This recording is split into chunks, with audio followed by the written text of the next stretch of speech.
everybody. This is Minigo, and there we go for Ace Attorney Chronicle.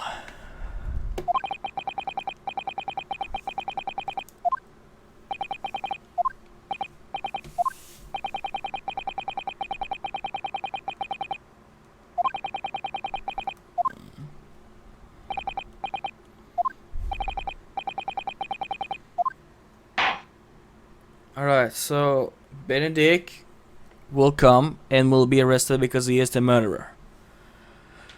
I'm gonna do this in this episode if I can. Unless it's like a 2-hour fucking thing. Because again, it is really hot today. And the day yesterday and the day before that. It's been a hot week and not in a good way.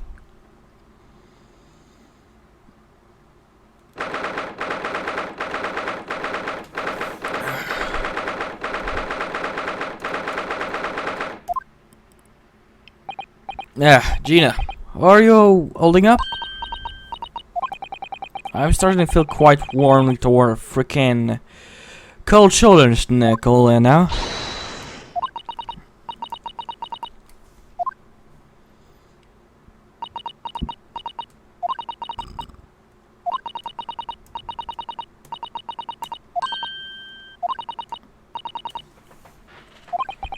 What picture? The one she held a fucking witty bank at gunpoint.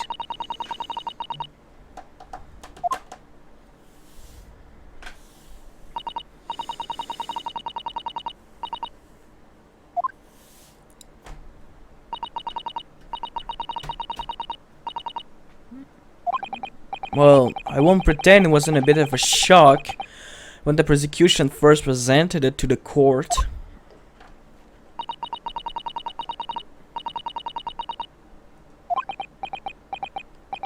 Of course I can.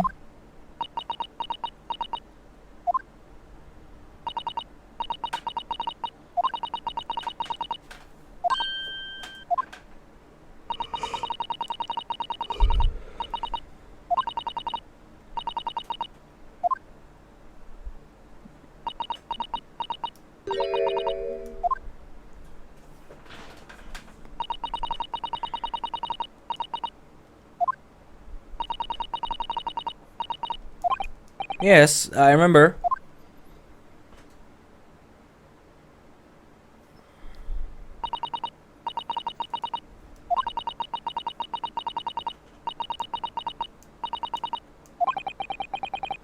If Iris' story was there or not, the Hound of the Baskerville. Fuck, I realized we will never fucking know why Susano-san knew about the fucking story. Fuck.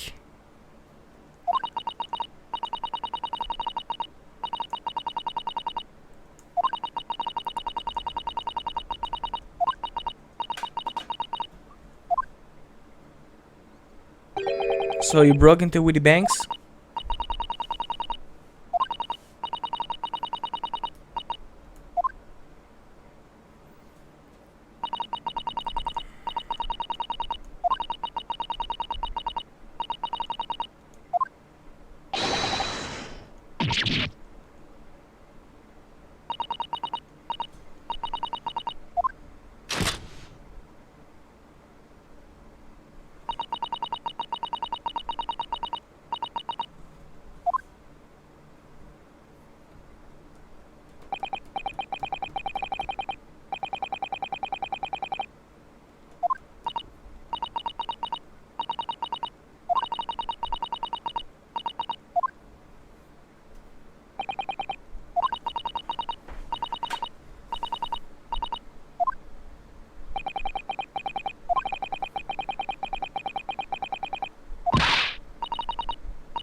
The skulking brother arriving on the scene, yes?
Because you thought we were at shot, Mr. Wittybank.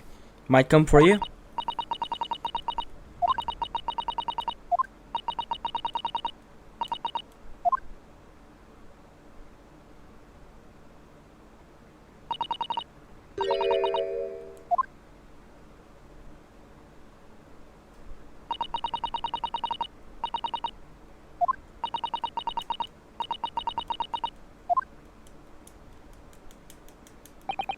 That must be when you pass out, Gina.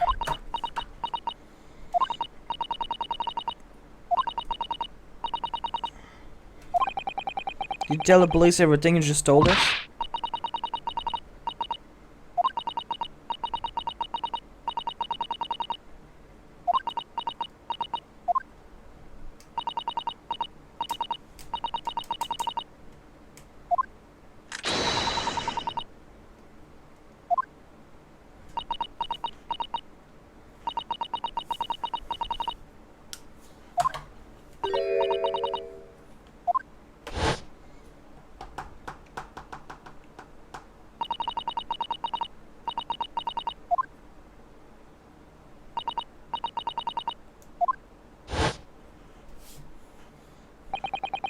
We don't know his real name yet, but I'm convinced that he's involved somehow.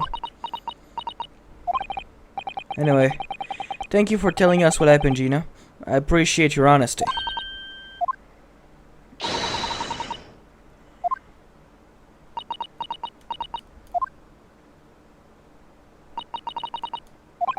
Yes?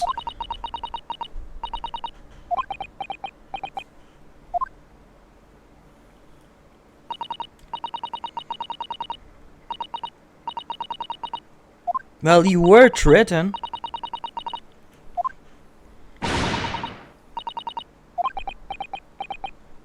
No, I could never forget that. I did what I thought was best at the time. But the pain of that error of judgment doesn't get any easier to bear. Still, don't forget that I also made you a promise. I told you that I'd be on your side to the bitter end, no matter what.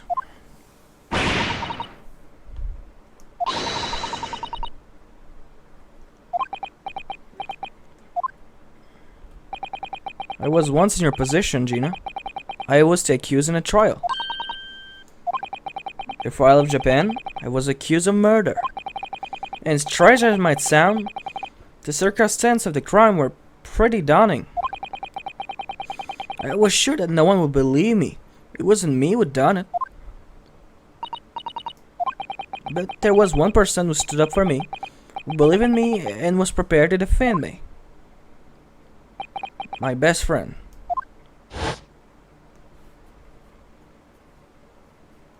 Reunius... Oh.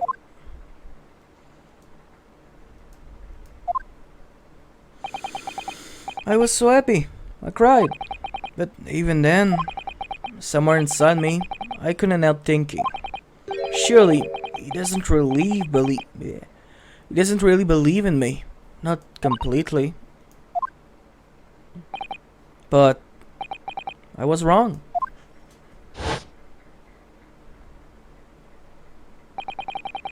As soon as my trial began, it was obvious. that he had absolute, unwavering belief in me.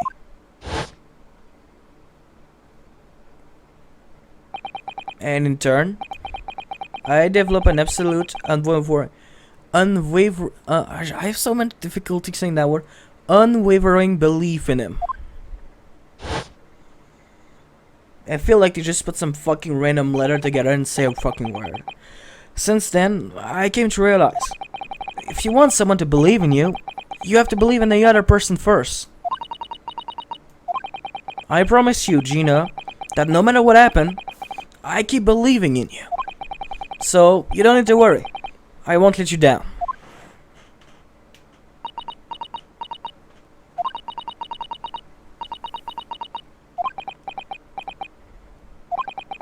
You're not like me, gilded. I know that.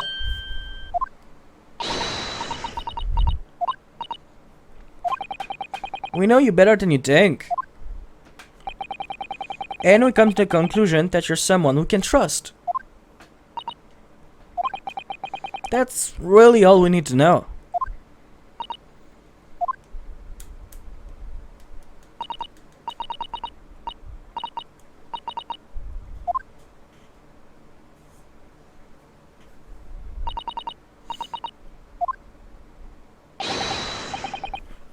Alright, our turn. Yes, of course. Thank you.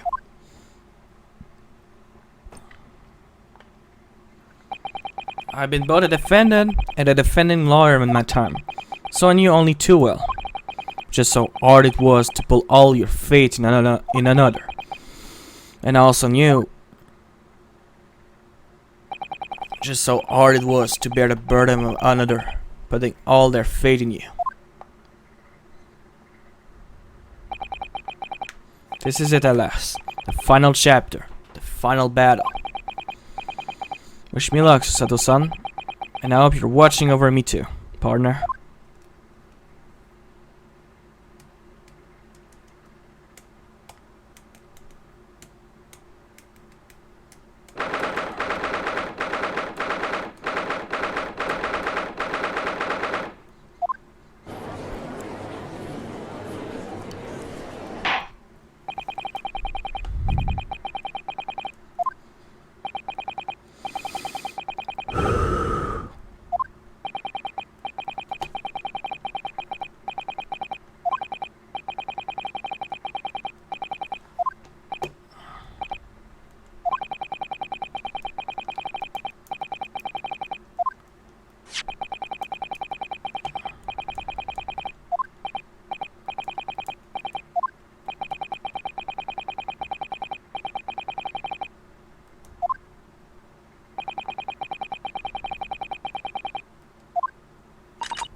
Don't threaten the judge.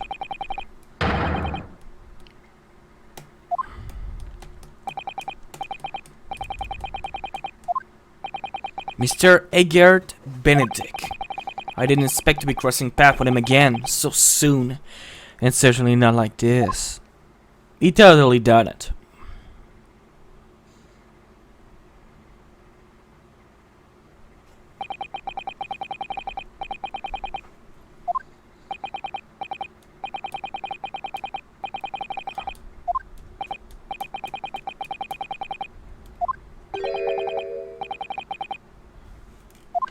It fit the cane.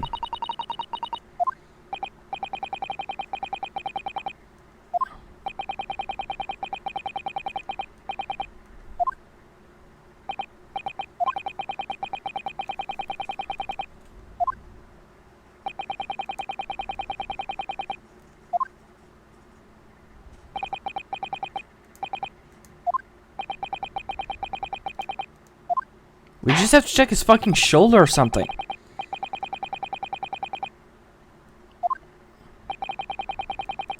If there's a fucking bullet hole, then fucking no.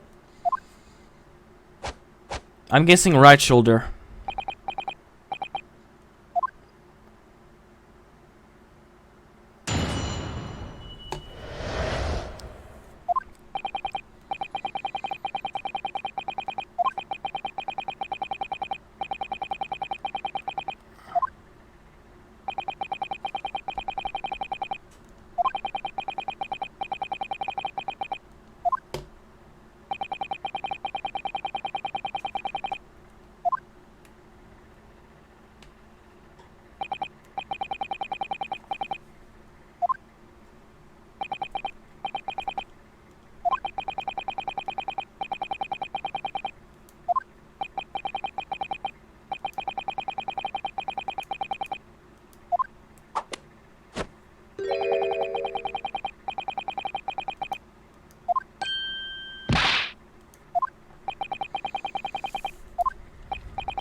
So, we meet again, Mr. Eggert Benedict. Or is it Mr. Graydon?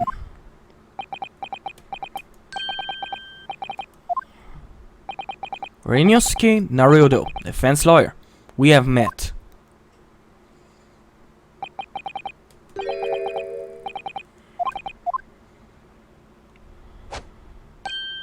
Ugh.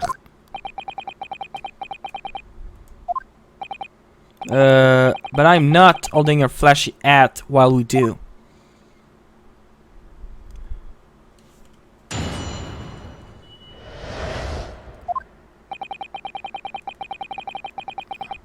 Hold it!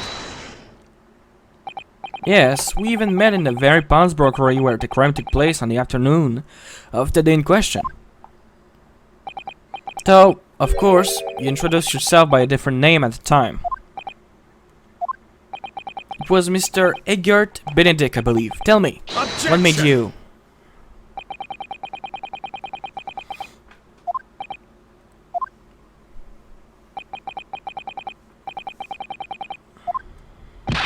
You can't be serious! So he's going to be evasive, is he? In an effort not to give anything away. This could be tricky.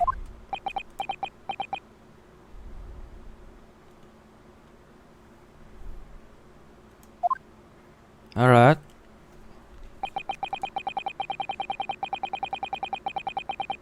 Hold it! Have you seen these two men before?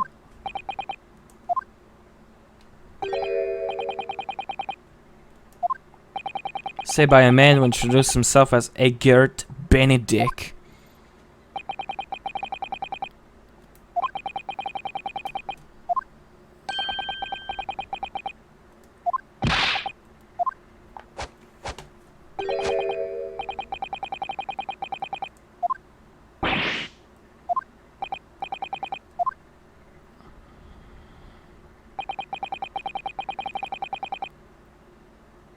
Hold it!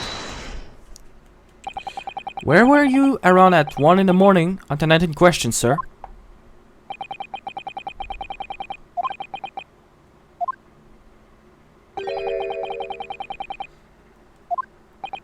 You're able to prove that? Objection!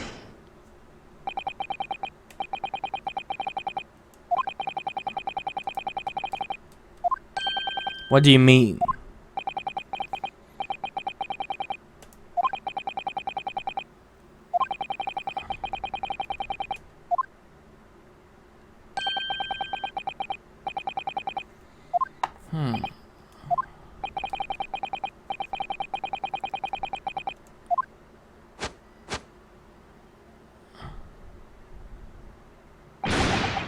Excellent Victory Wingle. Thanks.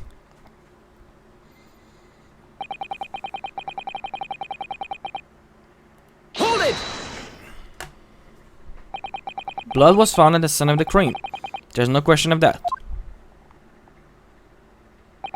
Mr. Shum chemical analysis has positively identified the substance as such.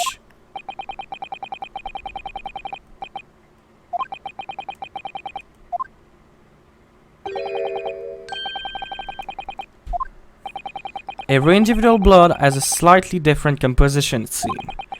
Mr. Shelm's chemical is able to different... Oh, I assume a Londoner would know the name. He's a great, well, a renowned detective.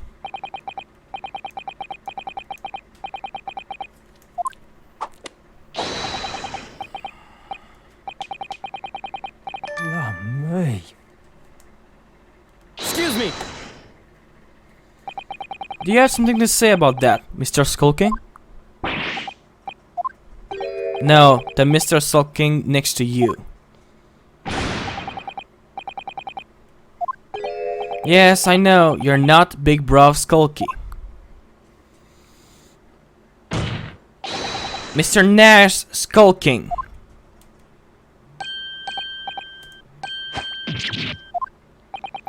Is it not the case that when Mr. Graydon just spoke, a thought went through your mind? Would you care to share that thought with the court?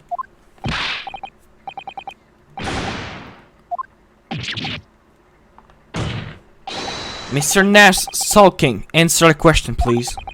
What went through your mind when Mr. Graydon just spoke?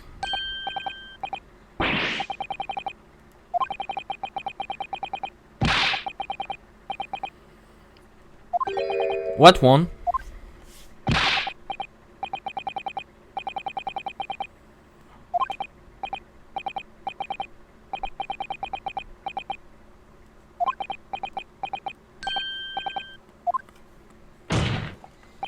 Mr. Graydon, did you hear that? Oh, left arm. Your comrade is worrying about you, it seems. On account of your injured arm.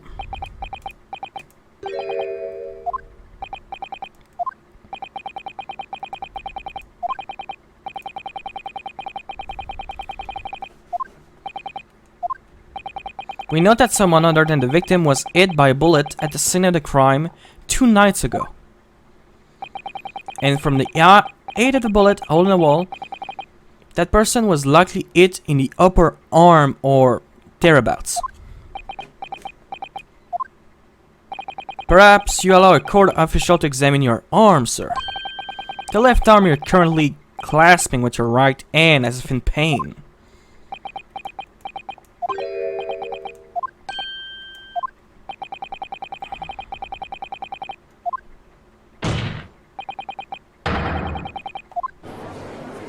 You know how fucking sus that is.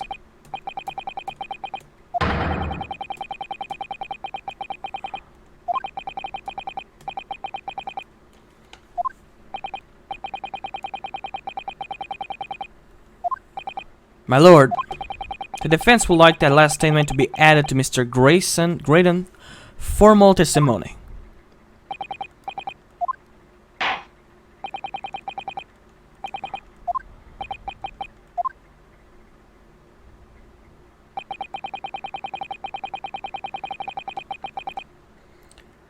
Alright, alright.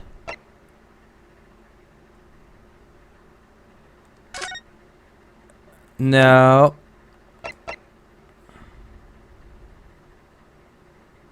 Okay, so it's that, but I'm just gonna double check everything I have.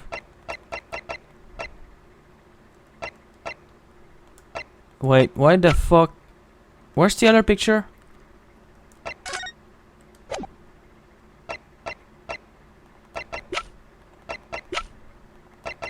There was a picture of him, fuck's sake. Hold it! Never had anything to do with?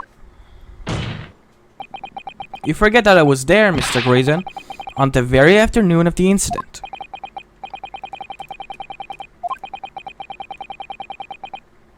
Objection! No, you were there to redeem an article. Is that right? Excuse me! Do you have something to add, Inspector? You were there too, in fact. Weren't you, Inspector? That afternoon.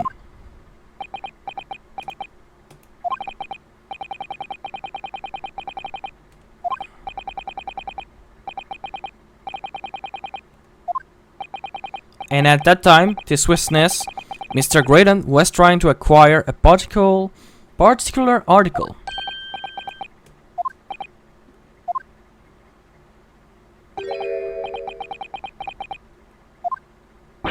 What? But you must!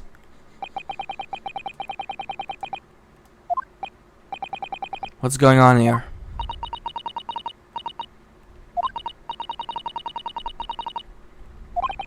Yes, of course.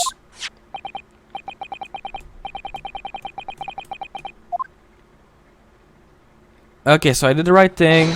Exactly, which proved that Mr. Grayson was in the shop on the afternoon in question.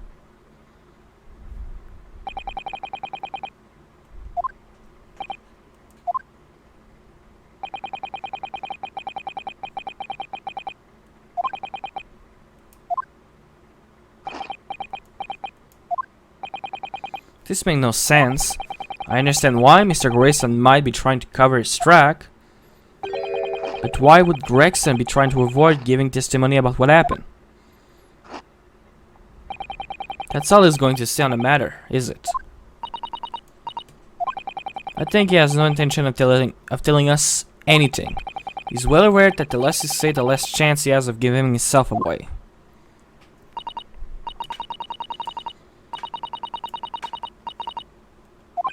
Well, at least I managed to prise a little more information from these witness lips.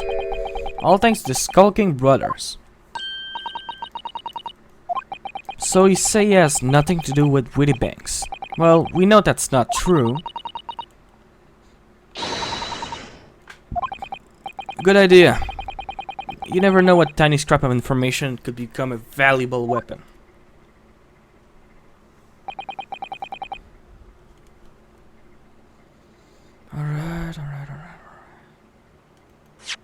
Alright, I'm not gonna press anything, I'm just checking.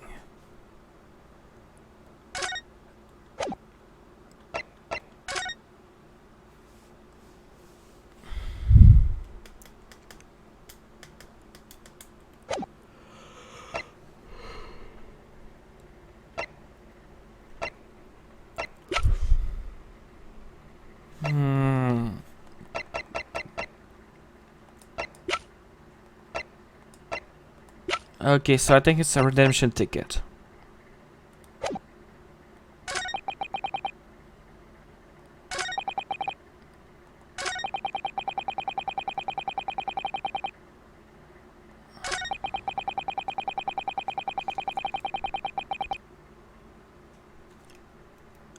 I'm gonna save, but I'm guessing it's the coat.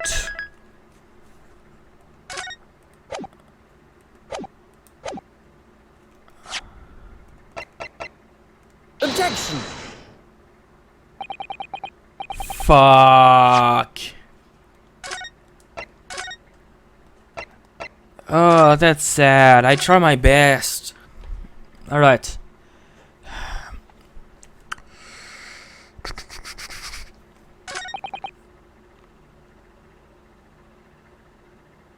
So that's when he said he had taken the fucking bullet and he had the last thing. Present.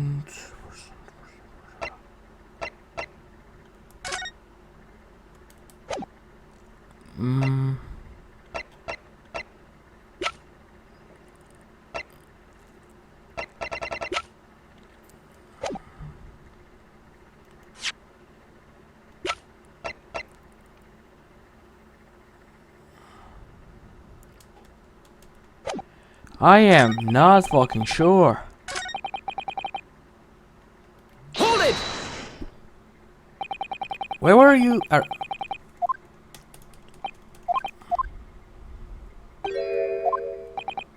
You're.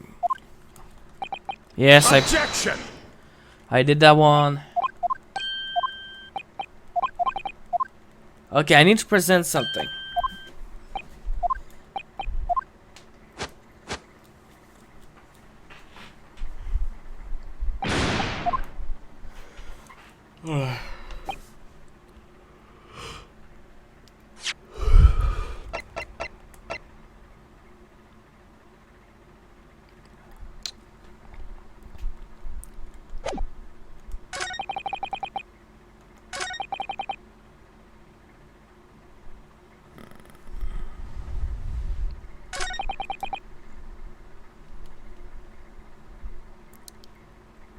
I'm fucking.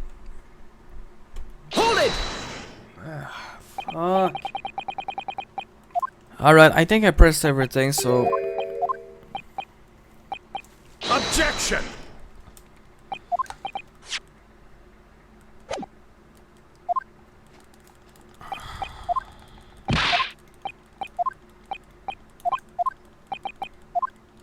Alright.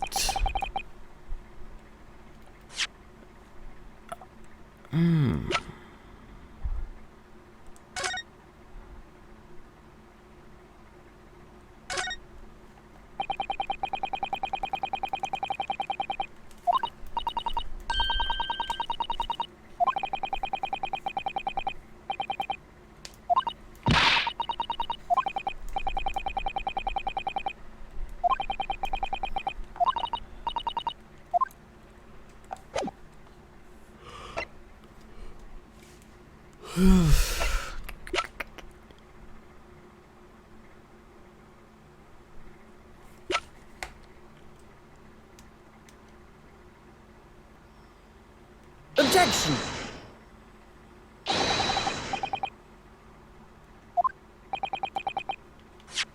Alright, no. Fuck. Alright, I pressed everything that could be pressed.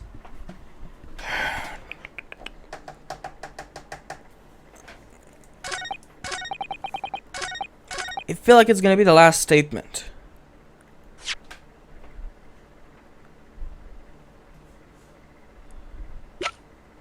Pointless, pointless, pointless. Okay, so it's gonna be that one. Objection! Ah, yes. Have you ever seen this deck before, Mr. Graydon?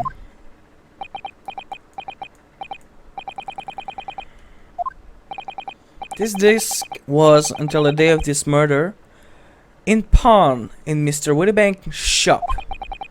It was redeemed by the defendant, Miss Gina Lestrade, that afternoon. However, somebody mysteriously appeared to try to take it from her.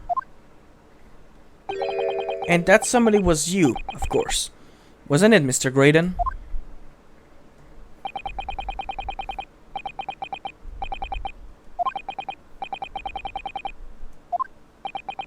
It may have escaped at your notice, but there is a small smear of blood on the disc.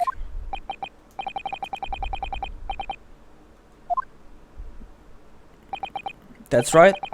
The surface of the disc is covered in hundreds of tiny metal bumps. In the skirmish to acquire the disc, the thumb of the person who tried to take it suffered minor laceration.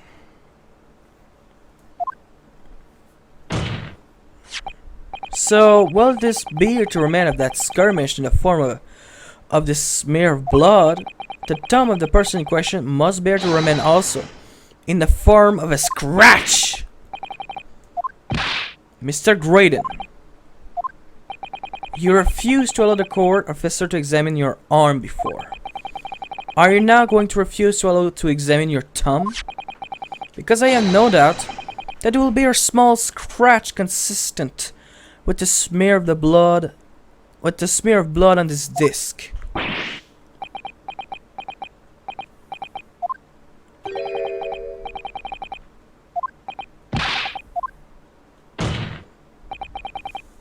So you admit it now?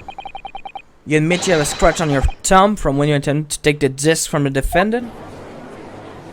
He did. Or can be interpreted as such.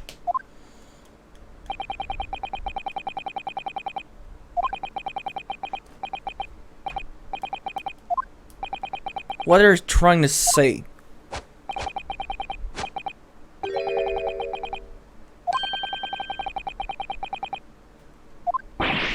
What?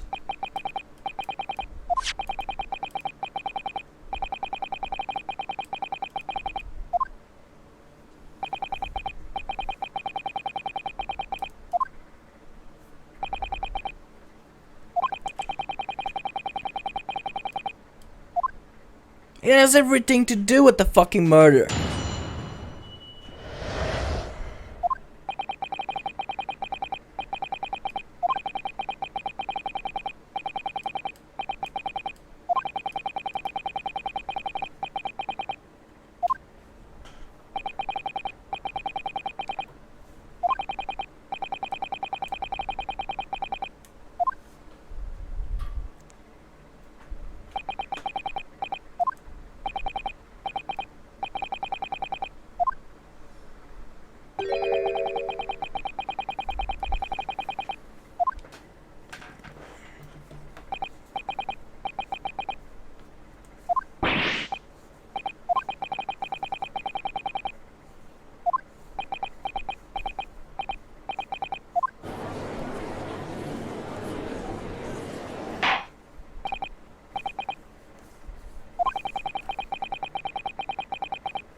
According to what Gina told us, this was placed in pawn on that fateful night tonight on that fateful night 2 months ago, Miguel himself gave instruction to deposit at Woody Bank.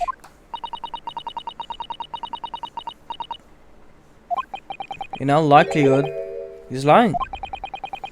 So he appeared that afternoon at Woody Banks in order to get his hand on McGilded disc for some reason.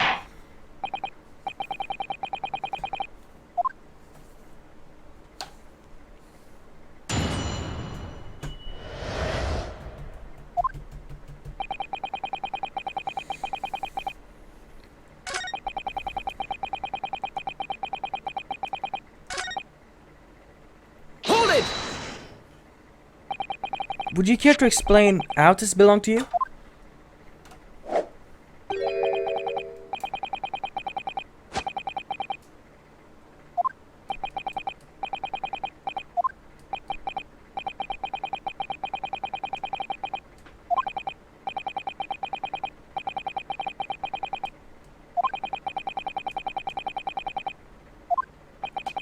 You claimed that was your overcoat?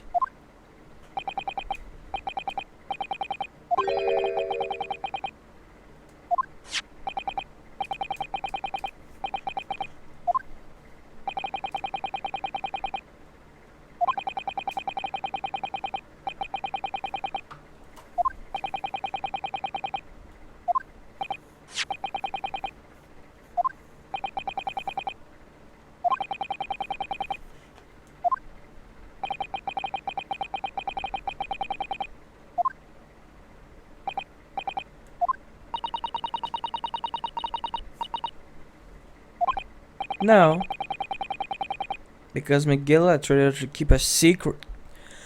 Because McGill had threatened her to keep her mouth shut. Which means that if we dig too deeply here, it's going to expose Gina perjury. Let's leave it alone for the time being.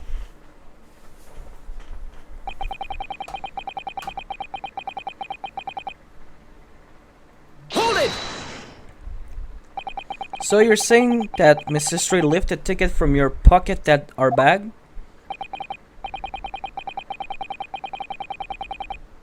Objection! Mr. Stray did not so... Mr. Stray did no such thing.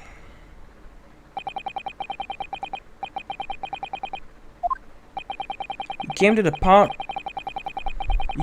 to the pawnbroker that they prepared with all the information you needed to identify the defendant you were looking for. That's what brought you to Woody Bank.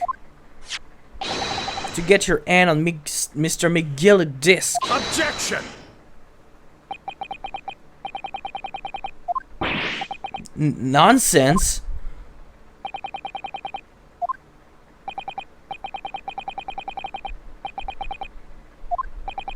Yes, my lord.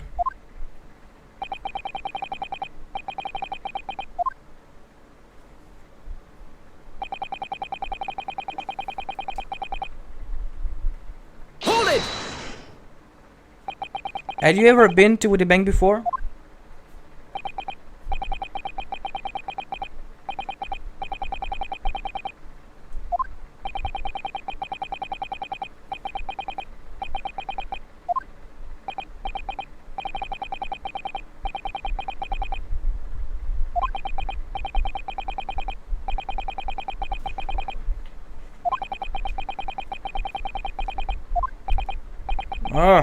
He can't say what he lied because he know we have no evidence to contradict him on this.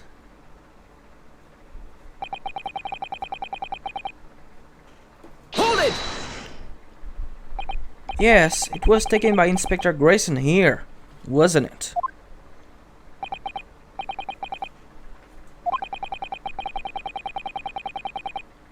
Is that right? Excuse me! Is something wrong, Inspector? The last remark of Mr. Graydon made in his testimony seemed to trouble you in some way.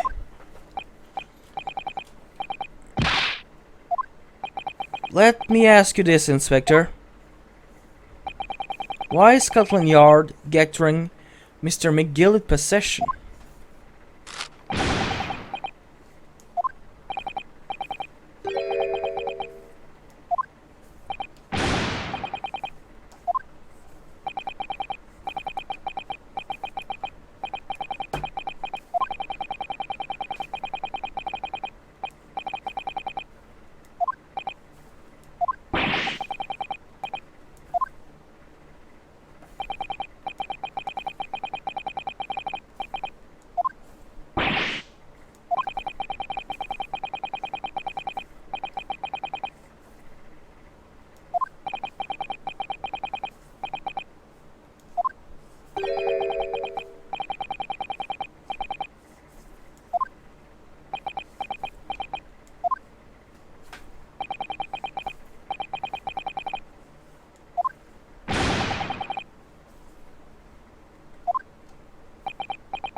What's all this about?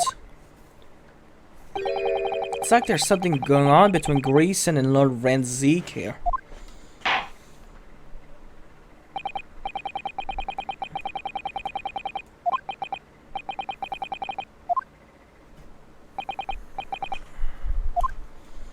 Alright. Hold it! But perhaps she seems something of value among the forfeit item? Oh.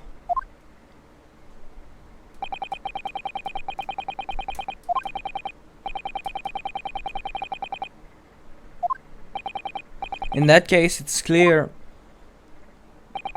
that you broke into the shop later that day in order to recover Mr. McGill's disc.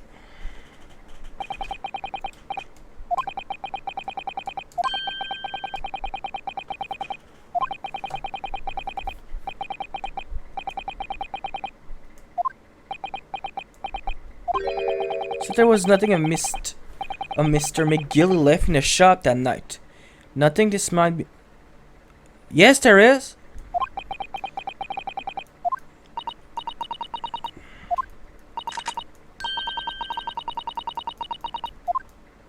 Okay, well, I know the answers. It's the last one. He was talking about a second item, and I know what the second item is.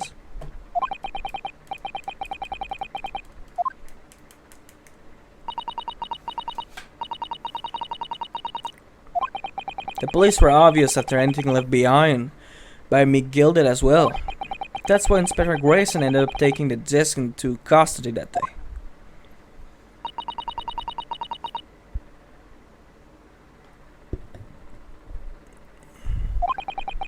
There must be a reason for that, I'm sure. I just don't know what it is. For now, I need to focus on exposing the fact that Mr. Graydon is lying in his testimony. It's the last one for what the no reason.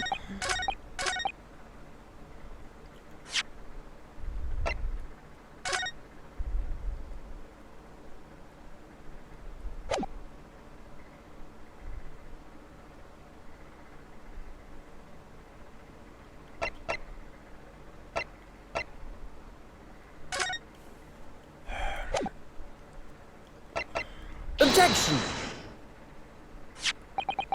This was deposited at Wittybank on Magnus McGilded instruction. You knew that, and you went there with the intention of obtaining it for yourself. Objection!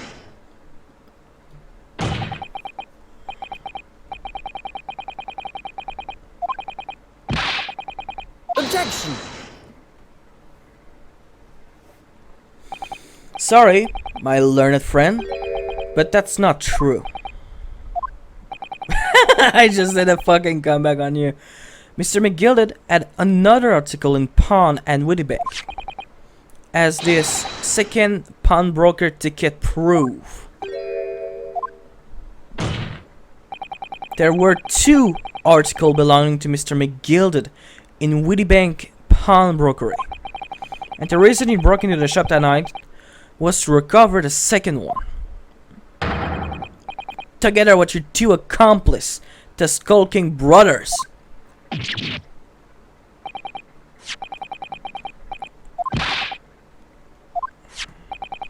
The article description read, one small box.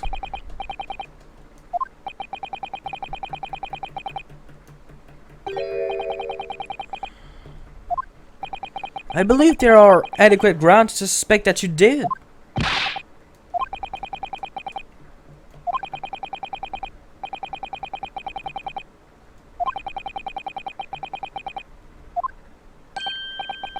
That's a good point.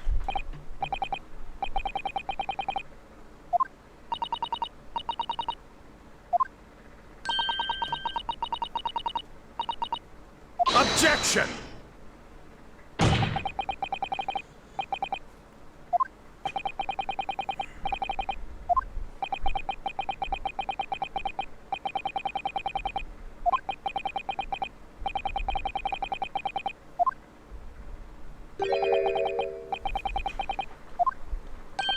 What?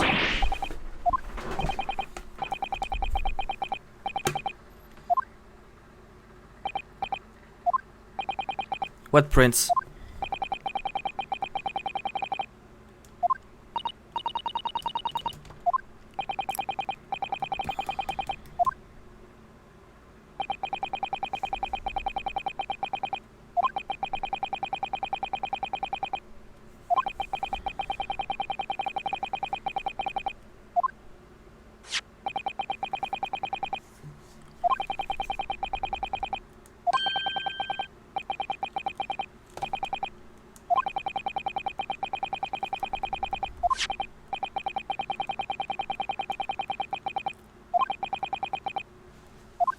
Alright, let me see.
I saw what fucking was.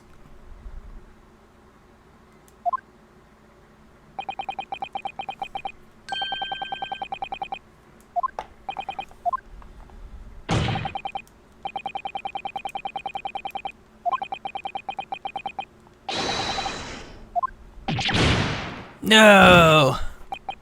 I don't believe it! If I could have just showed that they stolen Mr. McGillet pawn box, and I've been able to break him down at last.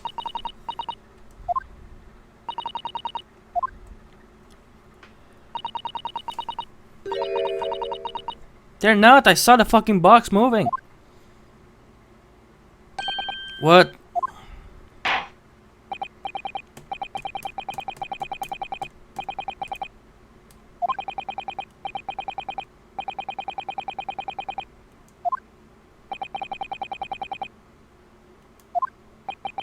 I don't know.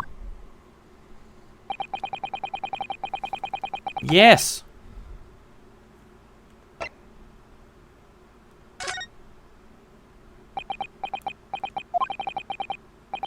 I wasn't sure at first, but there's a clear discrepancy between these two prints.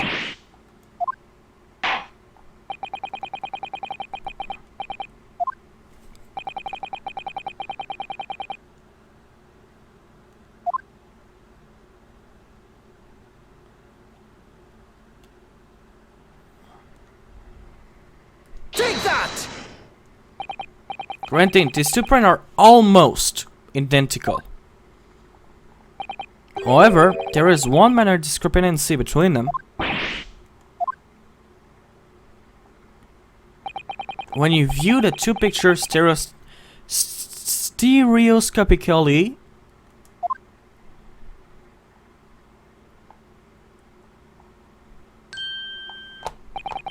a single area stand out being different. The location of this small box.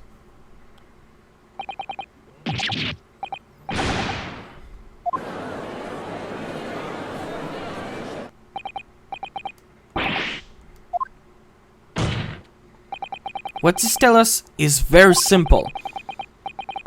Mr. McGillet's small box was indeed not stolen from many banks on the night in question. However, there can be no doubt that somebody picked up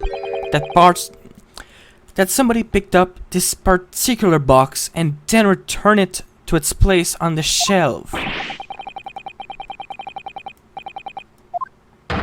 Yes, the very same small box I just identified in those photographic prints. Objection!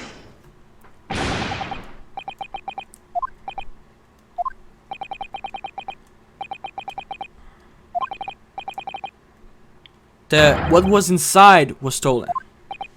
That may be true, but alright, Mr. McGilded Bug. Fuck. McGilded box wasn't stolen then. But doesn't the fact that it moved like that change things? It changed everything. If I say nothing, I go fucking back one. I believe this changed everything about the case. The crucial point is the fact that what was moved was a small box. In other words, we have to consider what might have been inside that box.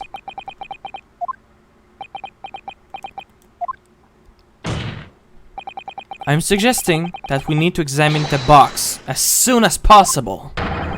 A vital piece of evidence is sitting on the shelf at Woody Bank as we speak. Objection!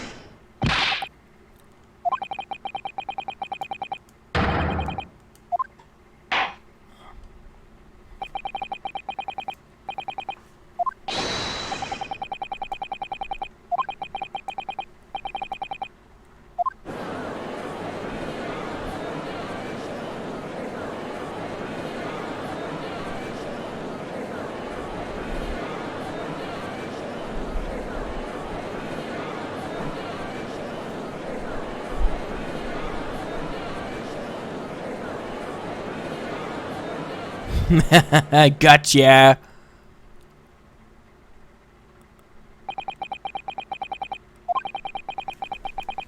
Alright, another fucking recess. You're disappointing.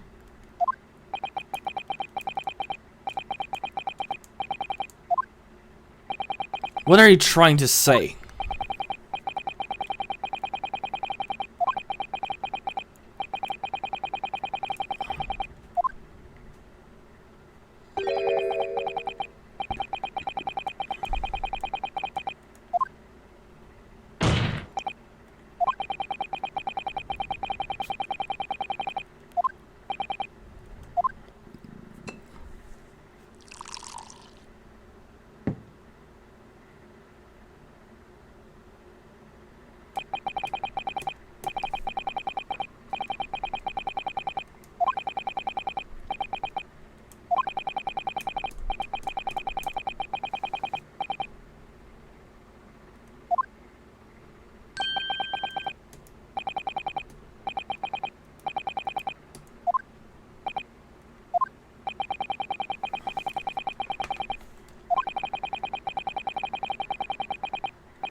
I fucking hate you for that.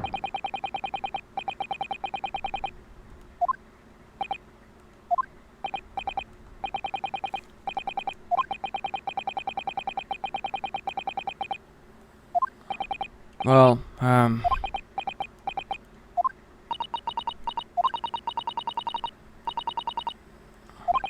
yes, of course. You and I both know that. You know Mr. McGilly's true character. And we noted this significance, even if we don't know why. But if we explain all that to the court at this point, we have to acknowledge that McGilly's acquittal 2 months ago was a mistake.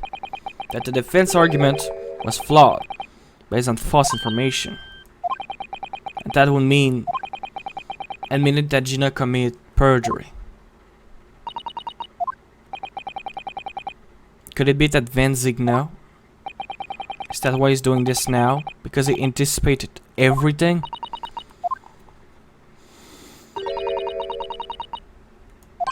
Sorry? What do you mean, Iris?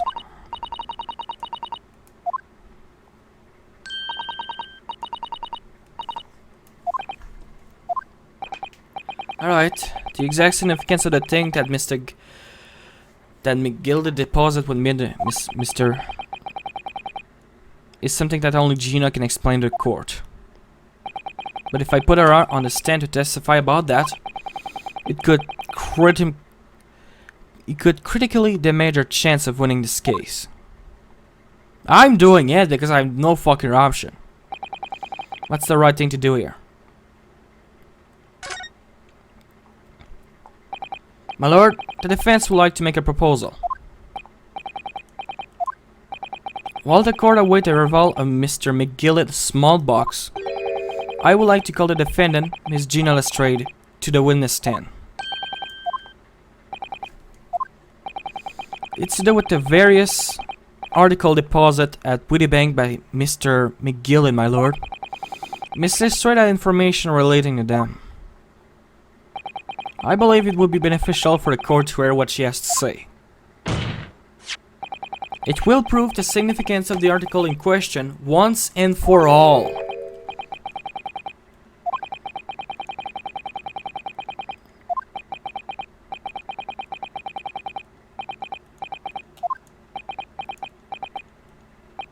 I have.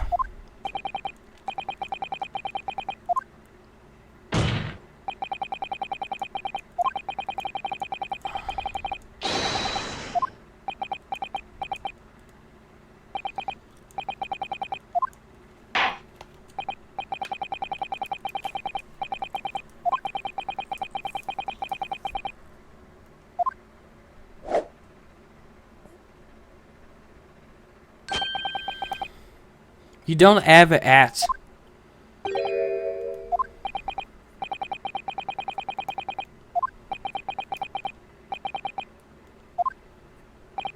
Alright then, Gina.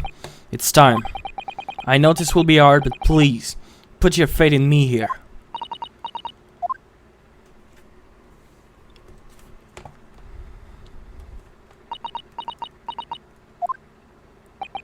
The article that Mr. McGillet had deposited in the Witty Bank pawnbrokery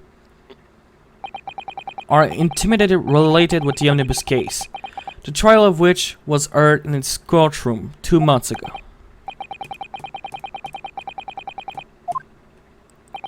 That's right, my lord. Our testimony helped to establish the innocence of the defendant, Mr. McGillet.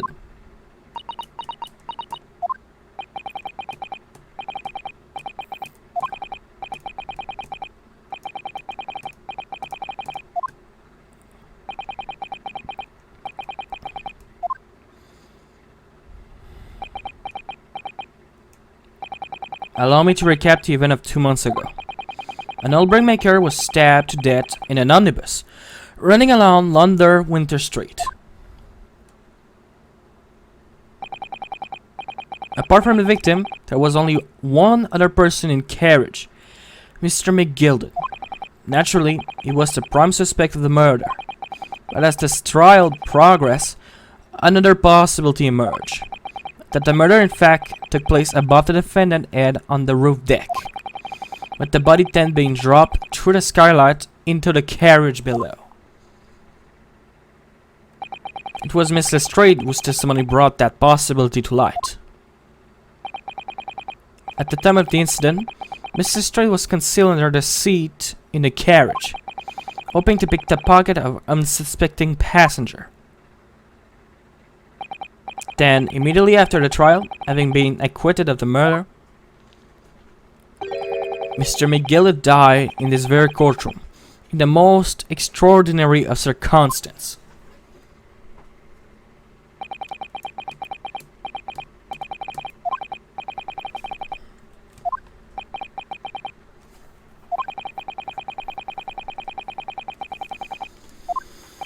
Mr. Strayed, would you tell the court now, please, what really happened in the omnibus 2 months ago? I mean.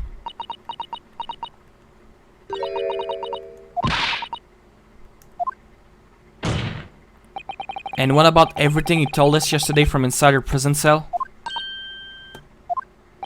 Please, Miss Lestrade, this is extremely important.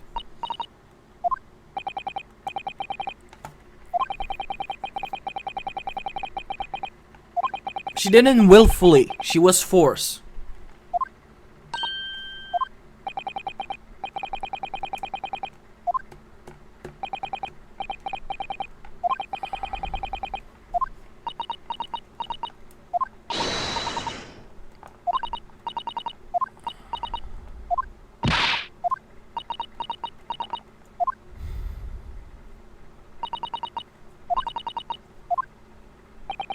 It's the right choice, Gina.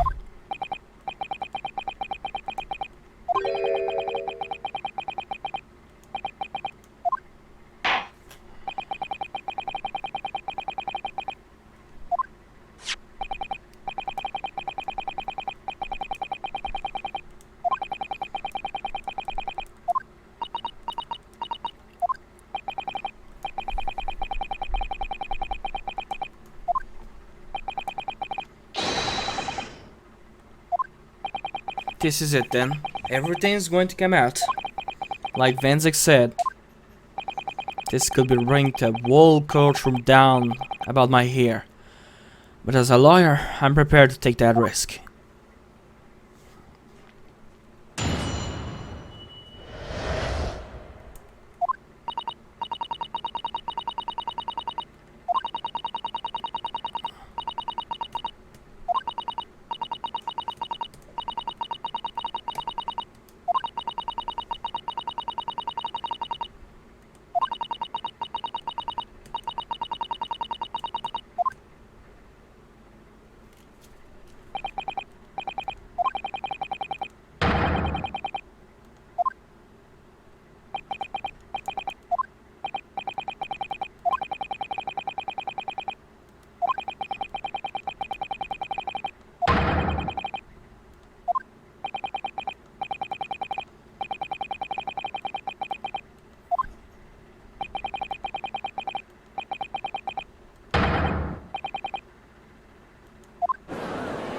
I didn't fucking know.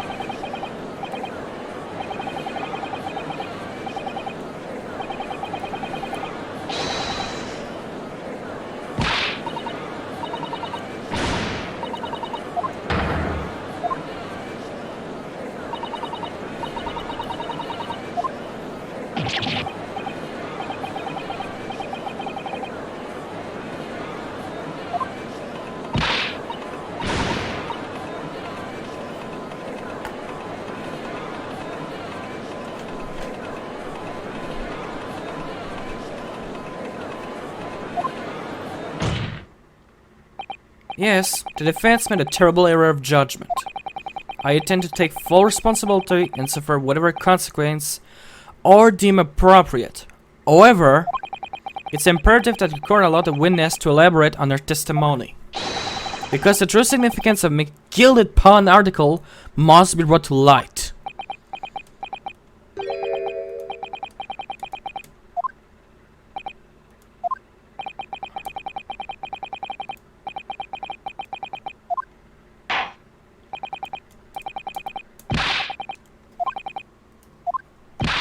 Yes, my lord. Of course, my lord.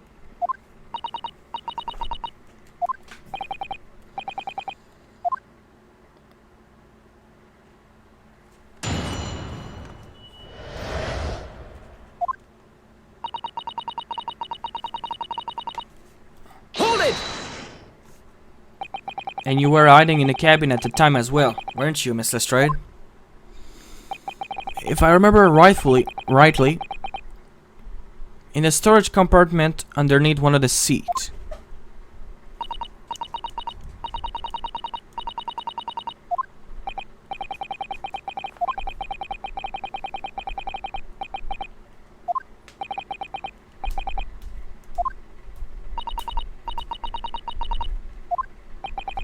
But it's important to tell us the truth now.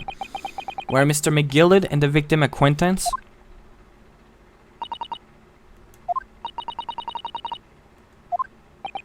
What were they talking about?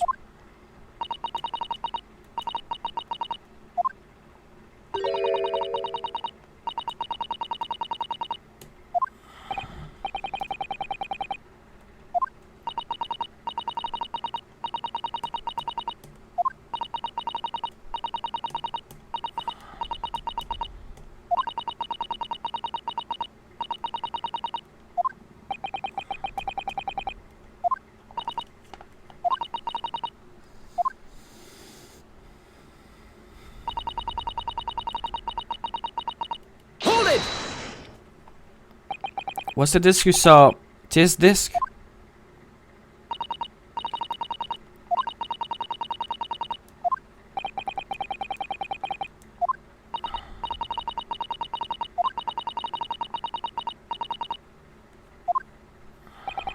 What did they say to you at that time?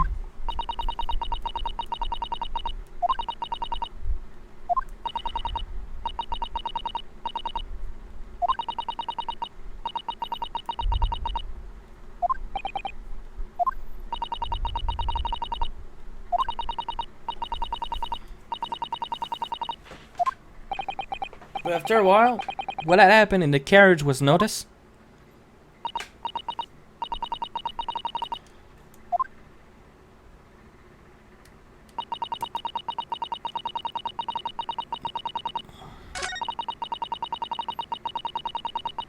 Hold it!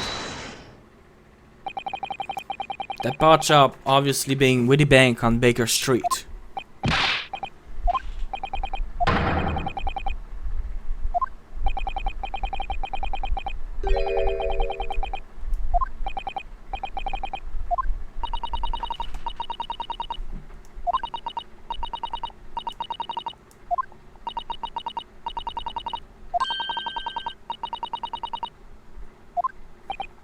Yeah, as you know, was sure that this must be worth more than Mr. Wittybank was suggesting, wasn't she? I remember quibbling with him over the price that afternoon at pawnbrokery.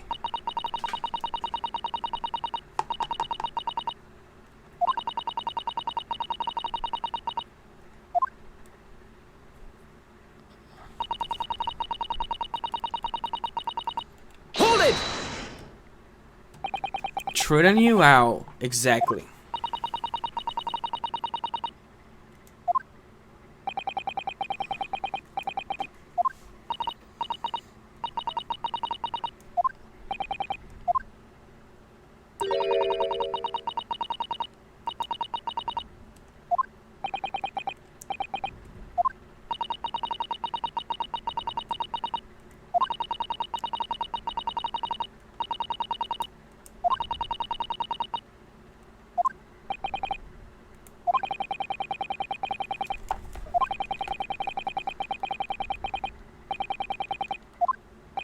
There will seem to be only one logical explanation, my lord.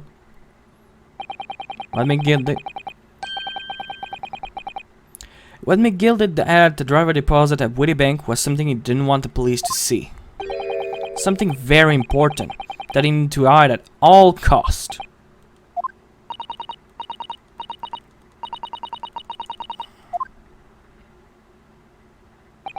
Well done, Gina.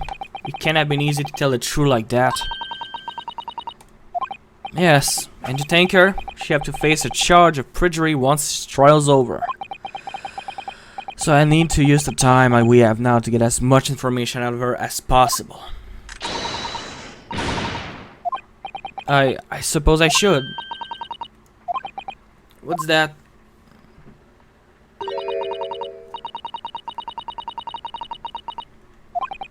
Yes, that is strange. Look like they're having a secret discussion about something. I'm not sure I'm completely comfortable with that. I wonder if there's anything I can do about it.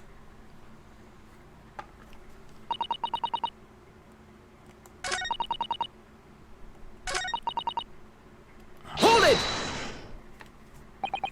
There were two gentlemen occupying the seat on the roof deck, I believe.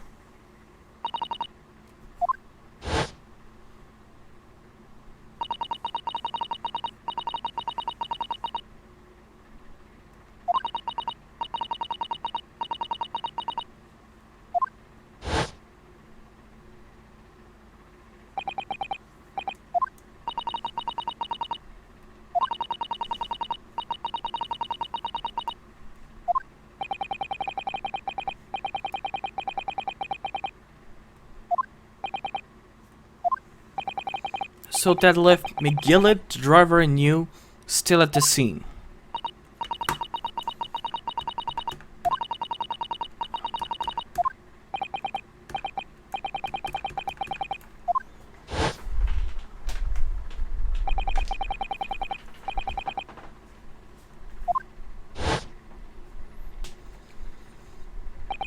What did McGilden and the driver say to each other?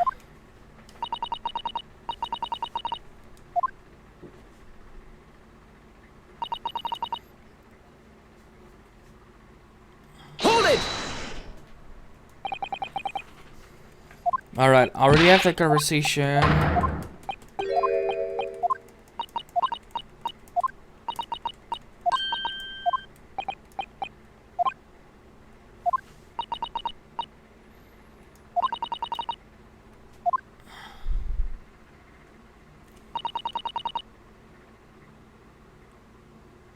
Do I have to do something?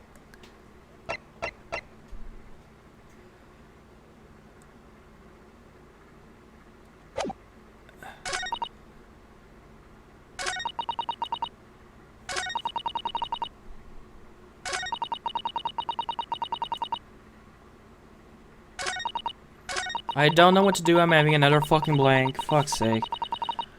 Gonna say... Alright, so I have to present something.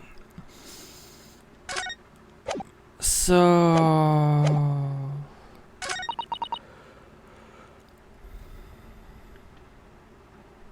Present...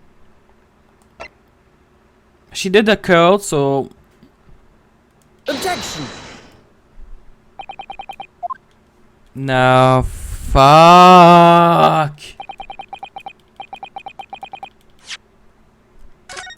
Oh, I'm having a fucking block. Oh.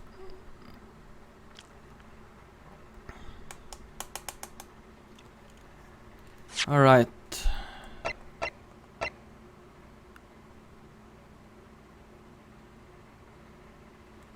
All right.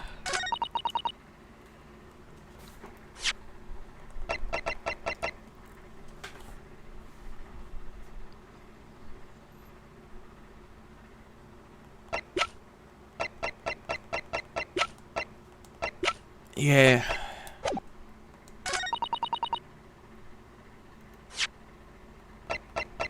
Objection!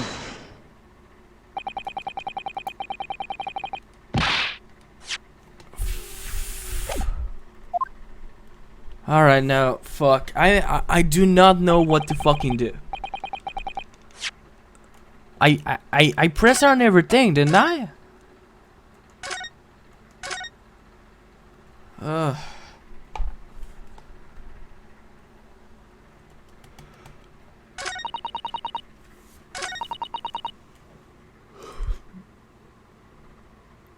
Hold it! I did, right?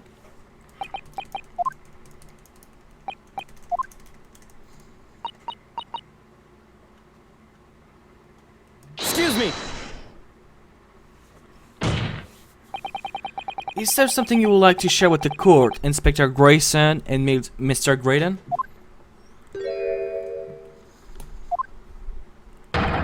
Inspector! Mr. Graydon!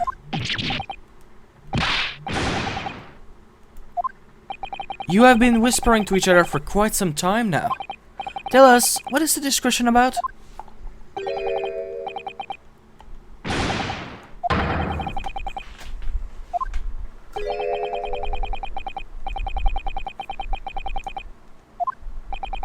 But they've clearly been talking the entire time I've been cross-examining Gina. It's as if they've been negotiating.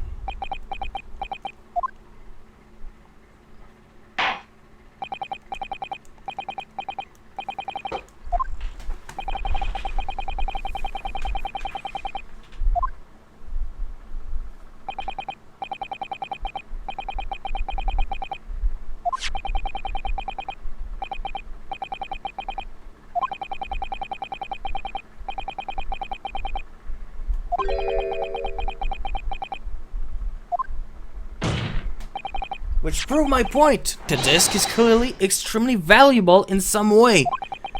Although I don't understand why as yet.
mysterious little box deposited by McGilded 2 months ago.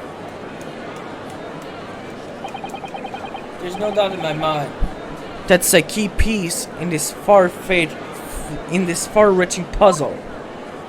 You better not do me a fucking continue. You're doing me a fucking continue, for fuck's sake. Oh fuck, it's hot. It's not a good day to be streaming. It's so fucking hot. Like, I am sweating my ass off and I'm wearing just my boxer. Which is why I'm thankful there's no camera. But still, it is so fucking hot and not in a good way. I hate this. I don't sleep well when it's too hot too, fuck's sake. I had to complain about that. I fucking hate when it's hot like that. And on the night of Mr. Woodybank murder, the only item on the shelf that was touched by whoever broke into the shop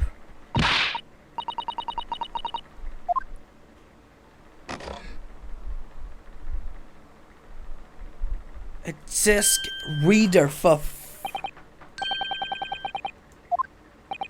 wow, although in true, I had an inkling that might be the case. I had not.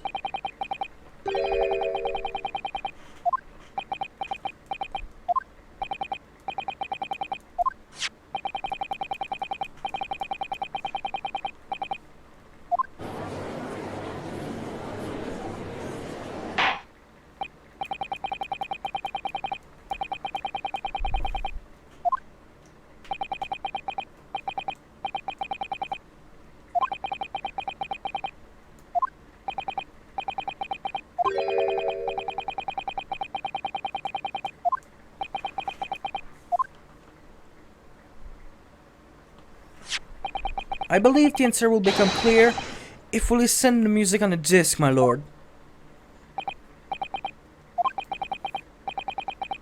Hold it!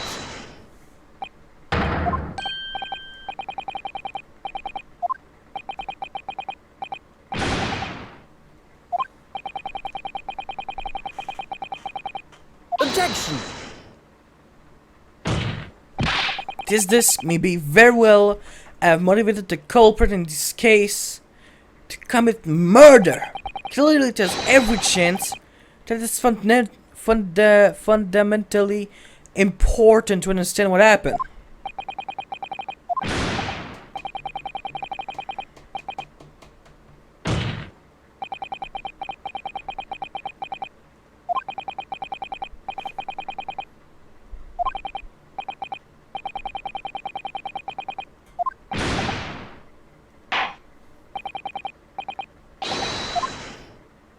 Alright, I've been curious. Finally gonna learn what's it. Oh wow, the disc is way smaller than I thought.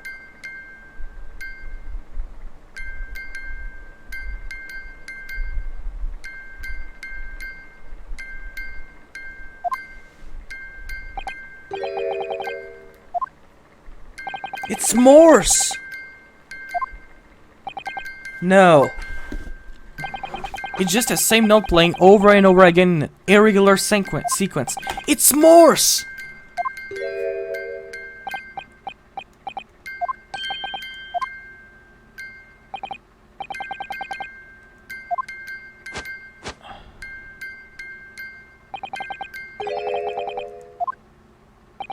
Broken? It can't be, can it?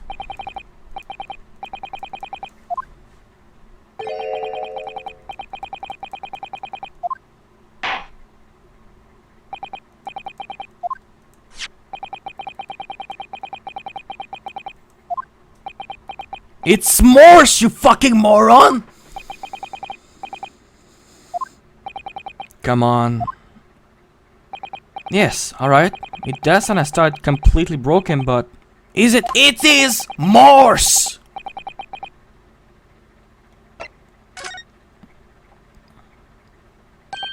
I believe that it could be relevant, my lord.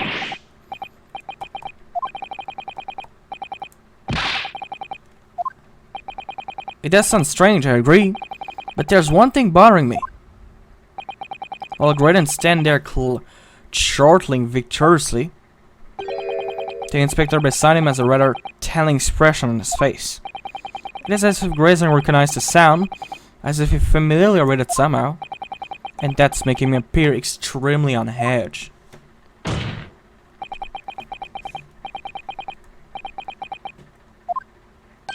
Oh. Alright, I heard before.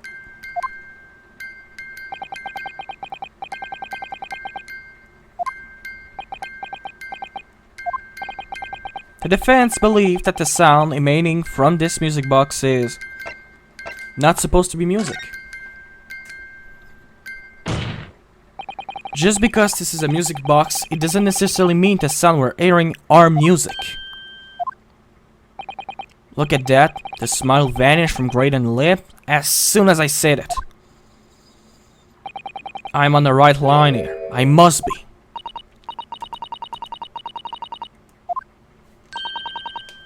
Objection!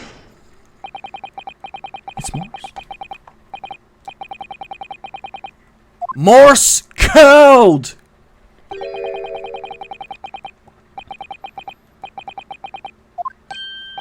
Well, Morse code. It is Morse code. We have two people in this room who can fucking verify, and one of them is the accused, and the other is in the fucking stand. Well, not accused, but like suspect. The accused, but still.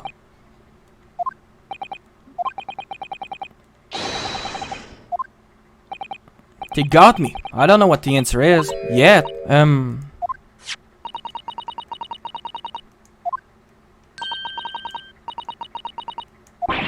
Really?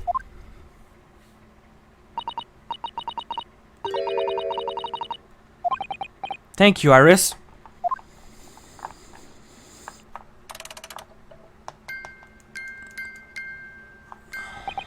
Alright, well, if the music box isn't broken, it must mean that the sound it's producing has some significance that isn't musical. Morse code! For the fucking first time I figured that out. Is that what these sound are?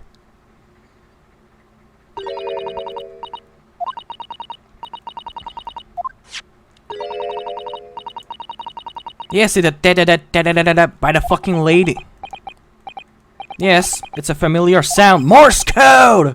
Actually, Iris, I was just thinking exactly the same thing. I know the answer. I already know the answer. Morse code.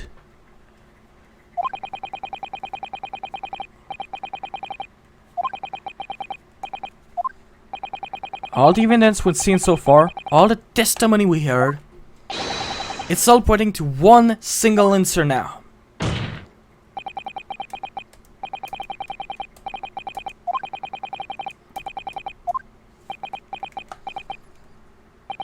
Alright then.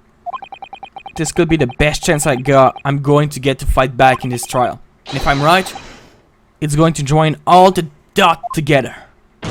Dots. The evidence that explains the true nature of the sound on this music box is...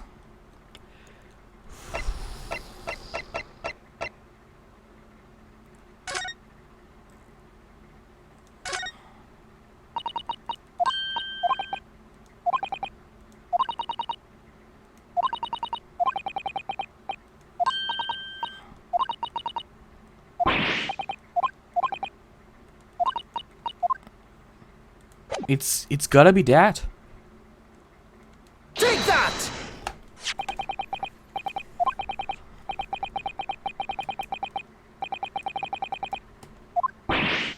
No, my lord. I was hoping you look a little further down the page.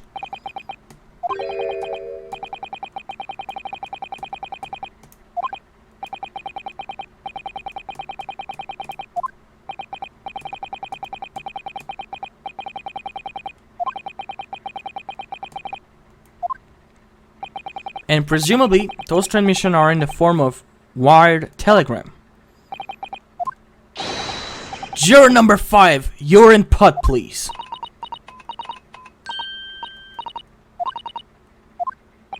You told the court before that you work at the same communication station as Mr. Graydon, didn't you? And this particular station where you work deal with government communication and newspaper report.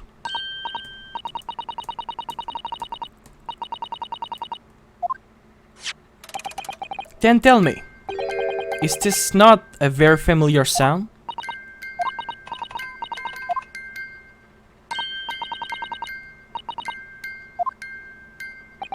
That's right, madam. It bears more than a passing resemblance to the sound made by your telegraph machine as you tap it. I believe it's called Morse code. Now correct me if I'm wrong, but when it comes to leaking telegram from government department, there could be nobody more perfectly placed than a highly skilled communication officer.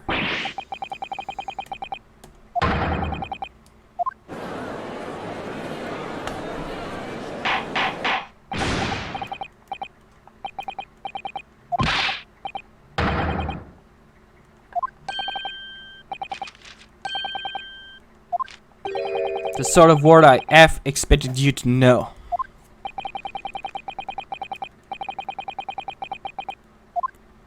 Yes, and on that night 2 months ago, that was the very negotiation that was taking place inside the omnibus.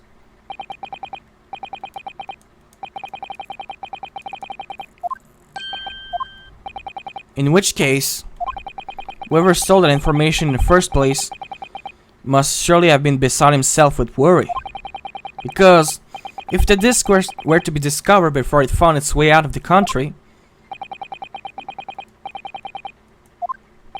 so the culprit had no choice but to retrieve it. And in order to do that, he would have to gain entry to the pawnbrokery illegally in the middle of the night.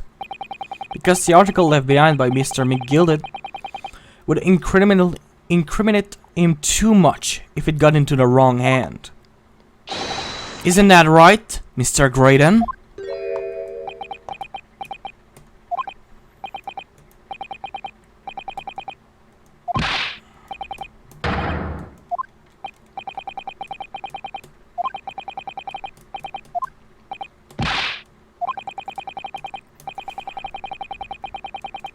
Objection!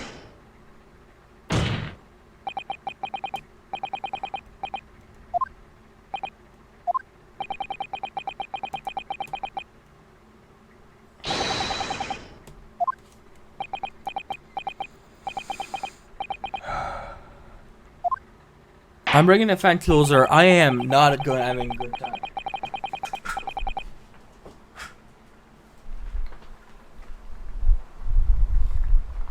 Alright. I'm not stopping till this scenario is over. Ow.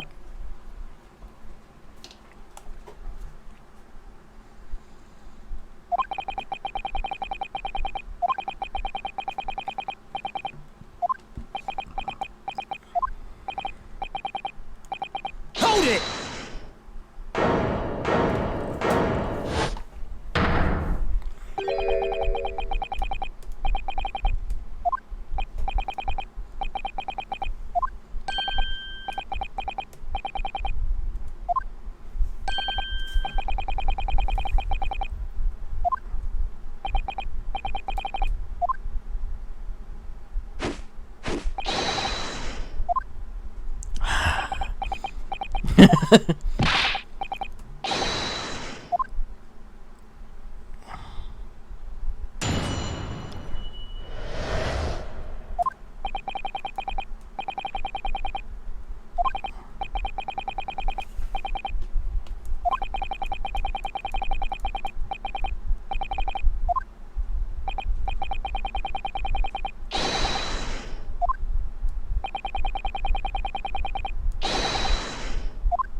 At least they're honest, and the little guy's about to fall.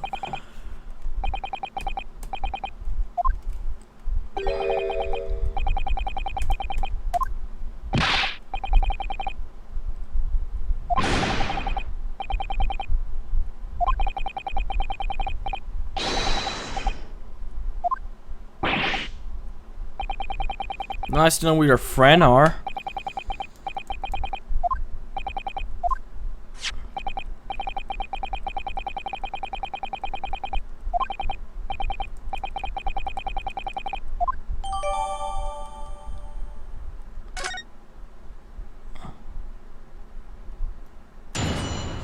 I believe the following, alright? Magnus was trying to sell the box to the brickmaker who was a spy.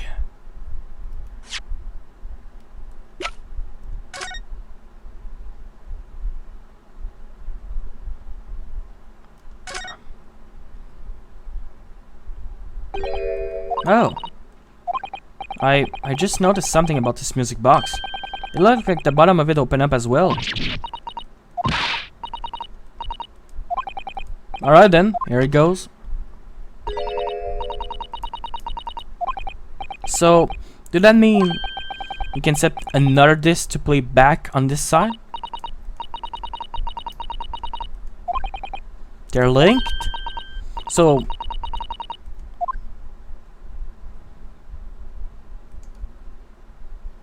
oh my god. We had another disc. Would have thought there would be a second movement on the underside of the box.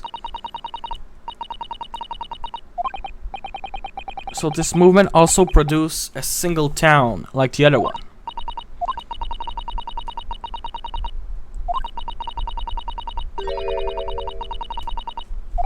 What? But the note they produce are different? Alright, that's gonna be important later.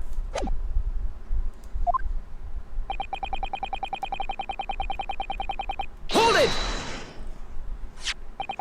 So this newspaper and line accurate? Government communication are being intercepted? What do you mean by that?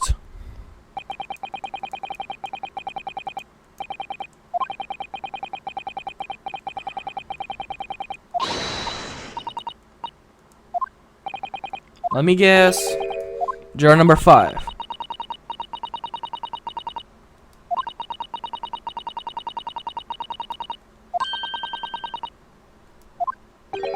That's fascinating.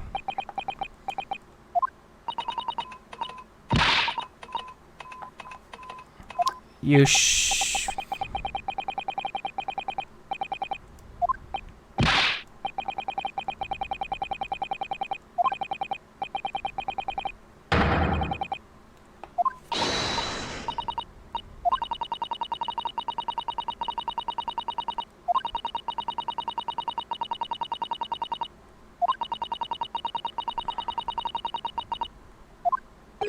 That's fascinating.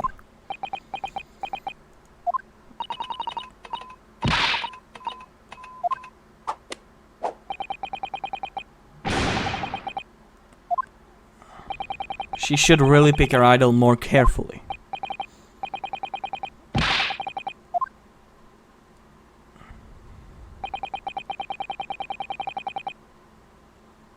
Hold it! They're not?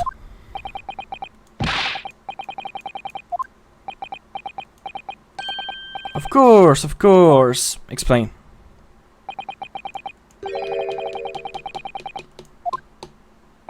Ouch. You look genuinely shocked at my ignorance.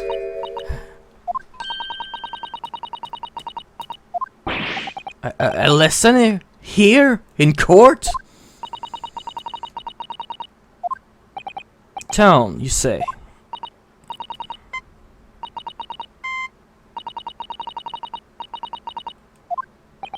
I see.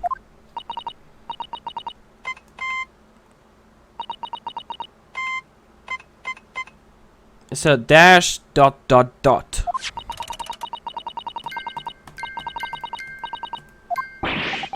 But it sounds so similar. The rhythm is of it is the same and everything.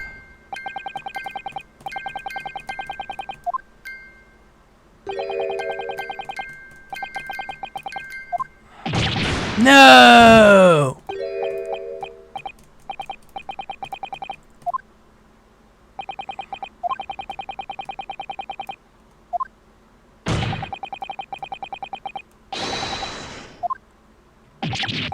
Stop. Nothing to say but stop.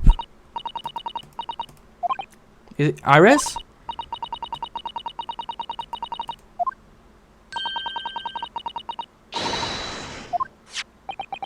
Could there be still something? Would it really be impossible to use this music box somehow? Yes! Give it a try. There's still every possibility that this music box was instrumental in the leaking of government secret. That's the belief of the defense, at least. Objection!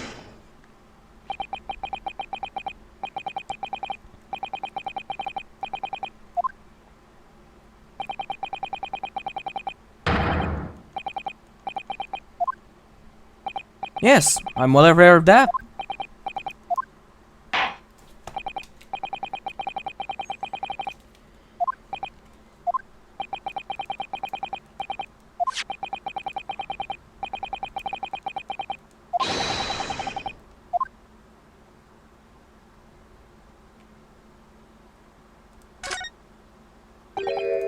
Okay.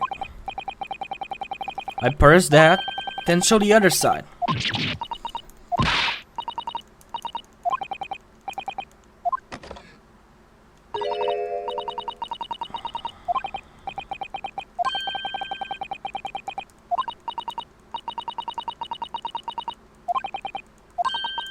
Alright, we already did that, so...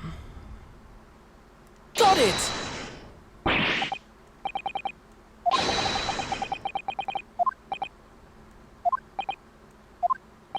It appears, my lord, that the two movements are linked together.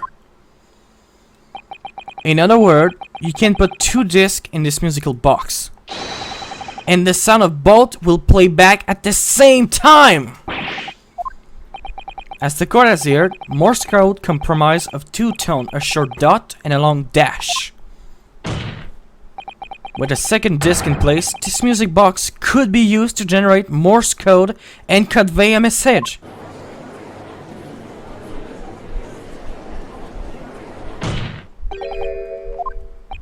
I'm sorry.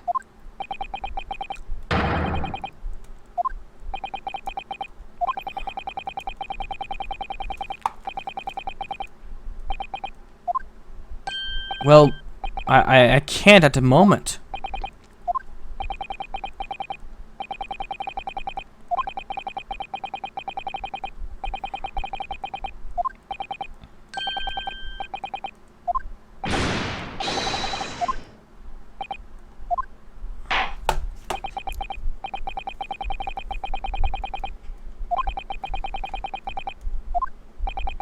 The link between Mr.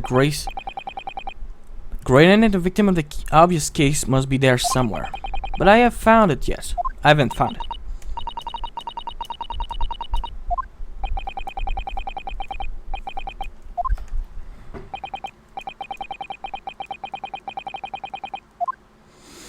Alright, I proved that the music box could be used for both that. Hold it! So, 2 months ago in the omnibus, McGilly killed the brickmaker and stole the disc.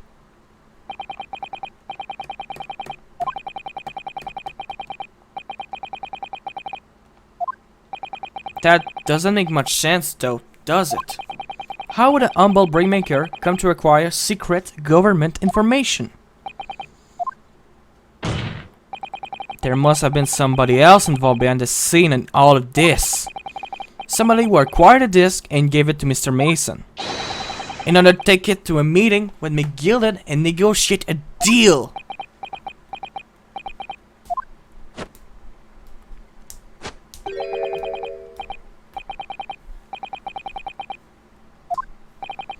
An old brickmaker from an artisan quarter and this well-to-do communication officer. If only I could find some evidence to link the two of them together.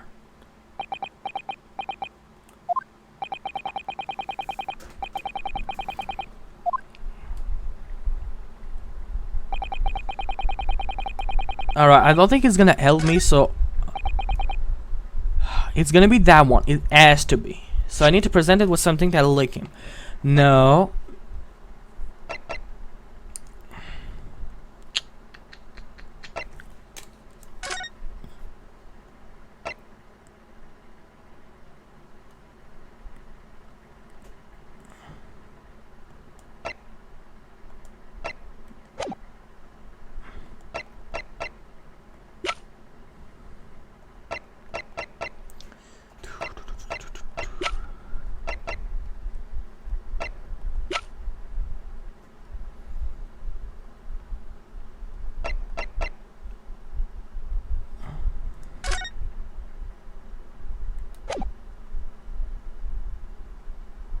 Objection! Alright, I didn't save. I took the risk. I should press everybody 10 reconsider. I was so sure.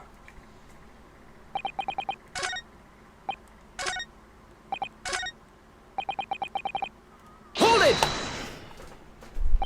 Like, Mr. Graydon told you to do it, you mean?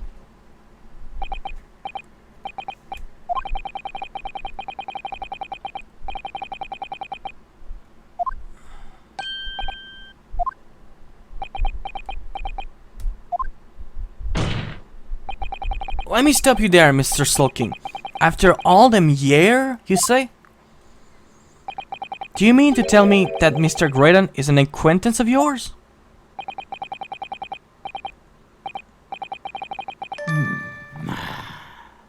Excuse me! Is something wrong, Mr. Skulking? Your brother. No, the other Mr. Skulking. When your brother was testifying just now, he says something that seemed to cause you to react.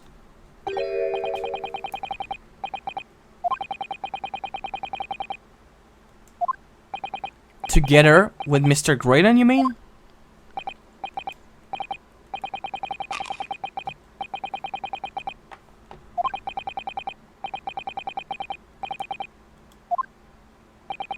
Is that so?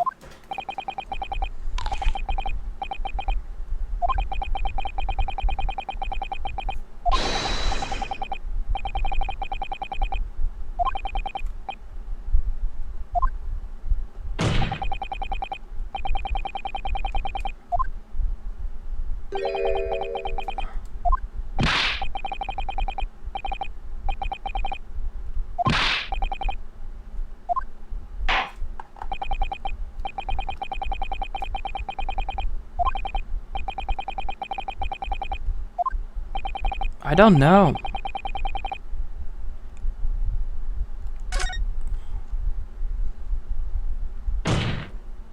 My lord?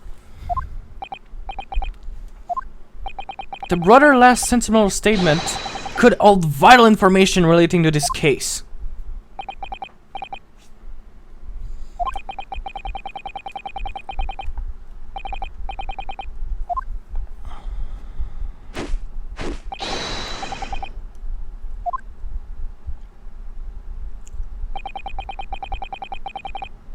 Hold it!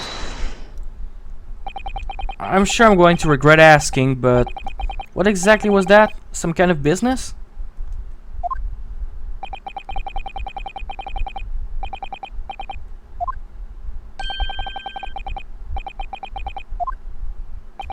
That sounds alarmingly legitimate.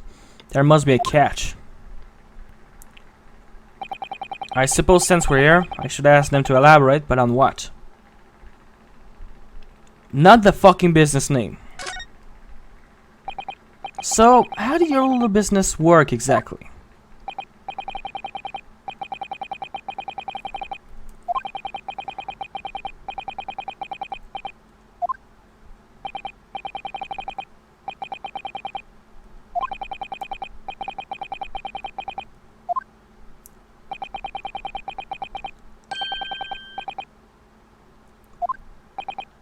So, did you live on a dairy farm or something?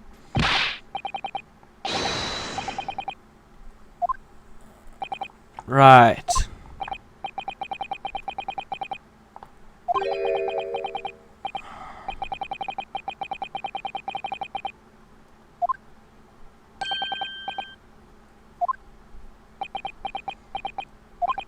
I think you mean to say a diddle, and that's a crime.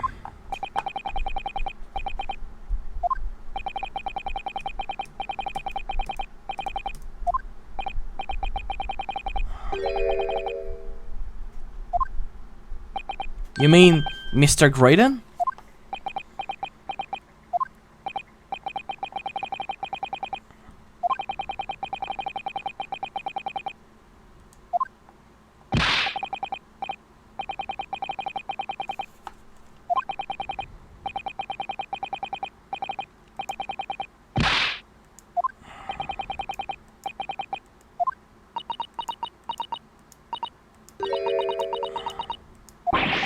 No, Iris. Don't even think about it. All of a sudden, we seem to be at our neck in a serious matter of national security. Although, all this talk about interception of a secret government message is still just conjecture at this stage.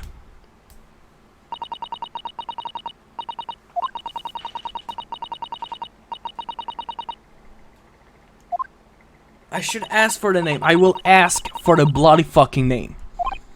No, that was Mr. Mason, the brickmaker who was horribly murdered. I know, but Mr. Graydon's testimonies seem to be as watertight as ever. I wonder if the key to us making headway with the crossman here could be those two brothers.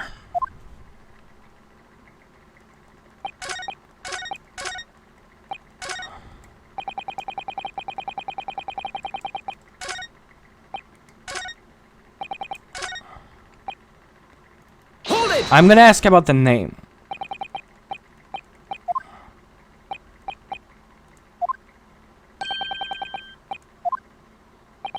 That's I'm not gonna say that again.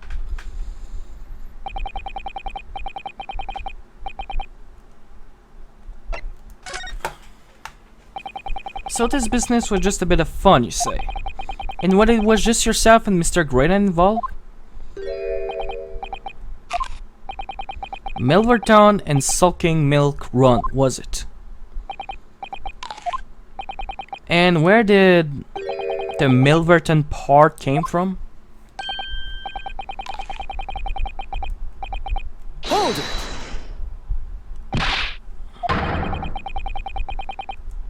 Objection! I was not talking to you. Let me guess. You don't accept anything these two witnesses are saying? Tell me, why is that? It was only at the mention of the name Milverton that you decided to interject.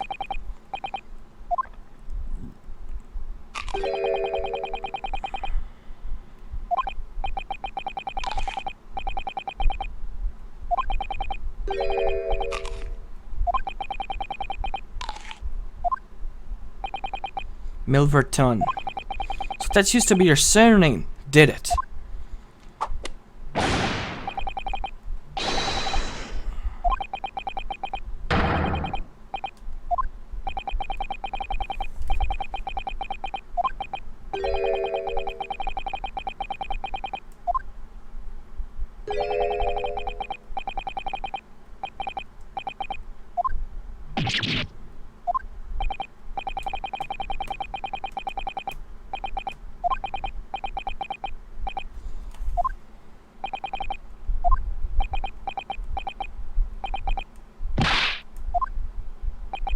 So Ashley Graydon was one Ashley Milverton.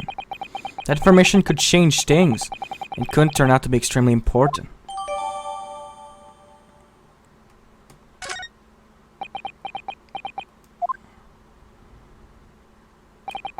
All of a sudden, no, I already done that. Come on.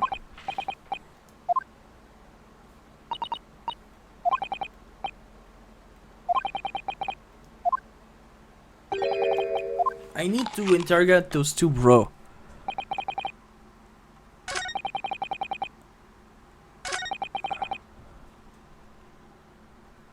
Percent.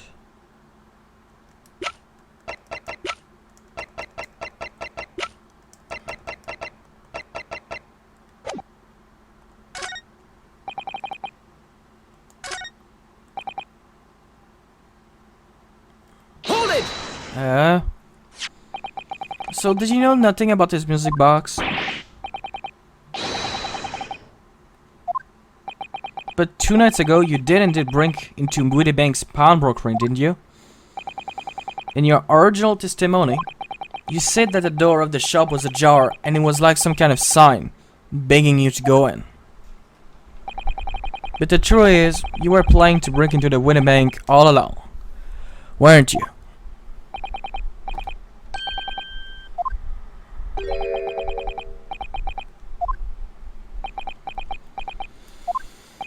And why was it Mr. Grayson plans to break into Woody Bank that night?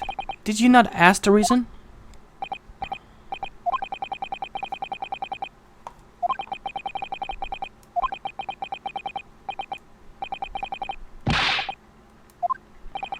In any case, if you know the real reason, it doesn't sound like they're going to give it away.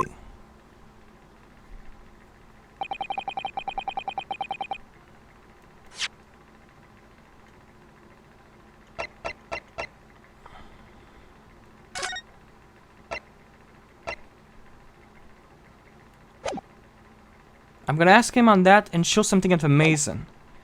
I think he could tell me if he was his dad. Alright, I need to show him something belonging to the guy and he can tell me if it was his dad. That's my plan with this one.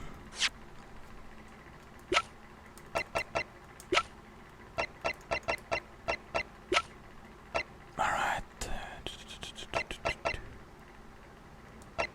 Objection! No, I fucked up.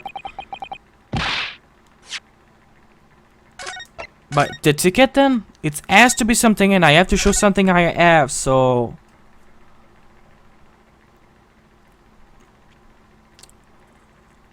I know it's the name. Objection! Fuck! Alright. Alright, let's think. Hold it!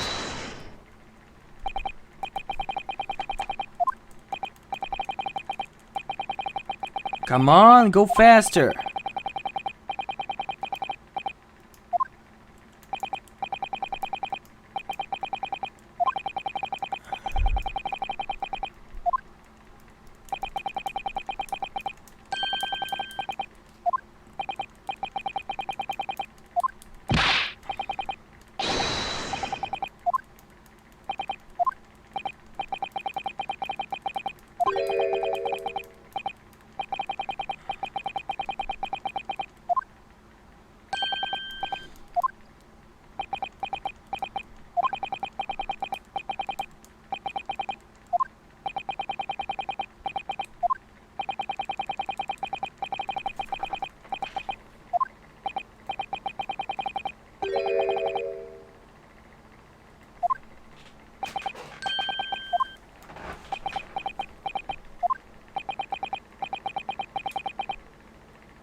I think I should press him back with the Mason.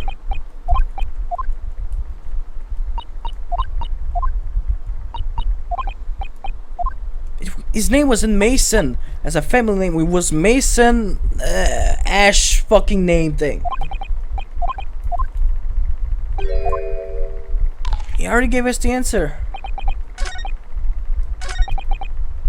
Hold it! So...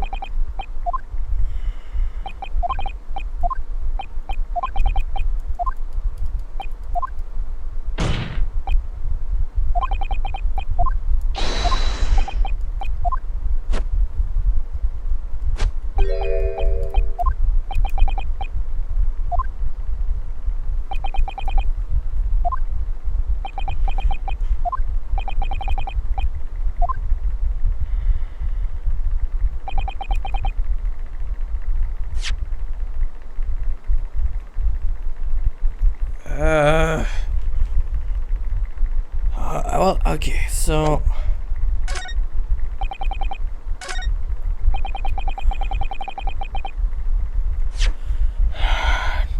fuck. Okay, I tried that. It wasn't that.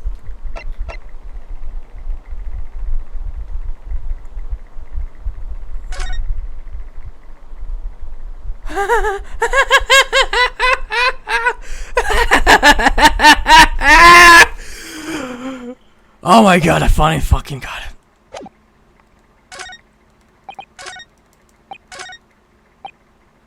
I'm gonna save, but I fucking got it. Oh, Susano, I fucking love you! Oh, your fucking thing came in clutch. Objection! Mr. Ashley Middleton, tell me, why did you try to hide your former name from the court?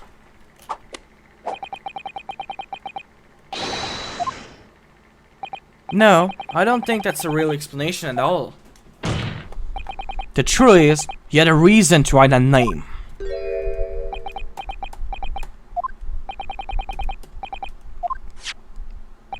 I had here the note from the omnibus case, my lord. And as we all know, the victim, the man we now understand to have been negotiating with McGilded. That's right, only Mason wasn't his surname at all, it was his given name. His full name was Mason Milverton.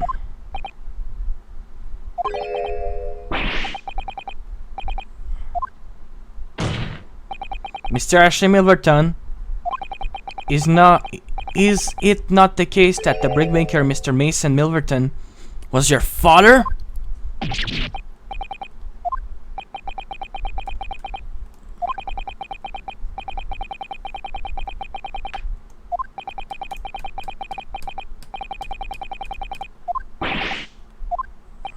The truth is, you have been illegally acquiring highly confidential government information and selling it to McGilded in collaboration with your father.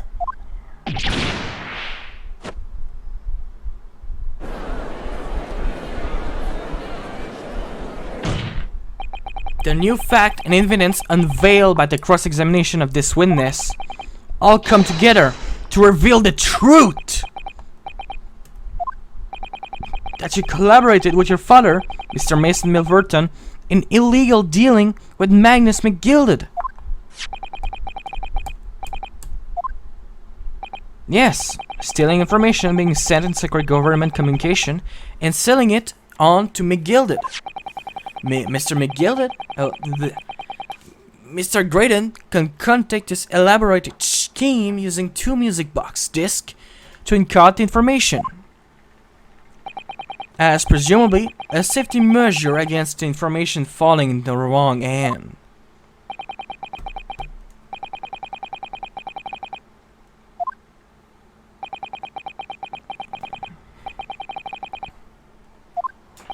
Yes, but before he was arrested, Mr. McGillen managed to temporarily dispose of the stolen disc at a pawnbroker. Then, having learned of the situation, you appeared at Woody Bank 2 days ago in an attempt to recover the 2 articles McGillen had placed in pawn there.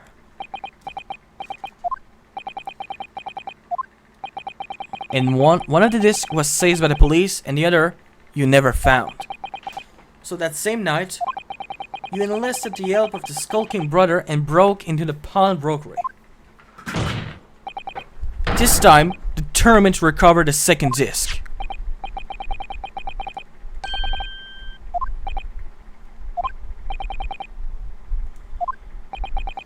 On the night that Mr. Wittybank was killed, fucking hurt my eye.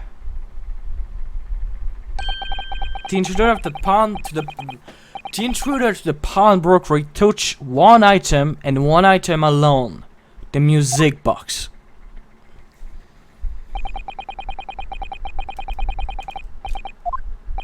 So the question that naturally begs answering is this: Why was only that one article disturbed?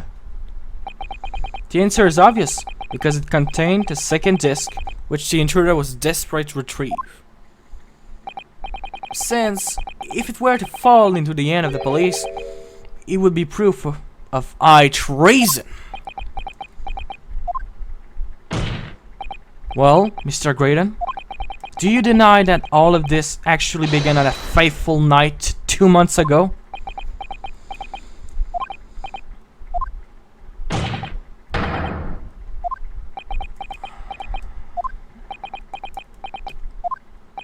Sir, there appeared to be blood swirling through the sleeve of your jacket.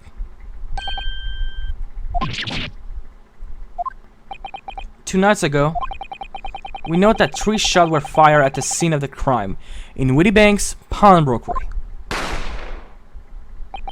One took the life of the pawnbroker himself. One struck the pouch around Mr. Shom's waist. And the final bullet struck the calendar on the wall of the shop, having first pierced the arm of one of the intruder. Mr. Graydon, that one on your arm that you seem to be trying to hide is a bullet wound, isn't it?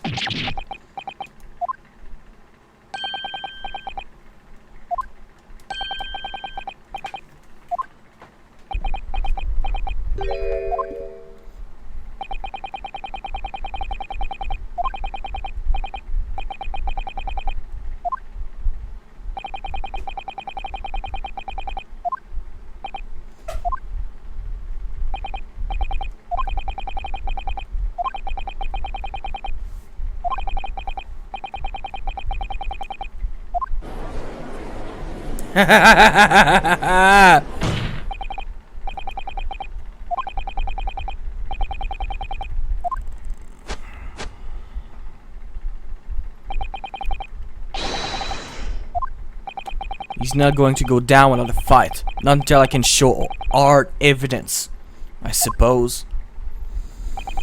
Nevertheless, the defense has now established a crucial fact. Well, we note that one bullet was fired from each of the 2 firearms we have in evidence. The bullet from the skulking brother hit the pouch around Mr. Shom's waist. And the bullet from Mr. Whittybank's gun, clearly it must have been the one that cut Mr. Grayson on the arm.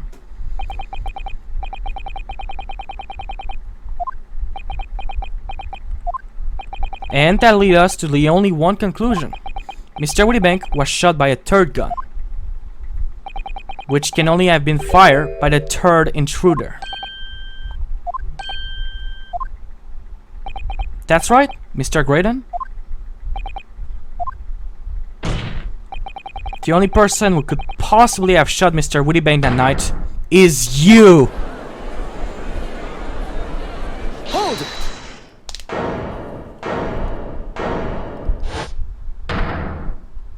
I thought it was Gino, for fuck's sake.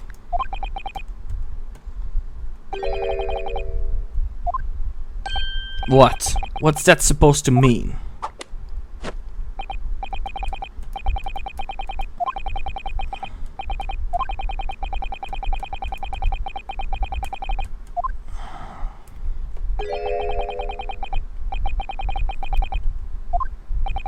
What? What do you mean? What thought? What possibility?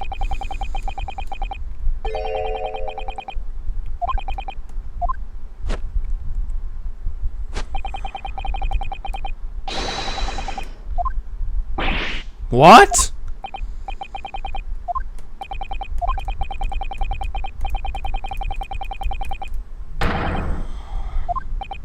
You liar!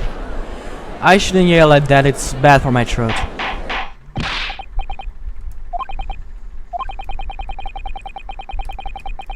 Oh, fuck's sake, yes.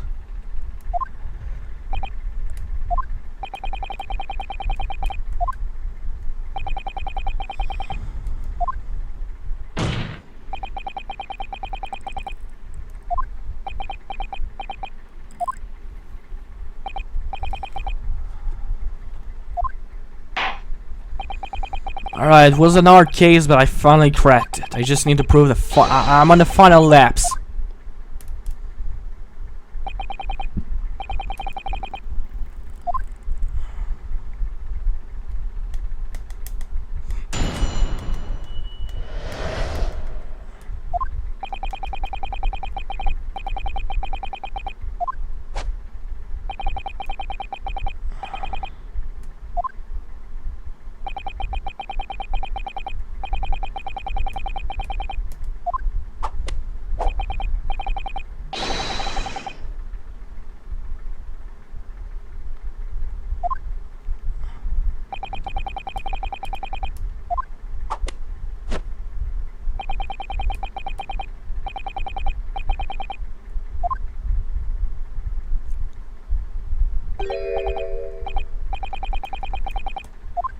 Absolutely fucking lie.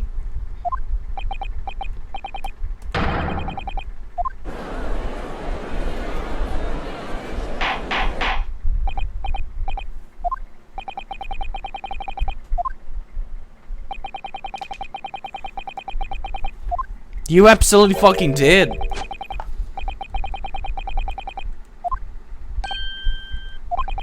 The truth.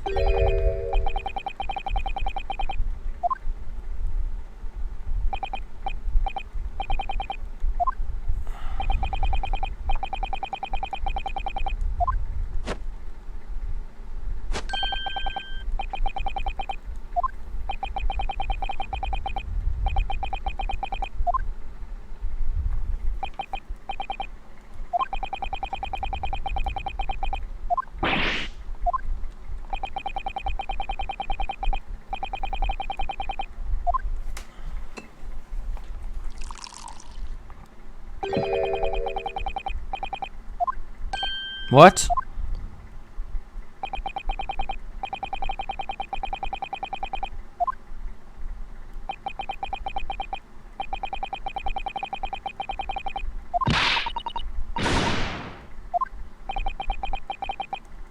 I bet it's the same fucking thing.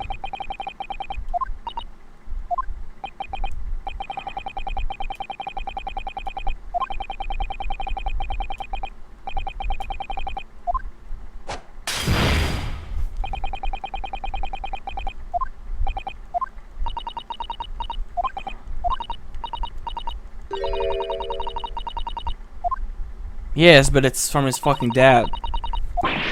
Oh, help. You're right. I was forgetting that happened yesterday. Oh, for fuck's sake, flashback.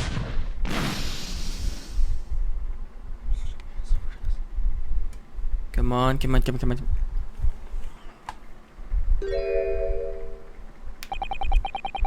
But that's not Mr. Wittybank blood. That scent is from 2 months ago. That's Mr. Mason blood. From when he was stabbed by McGilded, who was wearing the coat at the time.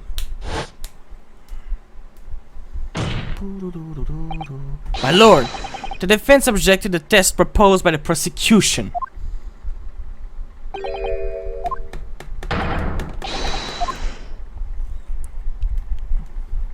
It will be hilarious. It's the same fucking result as what we do with our tongue stuff.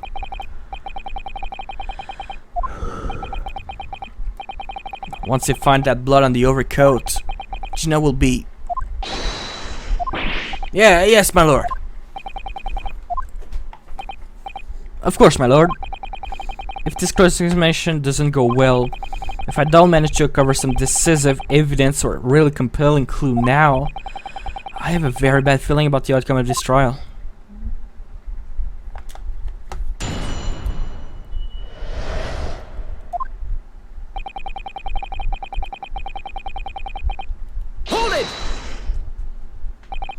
Mr. Ruben emerged from the storeroom, I believe.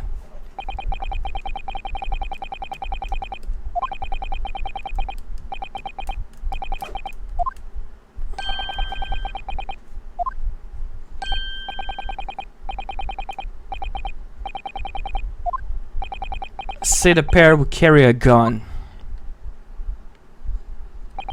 What do you mean when you say you were near the entrance of the shop? Looking for the music box, of course.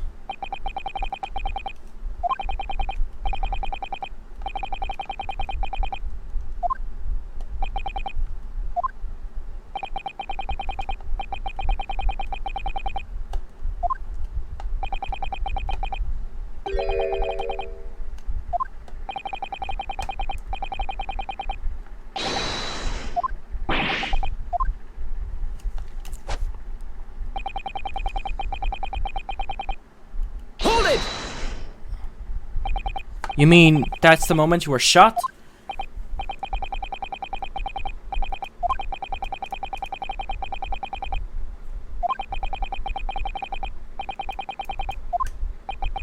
And the bullet went on to strike the calendar in the wall behind you.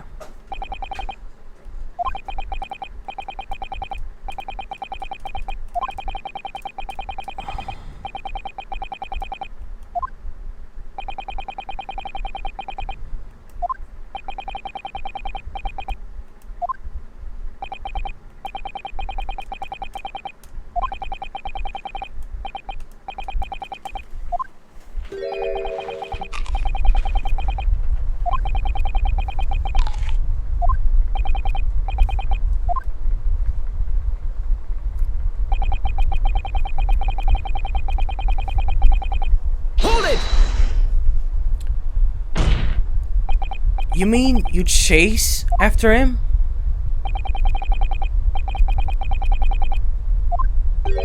And what about this pee hole in the door you mentioned?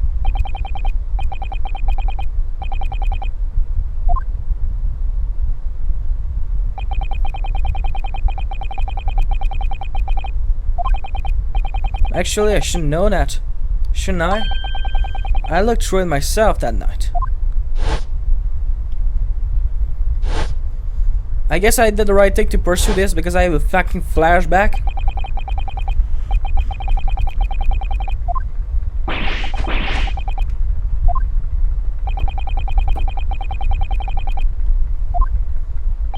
So the skulking brother were there, but he didn't see the killing of Mr. Wittybank take place.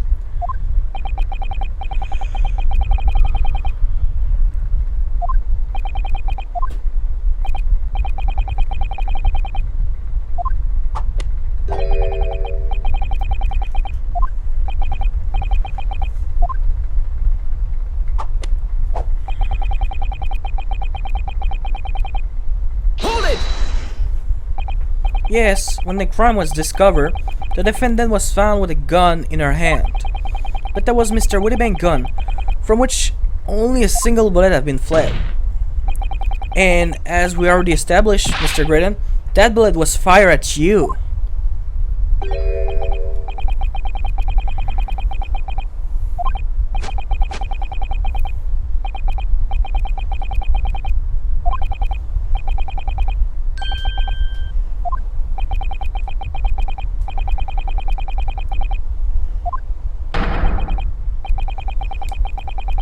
Objection! But no other gun was found at the scene.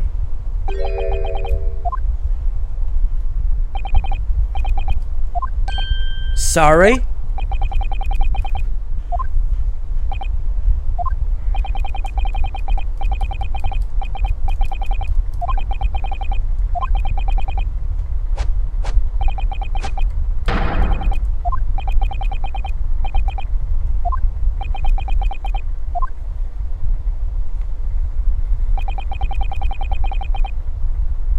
Hold it! All over her?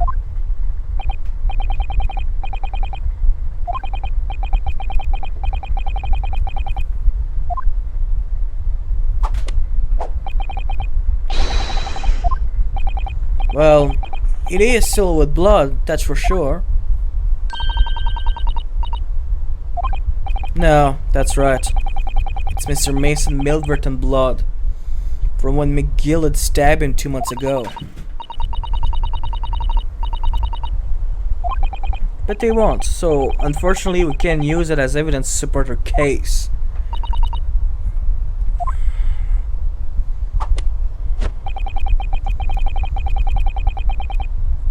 Hold it! Did I hear you correctly? She threw the gun out of the room?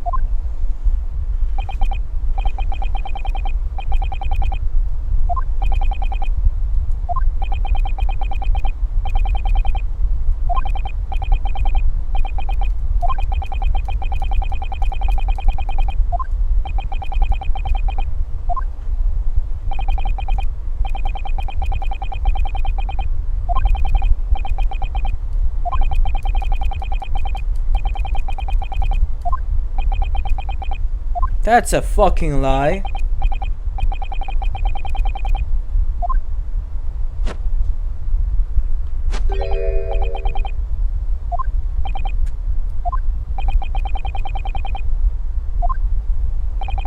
Clear up.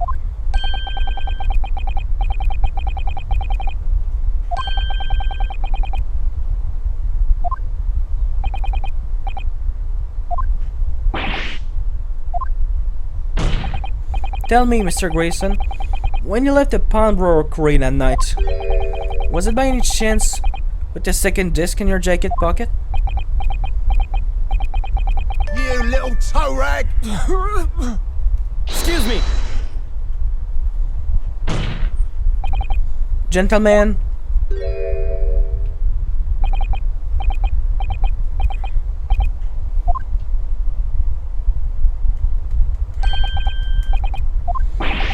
that should be my line. You do realize you were just violently shaking Mr. Skull King? What was going on just now?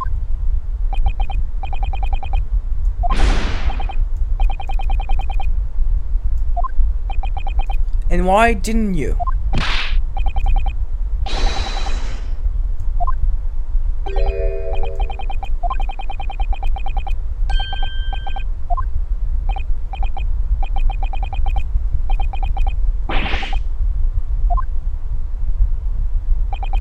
That was strange.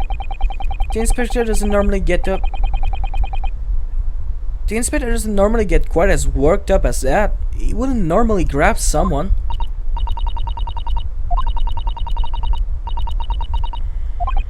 Yes, well, I think he might be a special case serious.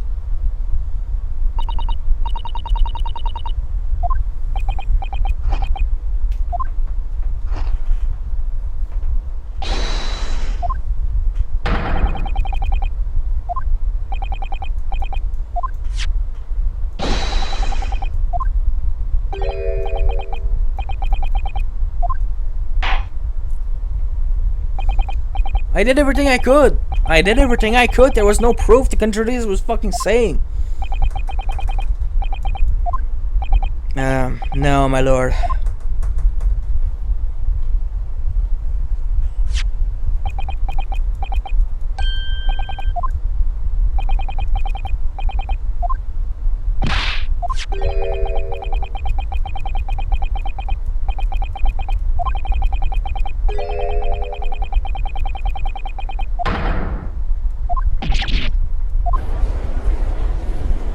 That was stabbing womb, you dick! Objection. No, the blood on the coat is not Mr. Whittybank. The coat originally belonged to Magnus McGilded. Just before his coat was deposited as at Whittybank, McGilded has fatally stabbed Mr. Mason Milverton. So the blood on that overcoat is the blood of the brickmaker from the omnibus case. Objection!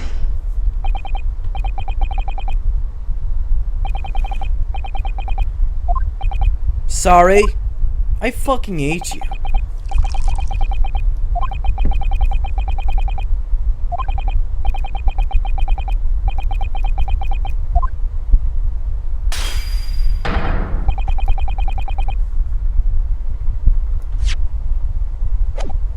I didn't know, you dick!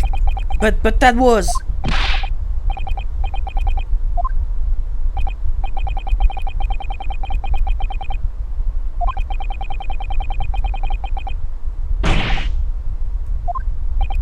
But... We use Mr. Sean specially from...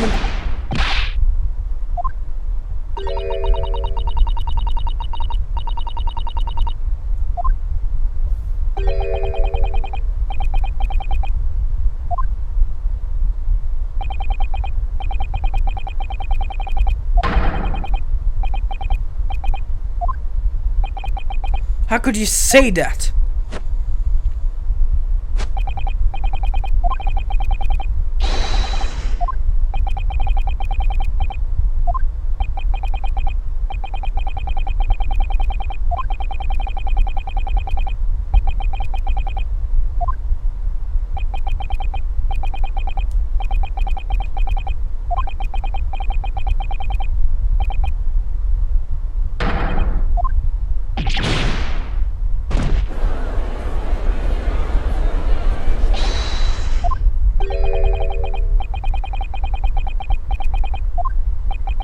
For fuck's sake.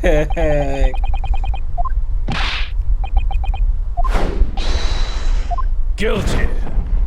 Guilty. Guilty. Guilty. Guilty. Guilty.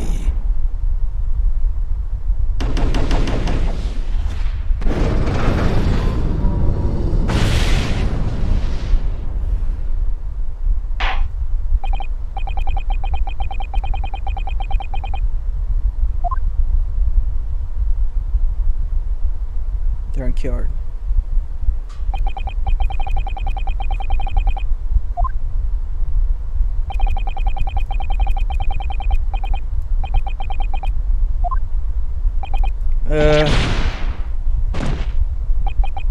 I don't believe it. After I come so far, how is it unraveling on me so fast? Did I fucked up?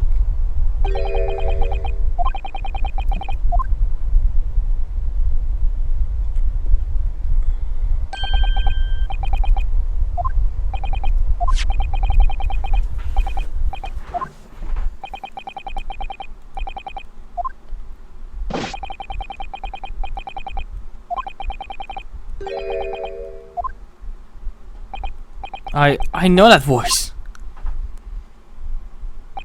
Am I going mad? Huh?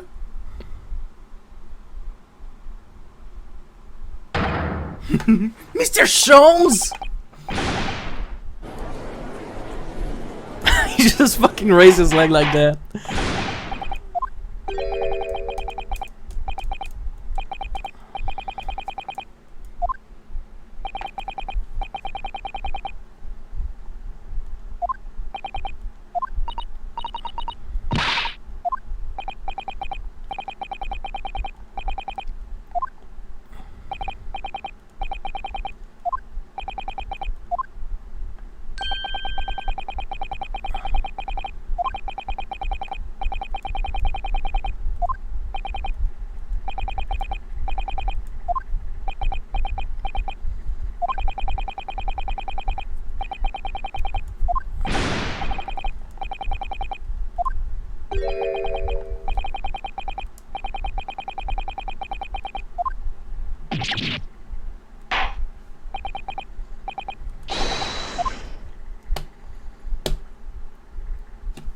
Alright.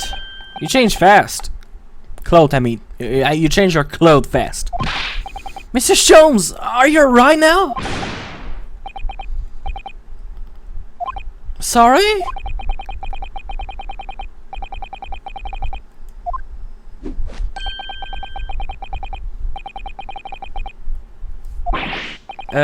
Let's make this discussion as short possible.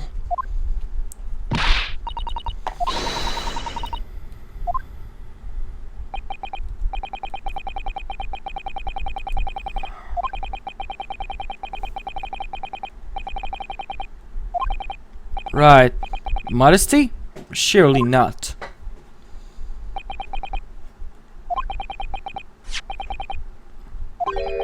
What's that? A lavender furoshiki wrapping? From Mrs. Sato?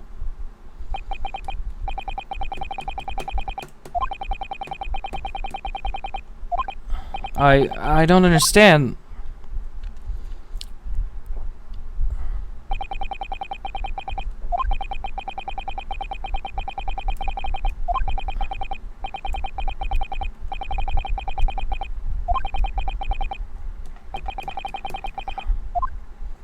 A little late, but alright. A living present from Susato-san? Whatever could it be?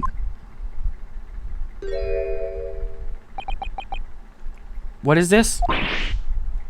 It's the cat door making.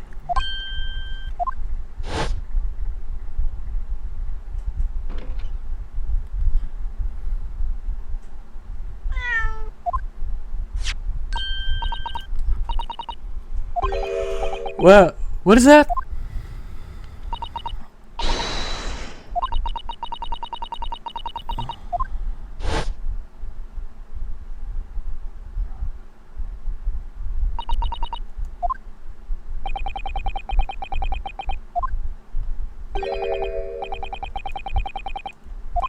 What? Didn't she say something like that? Ah, for fuck's sake, just flashback after flashback on flashback. You really are the best judicial assistant in the world. But I'm not stopping until this is over, even though it is too hot for my liking. Way too hot for my liking.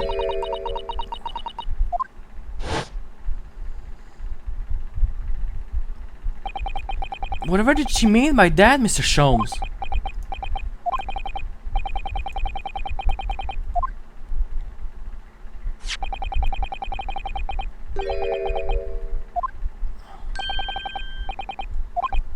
No, not all cryptic then.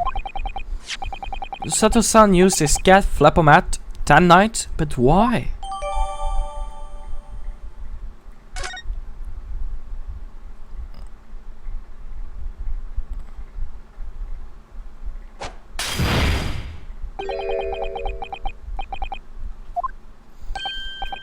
We're out of time already?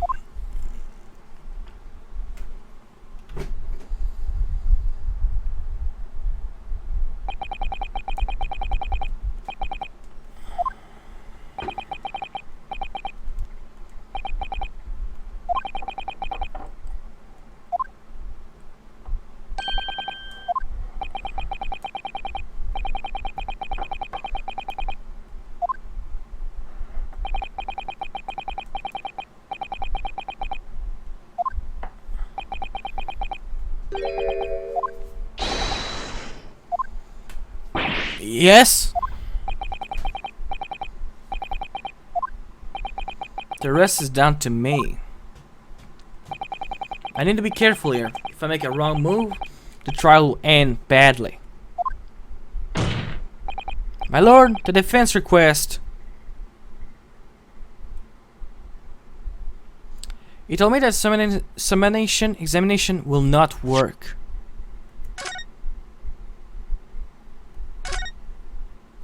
I think it was a clue to tell me what to do. Alright, I don't have more time to think. So... further cross-examination. Objection!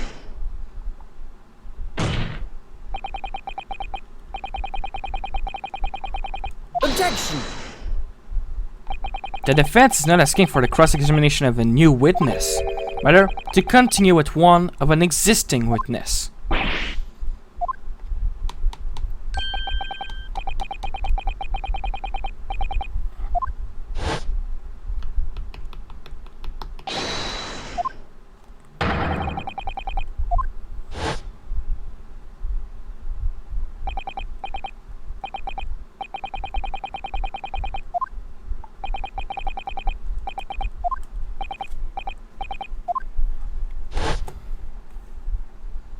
That's twice we used that move in this trial. There's not gonna be a third time.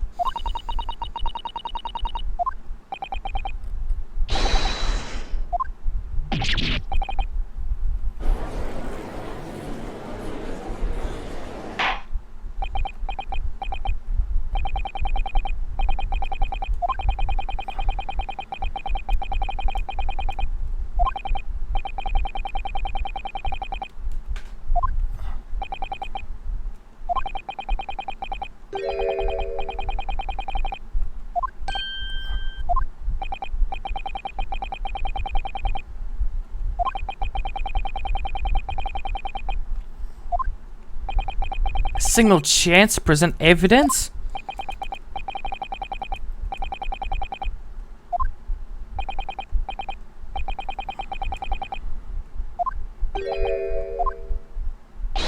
Yes, my lord.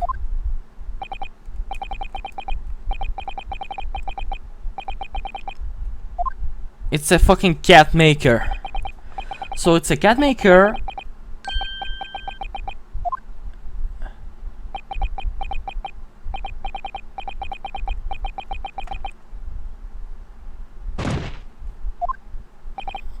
Miss Mr. Sholmes!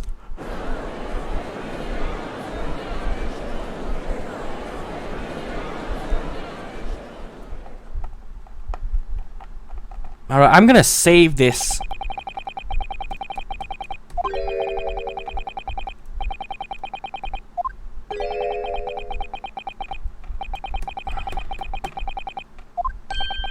Strike a man when he's down, why don't you?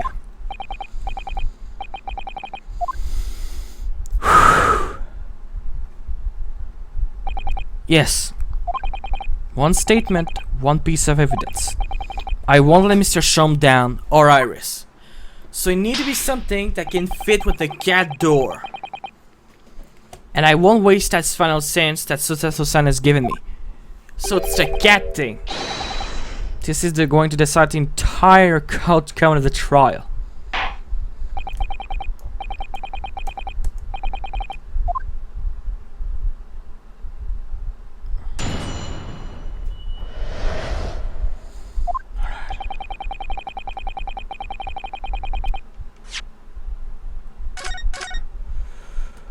Alright, alright, alright.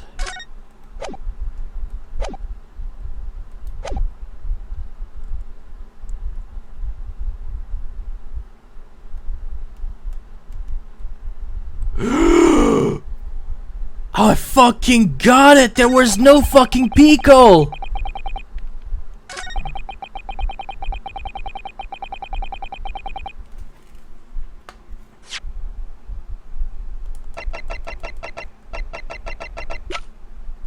I need a picture, I need a picture, I need a picture, I need a picture. There was no Pico!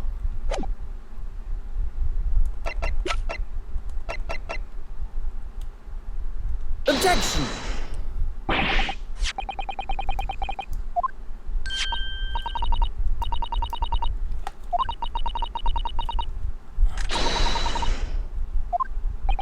That's right, my lord. It's a device for granting so-called cat flap. Small door for cat to come and go as they please, without their owner having to open.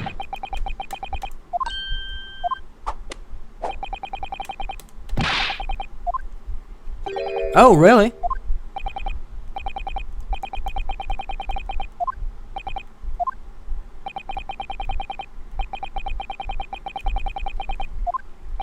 Perhaps it would help if I describe its function in another way then. This contraption is able to create a peephole in any door you can imagine in practically no time at all. 2 nights ago, we arrived at the scene only minutes after the murder of Mr. Wittybank had taken place.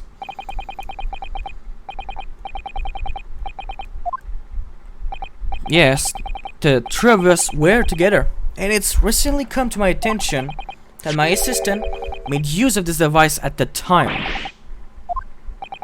There was a peephole in the storeroom door. I can attest to that, because I looked through the peephole myself in order to see inside the locked storeroom.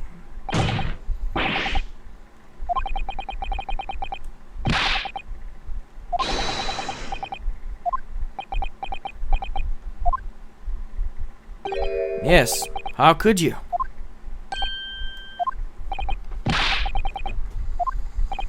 Alright, it's time. It's time to strike the final blow. What I mean is this, my lord. My assistant made the peel in the storeroom door, and until such time as she did, the door had no hole in it to look through.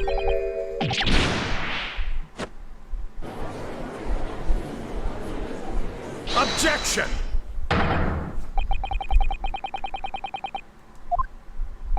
Yes, it was created only after the incident had taken place by my judicial assistant using this device.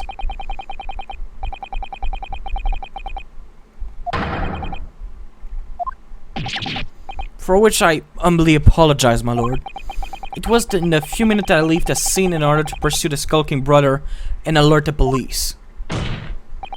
Nevertheless, in the light of this new information, it became apparent that Mr. Grayson's testimony is riddled with all. Joke. The majority of Mr. Grayson's testimony that appeared to incriminate the defendant is based upon what he witnessed through the peephole, the people, in the storeroom door. However, if at the time of the incident that peephole did not yet exist in the door, there is no possible way that you could have seen what you claim to have seen. In short, your entire testimony is a pack of lies. Okay, I'm really happy I picked the right thing. Objection!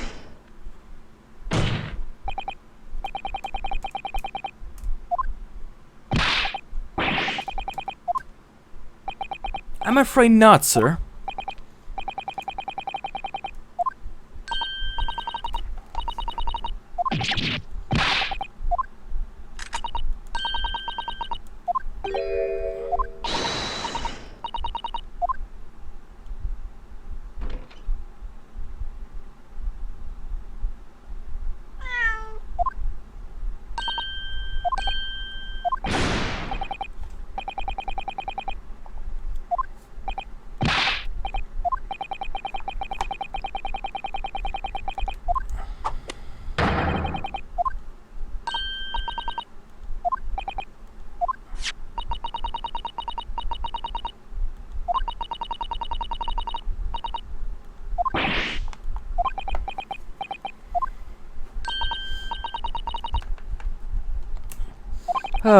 Excellent work, Iris. Thank you.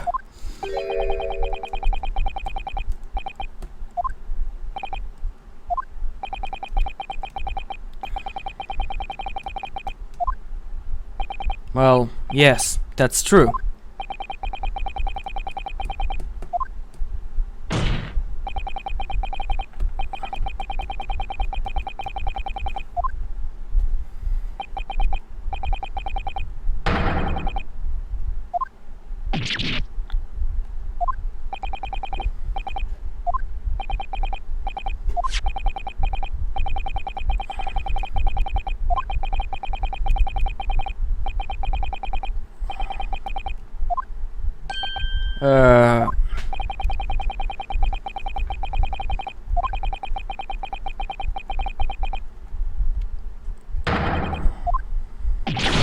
What?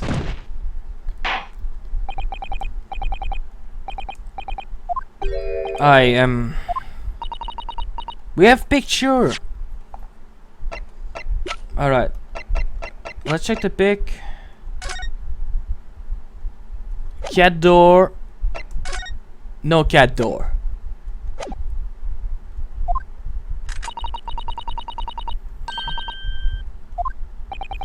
I don't know if I can do this, but I do know one thing. Soto-san's the greatest judicial assistant in the world. I can't prove it. I already have the fucking proof.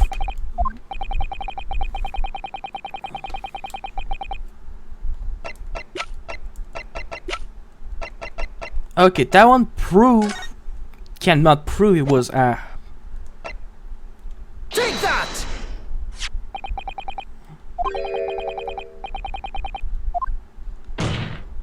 My judicial assistant, Mr. Sato Mikotoba, sorry, is an extremely intelligent and capable woman, which is why I never had any cause to doubt that she would have considered this scenario and made sure I had the necessary proof.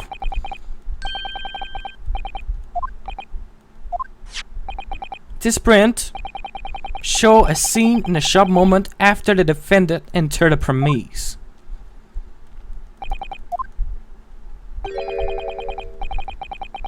It also showed that there's no fucking pee-hole, you fucking...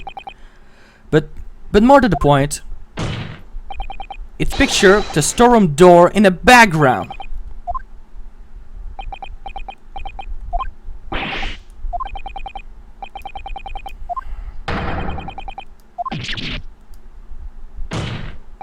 Mr. Graydon,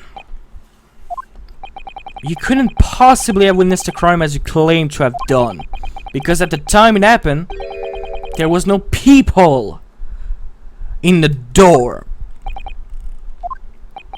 In other words, your testimony is a catalog of lie.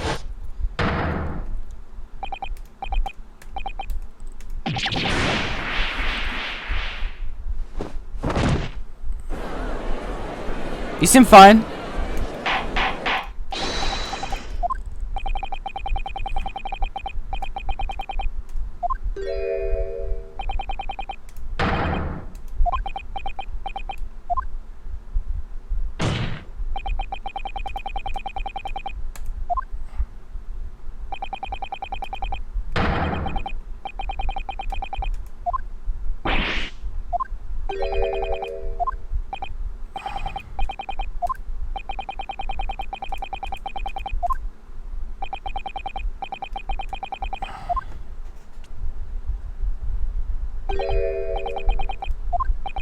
What?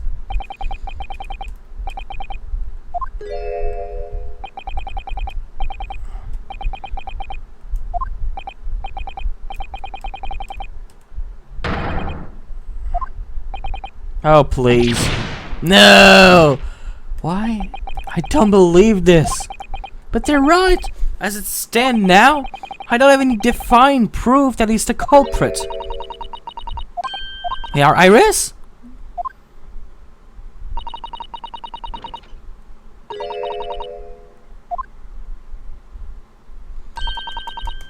Right.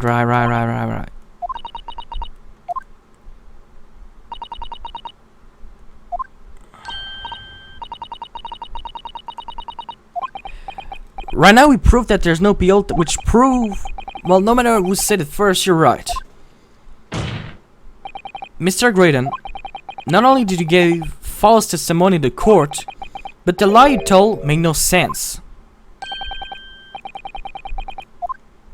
What you said in your testimony revealed that you know something you shouldn't have known. In other words, there is a fundamental inconsistency in your statement. Objection!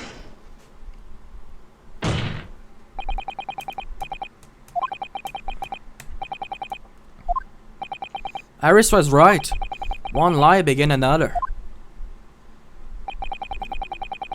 The inconsistency is revealed by the lie in the witness statement.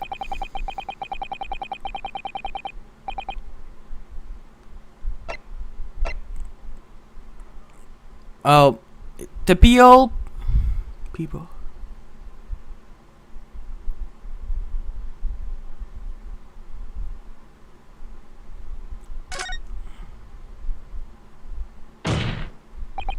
The blood stains that were present on Miss Liz's straight coat.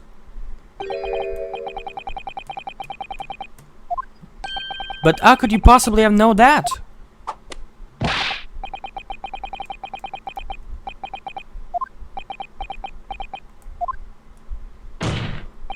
The point is not that you have lied in your testimony, Mr. Graydon. It's the nature of the lie you can content that is so revealing. Then let me ask you a simple question. How is it, Mr. Graydon, that you knew of the existence of the people in the storeroom door?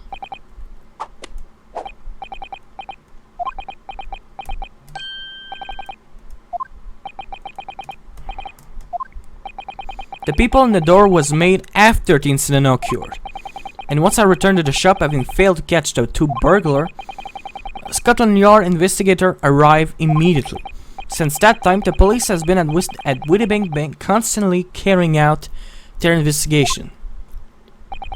Isn't that right, Inspector Gretson?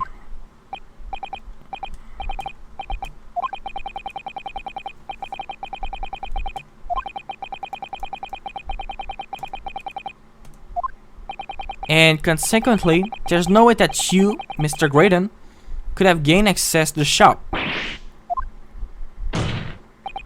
Therefore, you should have known nothing about the people in the storeroom door.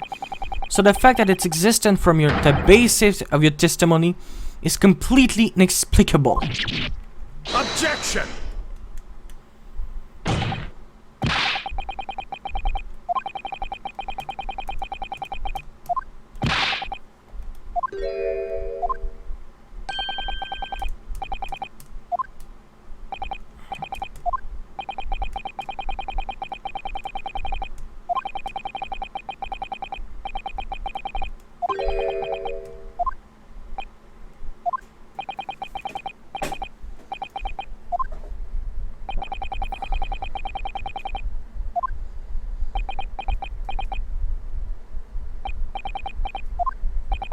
Mr. Graydon, you shouldn't have known about the existence of that people. Which can only mean that you must have been informed about it by somebody else. Objection!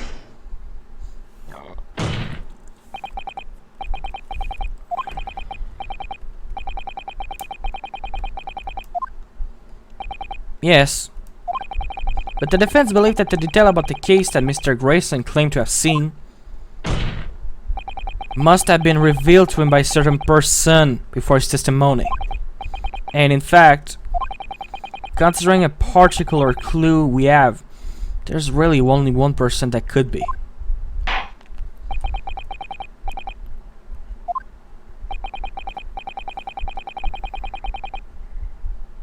No.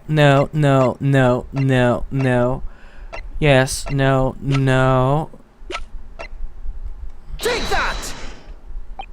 The truth is, it can only have been you, Inspector Gregson. Objection!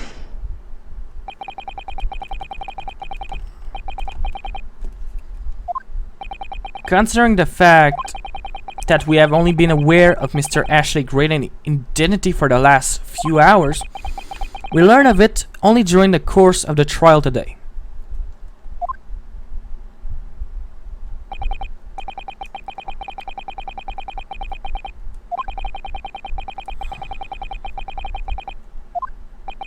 And until that time, Mr. Graydon would have no idea. Sorry, Mr. No inkling that it would suddenly be required to appear in court.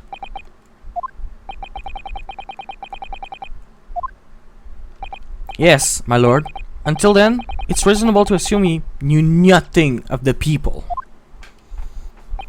It was only once Mr. Grayson was in the stand that he realized his position, that he would have to defend himself against the accusation that he was a third intruder.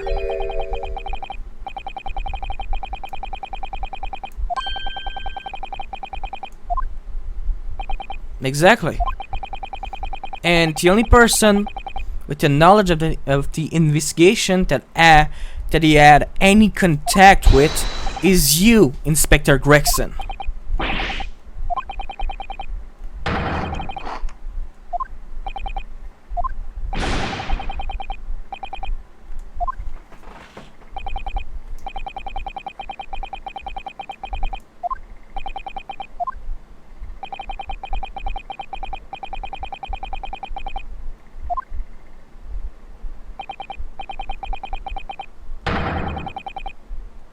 It did. What is it, Iris?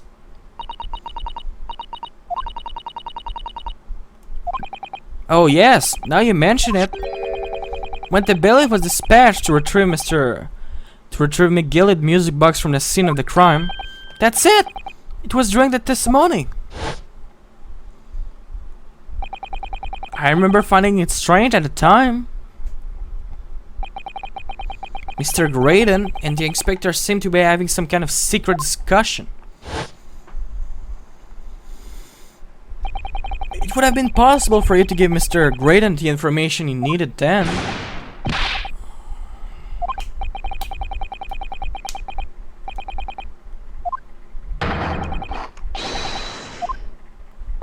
Admittedly, you wouldn't have any reason to do something like that for no gains. But perhaps it was part of a deal of some kind. Then it started to make more sense. I wonder if perhaps in exchange for detail about the people at the crime scene, Mr. Graydon agreed to give a certain something to the inspector.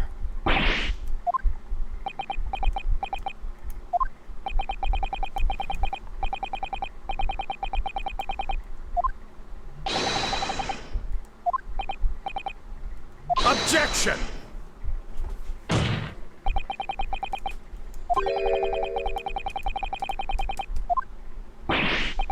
I don't do that.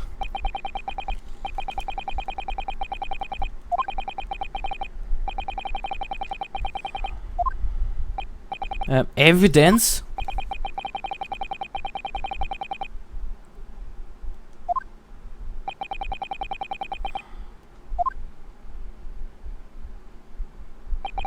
If Inspector Grayson really did strike a deal with Mr. Graydon, then logically there is only one thing he could have asked for. That must be it. Yes, it must be the missing link that would join all the dots together in this puzzle.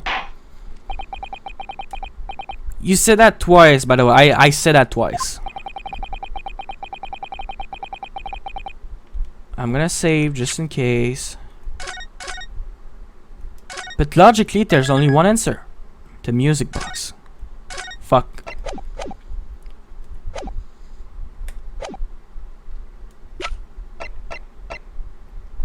Take that! Inspector Gregson. Besides this murder, it is not true that you've been working on another very important case. It is possible that this other top secret case is what alluded to in this in this newspaper article here. The classified secret being leaked overseas from the Ministry of Justice. We discovered during the course of this trial the music box disposed at Woody Bank by Magnus McGill, a special music box designed to play 2 discs at once. It would seem very likely now that encoded on the pair of discs that were in McGill's possession are the leak classified secret. So I put it to you, Inspector, that in order to recover the second disc containing those secrets, you covertly made a deal with Mr. Graydon in which you exchanged the disc for a detail of the case. For details.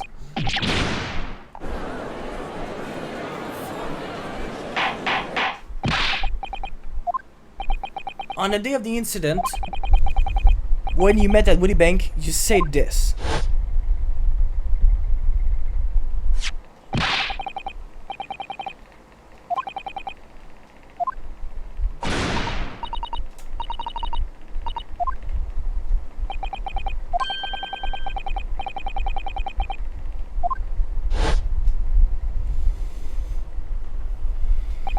Scotland Yard already knew at the time, isn't that right? That Magnus McGill was involved in the stealing of government secrets.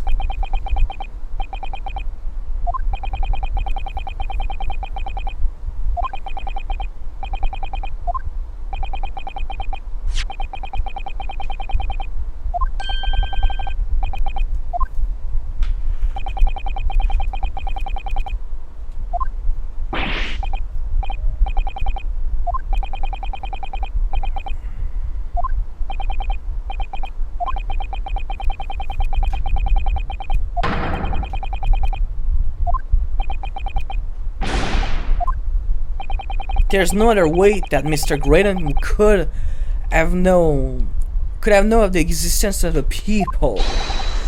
It's the only explanation. A deal was struck between these two men.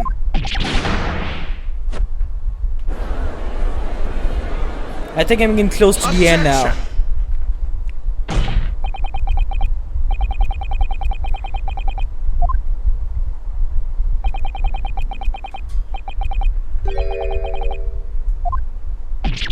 Wait, what? In this room? How could you possibly make a claim like that? What?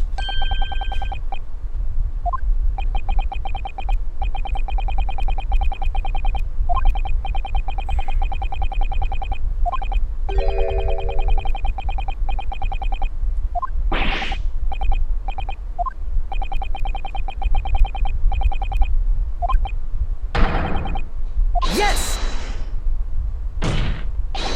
The defendant that the painter is searched at once.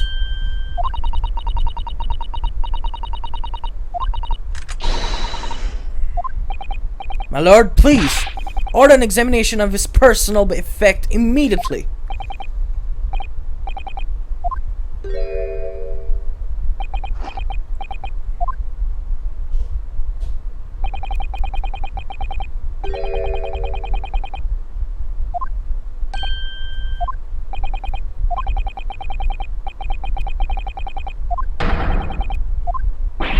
What? He's going to agree to it?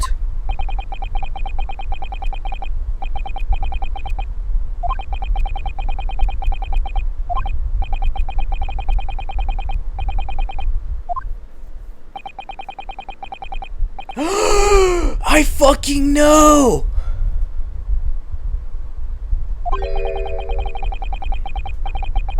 He's in the fucking Skulky brother!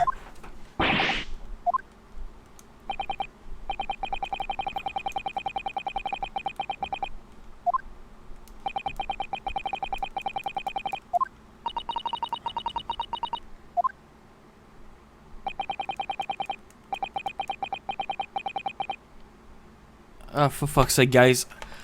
I know I wanted to do it until the end, but I cannot fucking do it. It's it's been 3 hours. I am not okay right now. A question of temperature. In possibly just 20 minutes. It possibly be an hour or more. I do not fucking know. Fuck it. So let's just do that and see, okay? It's true, I can imagine Gregson would have accepted a gentleman's agreement for something so critical. The disc must have physically changed, and which means the inspector should have it. But somehow, something doesn't feel quite right here. I already figured that out.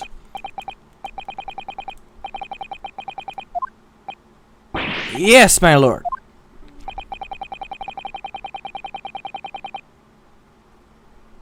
Search someone else. Yes, the defense formally demanded a search to be conducted.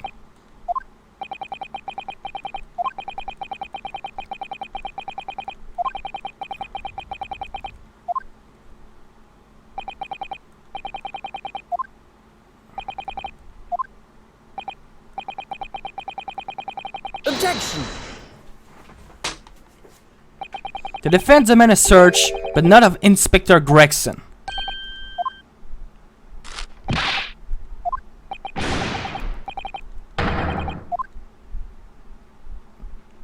No, Inspector Gregson, not you. Somebody else.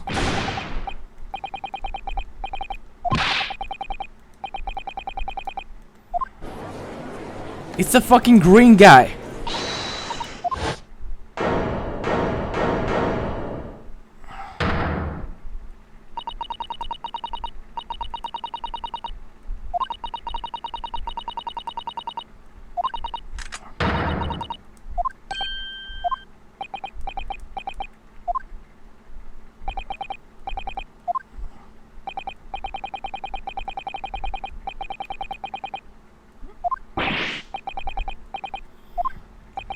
If I'm not mistaken about the thing I seen in court today, I'm fairly sure that I know who has the disc at the moment. There's only one person it can't be.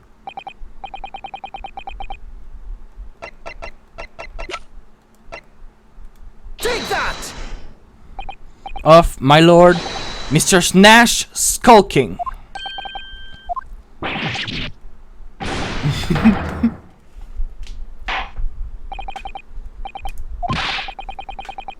Hold it!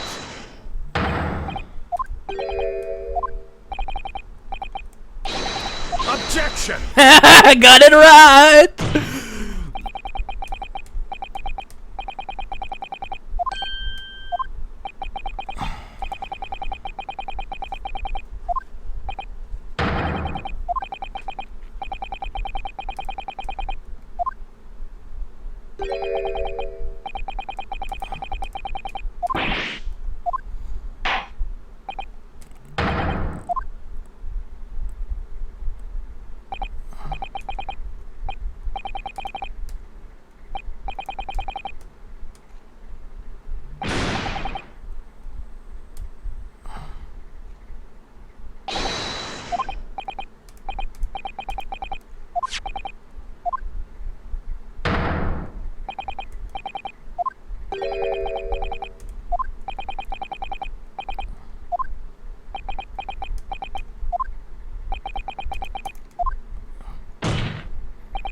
That is the second music box disc left behind by Magnus McGilden.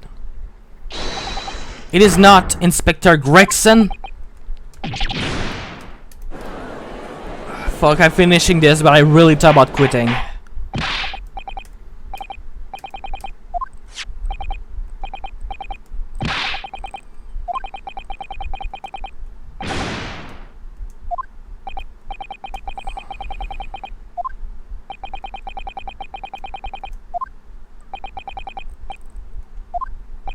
Without question, my lord.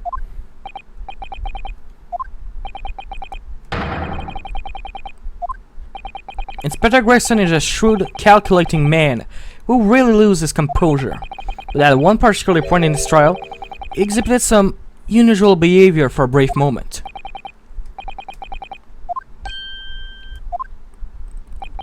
It was, yes, during my cross-examination of Mr. Graydon. Tell me, Mr. Graydon, when you left the pawnbroker raid at night, was it by any chance with the second disc in your jacket pocket? It's such a fucking weird phrase, jacket pocket. While Mr. Grayson answered my question, the inspector appeared to have grabbed Nash Skulking by his coat and was shaking him violently.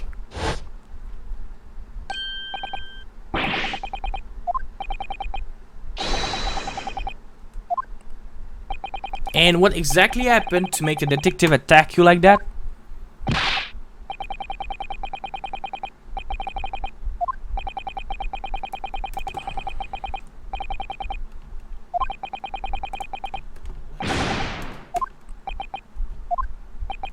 The way the detective behaved then was extremely out of character. But looking back now, it must have been then that he did it. That was the opportunity Inspector Grayson created for himself in order to hide the disc.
He only pretended to act on Mr. Sulking in order to get close enough to him to slip the second disc into his pocket.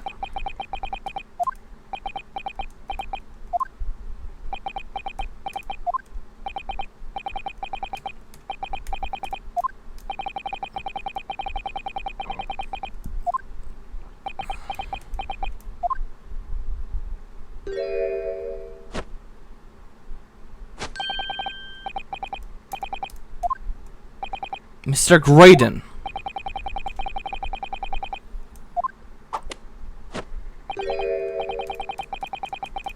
Objection. But then, how do you explain the reason why you knew about the people? What?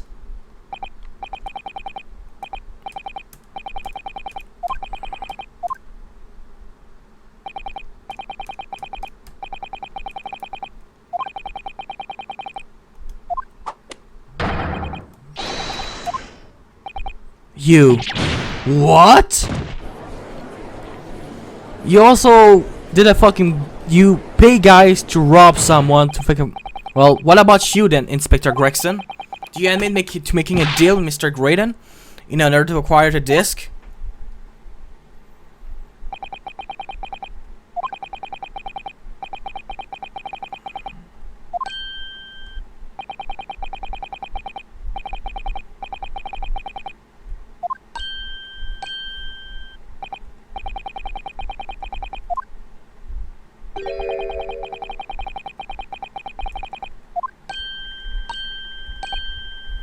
That's yes, you did it?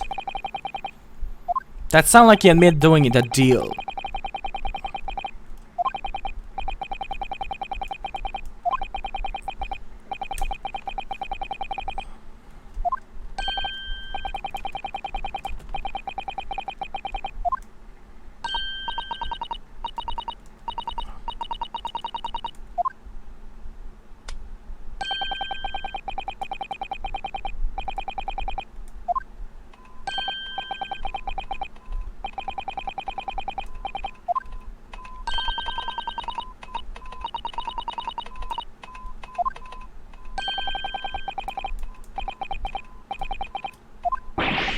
I don't believe it. The 6 juror.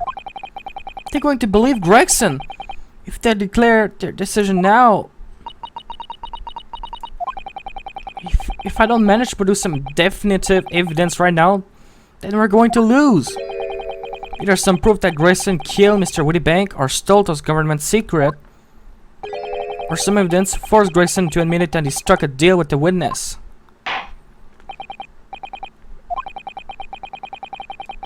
Music box.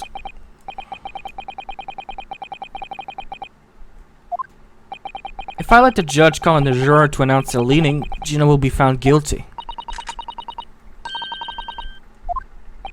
This is it now. It's all come down to this. Who do I present?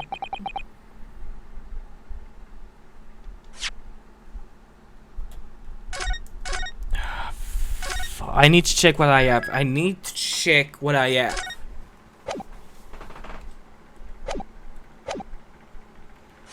Alright. Won't help, won't help, won't help, won't help. Nah. Nah, nah, nah. No, they don't recognize that, so that's not gonna fucking help. Not gonna help.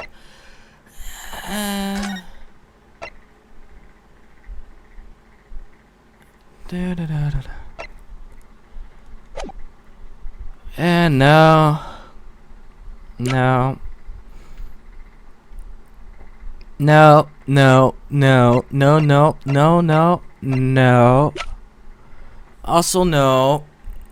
No. I have nothing against Graydon.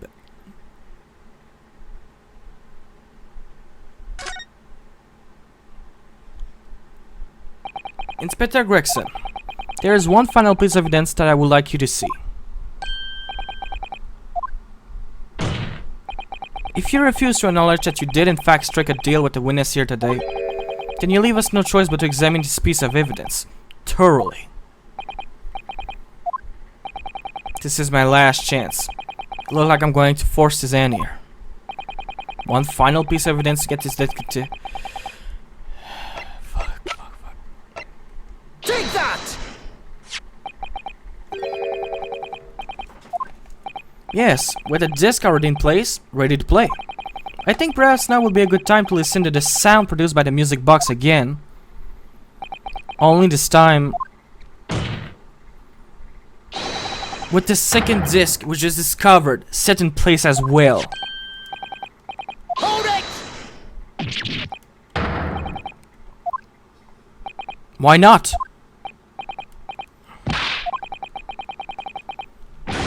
Objection! Not true, Inspector. Their defense has already proposed that the sound heard by the court earlier from this music box were part of a Morse code message. We note that Morse code comprise of two distinct tones. The defense believed that the second disc contained a second tone needed to complete the message. And now we have a chance to confirm the theory.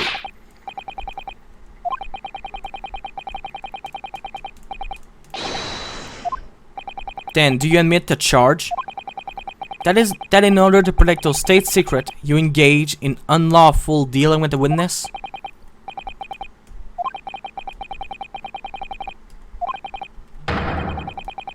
Objection! Let's not forget, Inspector, that you, a Scotland Yard officer, leak confidential case detail to a witness. That you continue to lie to the court, and all because, by feigning or fool, you're determined to do your duty. Well, by feigning or fool, I'm prepared to do mine. I will stop at nothing to protect my client. I don't care who I make an enemy of.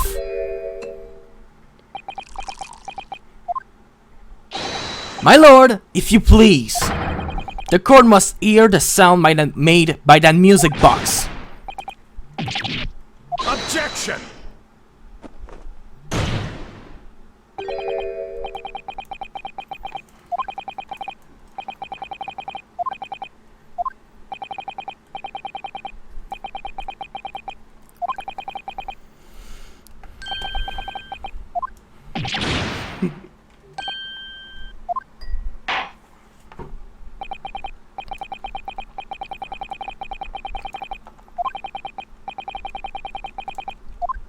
It was the only one I could do, seriously.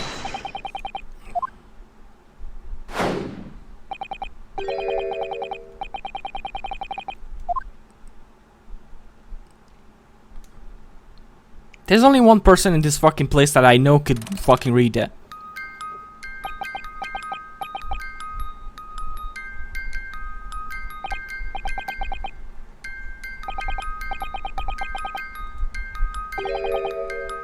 Yes!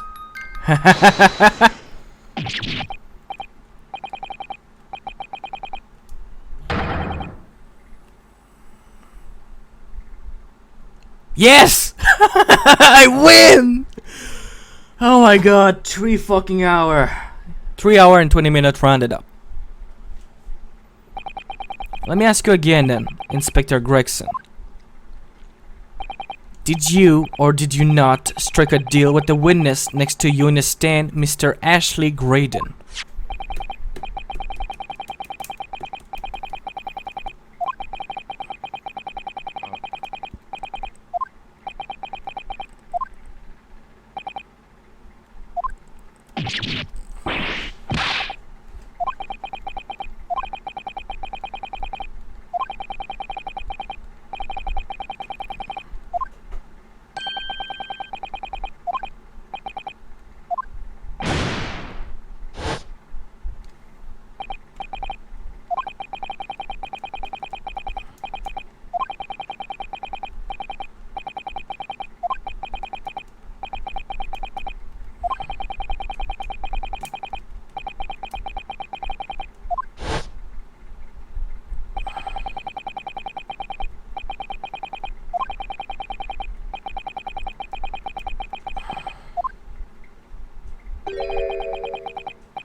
By giving false testimony, this witness intended to have the defendant wrongly accused of murder. Inspector, you knew that. Yet you still revealed those details to facilitate to witness perjury.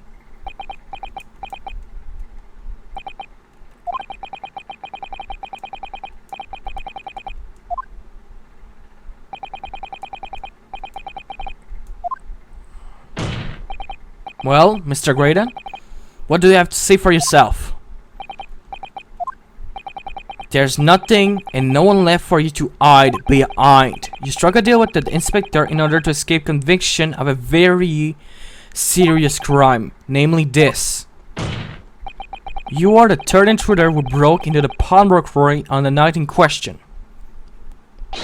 And you perpetrated the murder of the proprietor, Mr. Pop Windybank.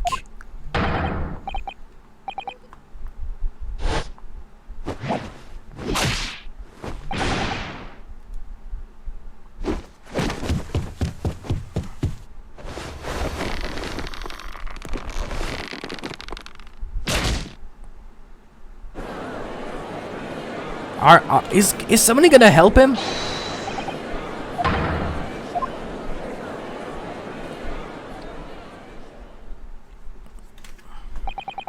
That's it then. It's all over.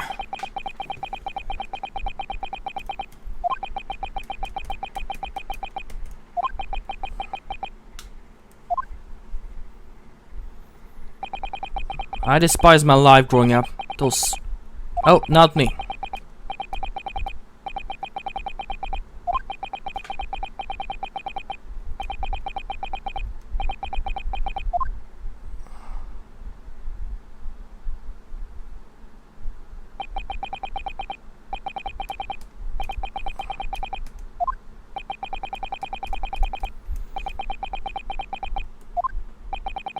But then you decide to try to sell government secret?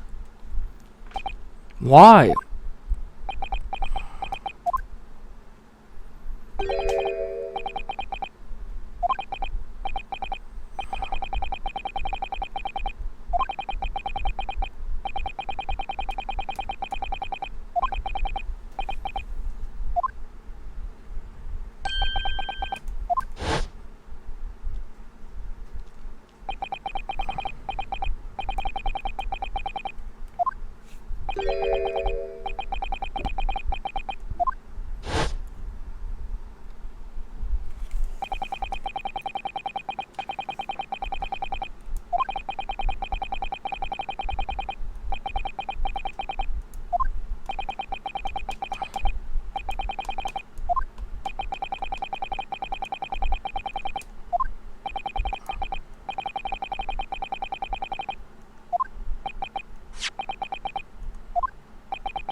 Yes, Mr. Mason Milverton.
So, what happened on the omnibus 2 months ago was the second part of the deal?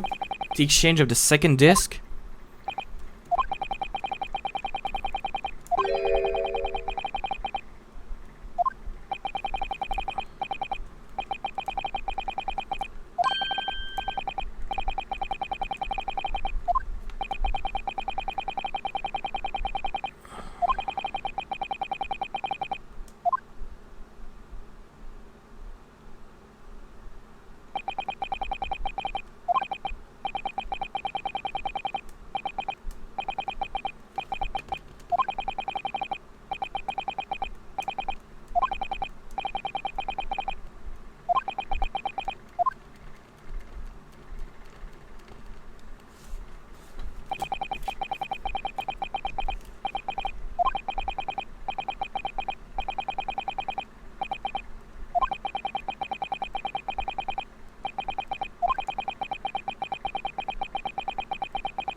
Revenge?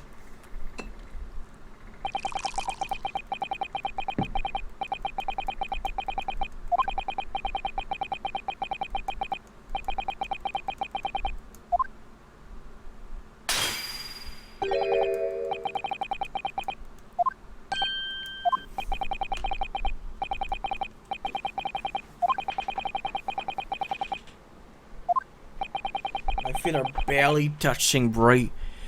My feet are barely touched British soul back then.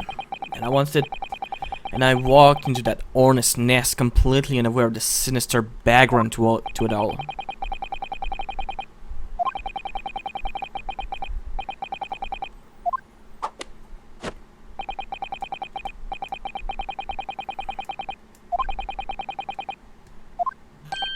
Are you saying that?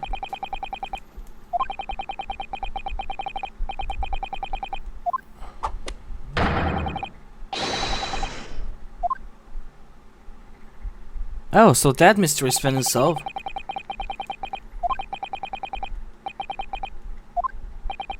McGilda dead that day was caused by this man?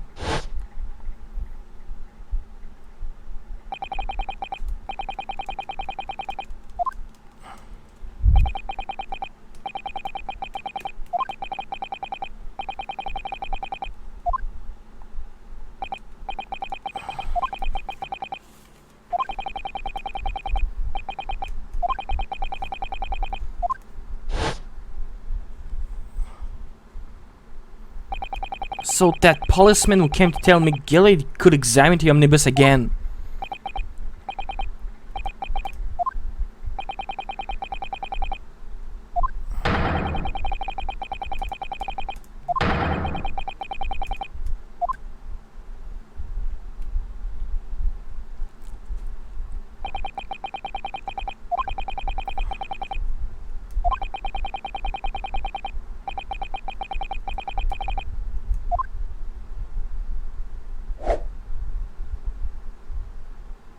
You don't ever add, that's weird you do that.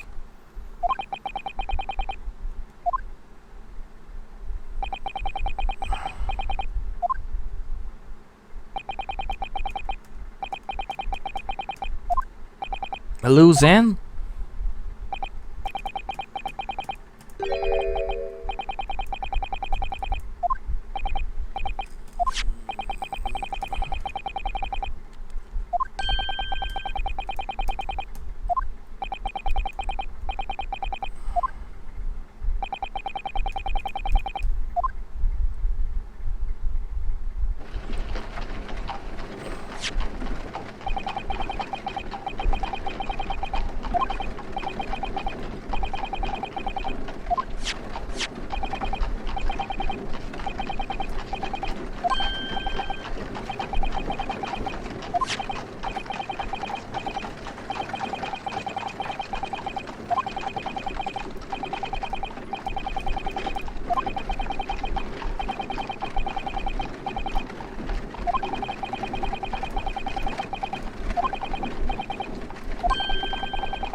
Yes, to Gina. I remember now that when we first met at your wedding bank that afternoon 2 days ago, you had a description of Miss Lestrade written down. How did you know what you were looking for?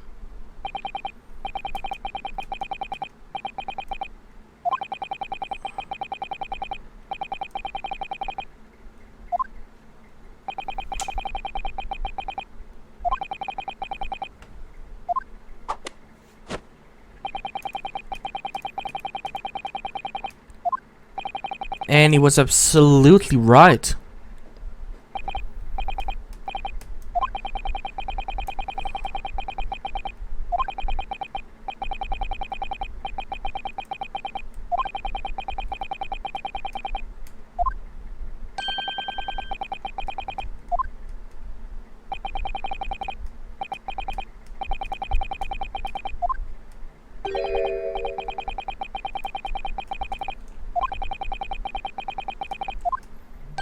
Inspector, you recovered fast.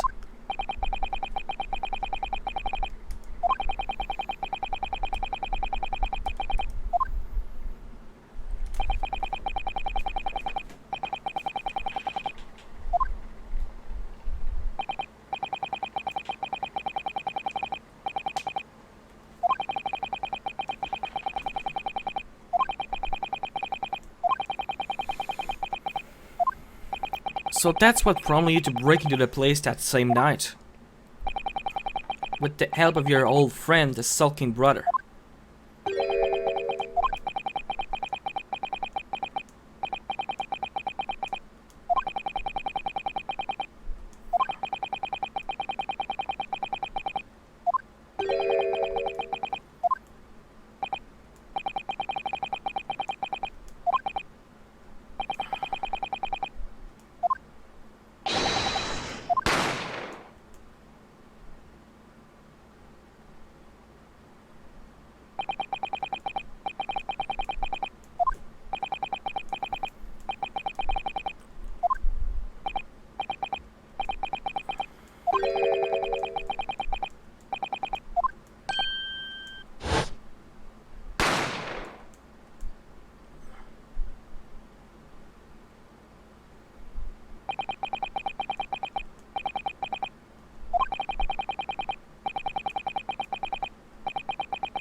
Fucking finally.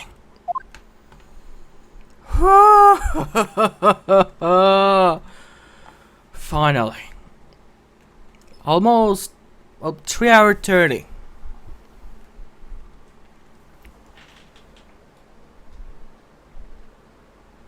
I won.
Not guilty.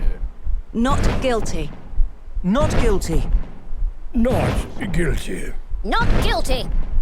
Not guilty.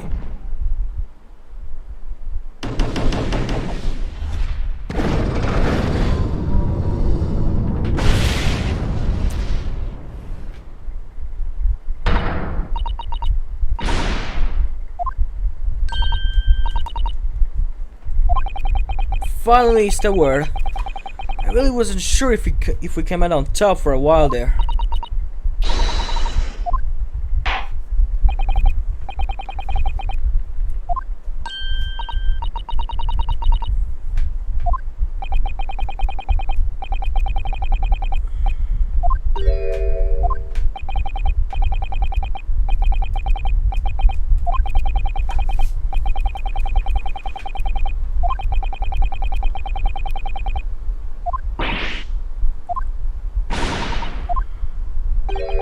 Of course not.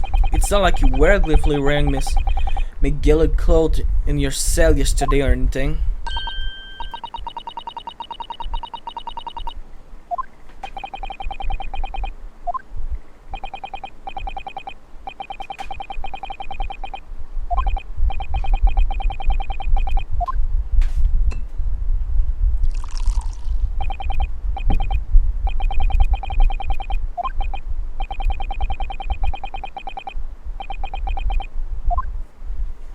Do you respect me a little more?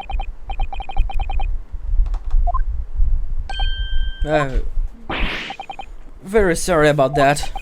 It was the only way that I could get Inspector Gregson to admit to what he'd done, so... Isn't that...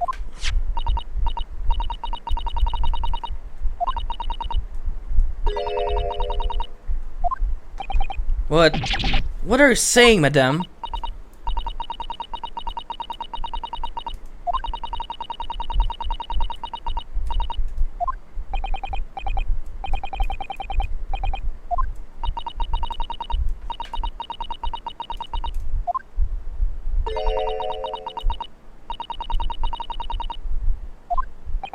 What? What? Can't that really be? It wasn't Morse code after all? My lord, the defense would like to listen to the music box again.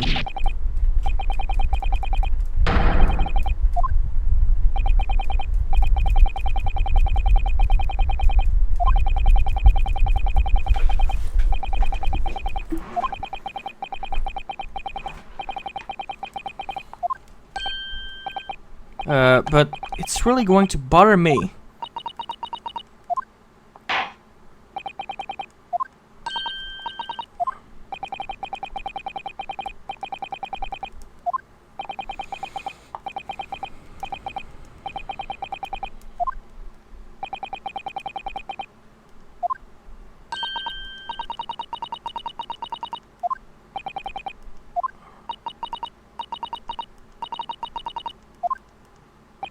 Gina.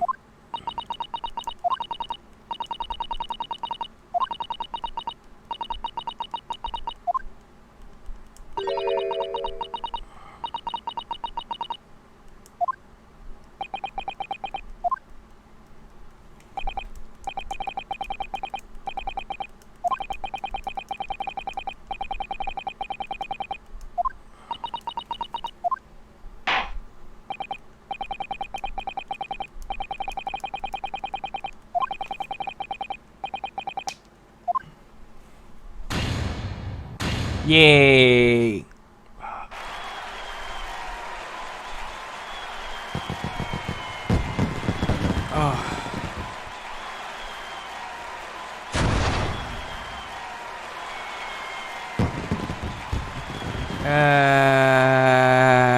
Alright. I won't ask any question about this. Forgive me. Let's say it's a 5 fucking minute thing.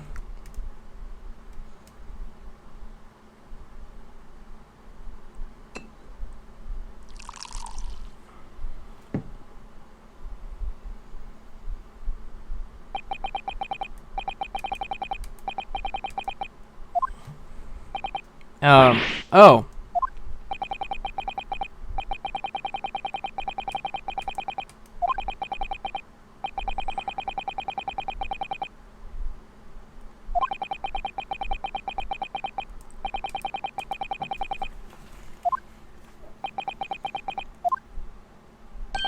I don't think there's anything curious about it. Whether we're from the Empire of Great Britain or the Empire of Japan, we're all human beings. We're not so very different on the inside.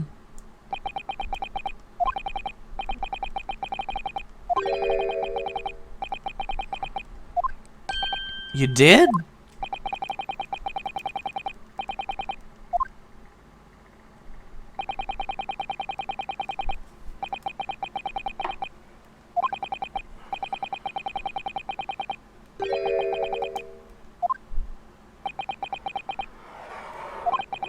You mentioned something similar earlier today. About total betrayal at the end of Japanese. What happened exactly?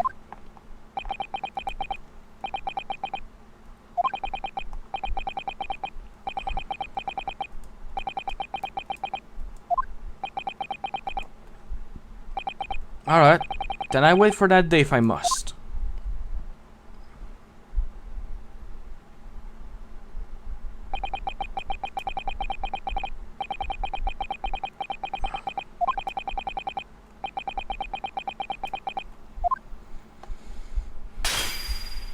Seriously, you're gonna get glass shard all over your end. To be conclude, to be conclude, to be conclude. Oh, fuck, I'm not... I want this to end!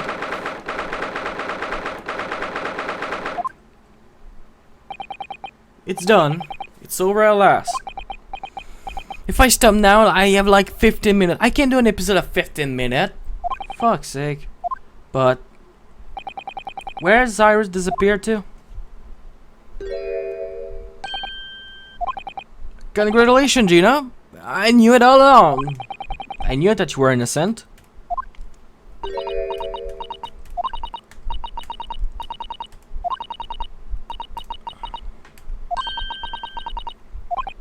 What's that about it?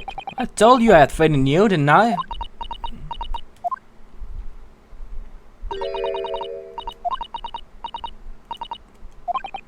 That's awful.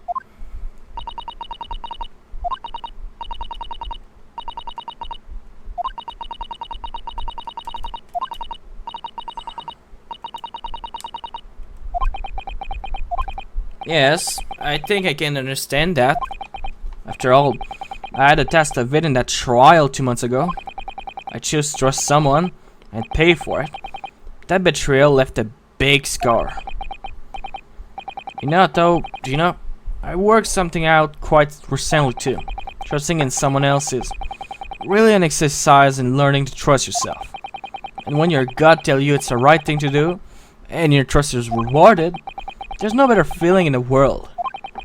I think I have you.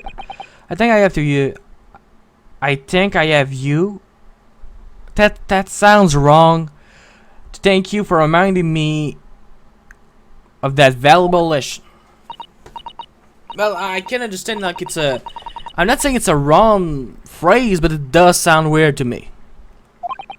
I'm trying to say that putting my faith in you, Gino, has been a real pleasure.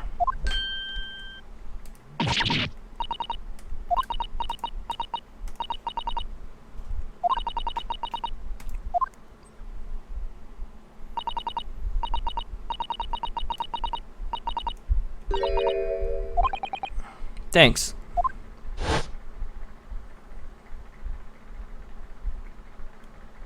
For Pete's sake, just please stop. No, I want this to stop.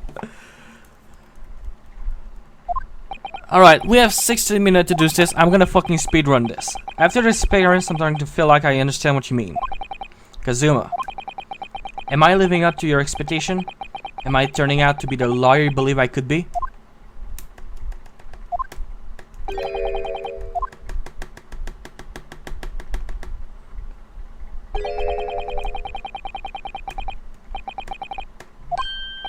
Ah, that voice!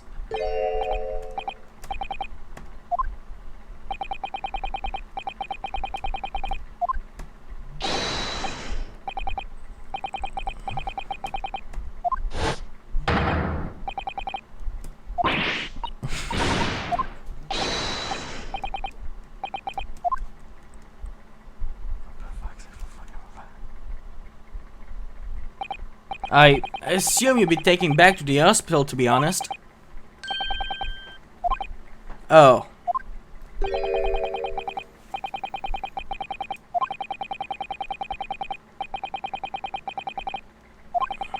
How very above board.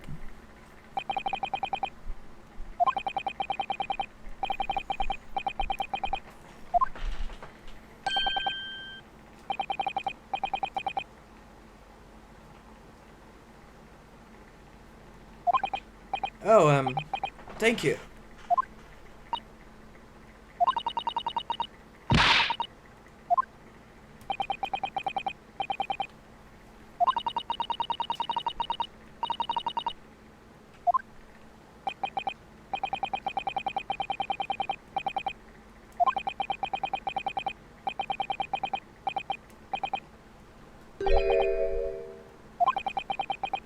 Could you take your hand off my neck, please, Mr. Sholmes?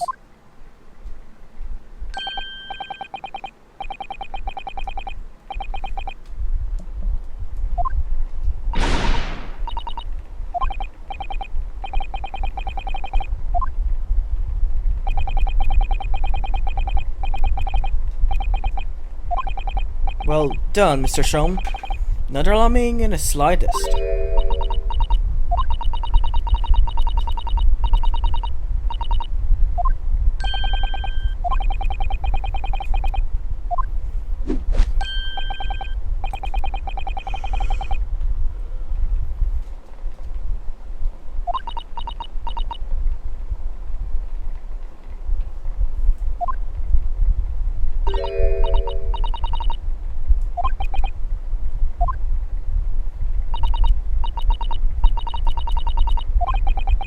Him upstairs, you mean like God?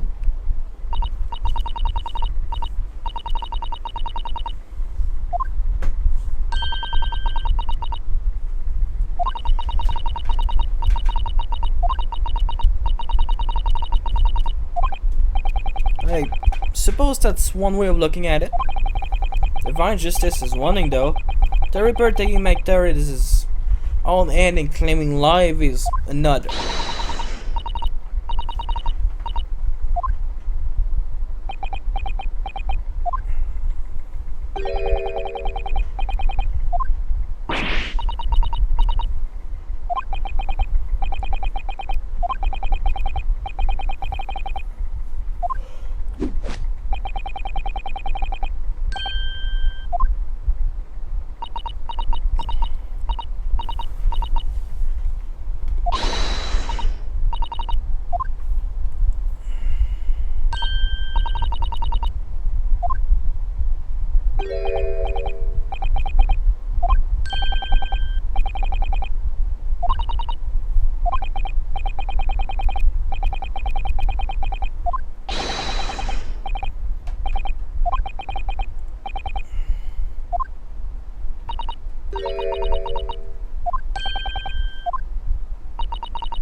Ouch.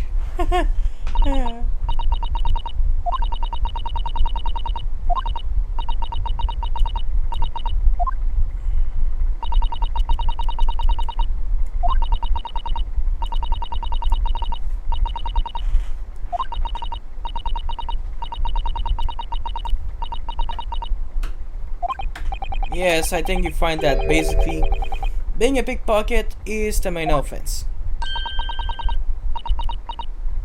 No, I don't think so.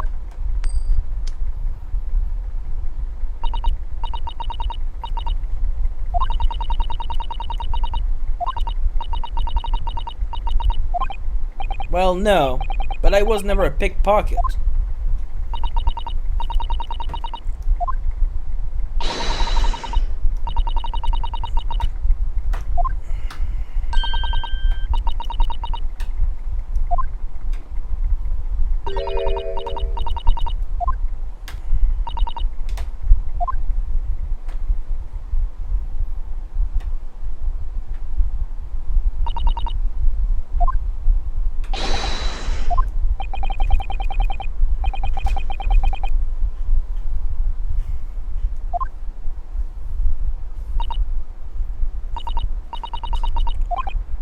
Yes, goodbye, Gina, and good luck.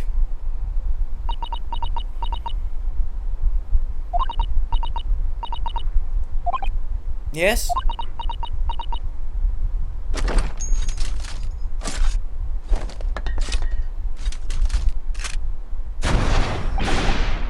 What was that for?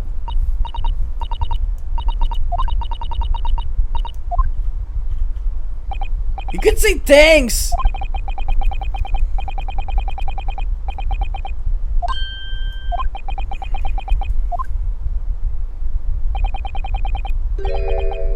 Exactly.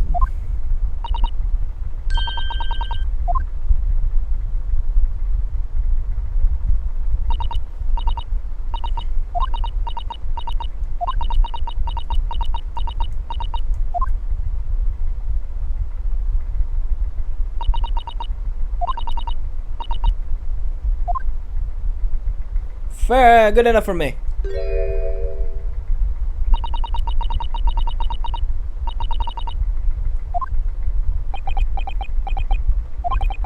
Not at all. In fact, that should be my line. Thank you, Gina. Is it the end? Is it the end, please? Oh. Well, there she goes. I wonder if I ever see her again.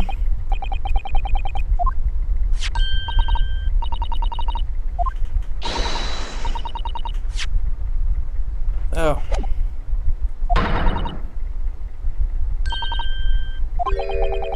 You should have showed it to Gina, Iris.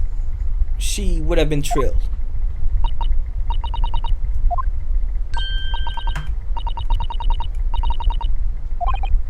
Not again. As usual, I think I will get the bad news out of the way first.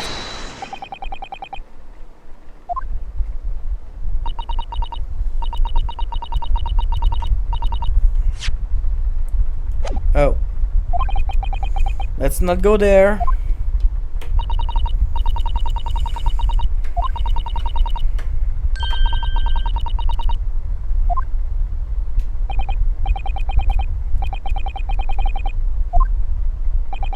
Alright then, what's the bad news?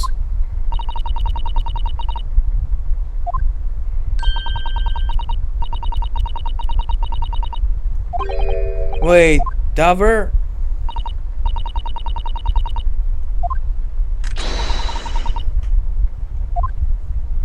Oh, I guess so that's the end scene. But, there won't be a train, surely. We couldn't be that lucky. Mr. Sholmes?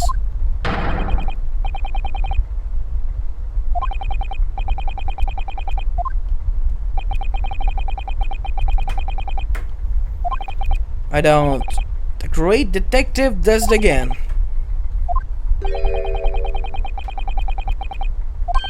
What?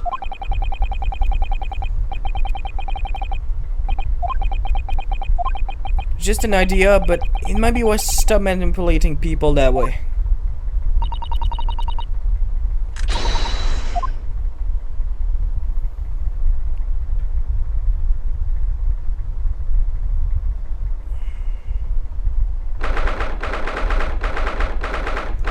Okay, if it's not the end after this, it will never be the end.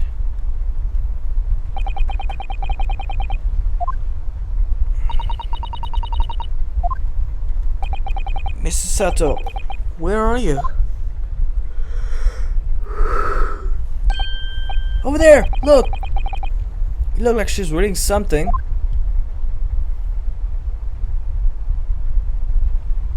Hold it! Mrs. Sato, wait! What are you doing?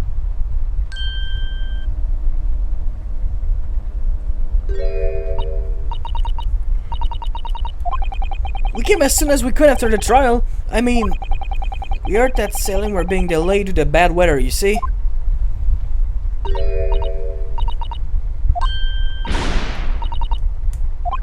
It went well. She was acquitted.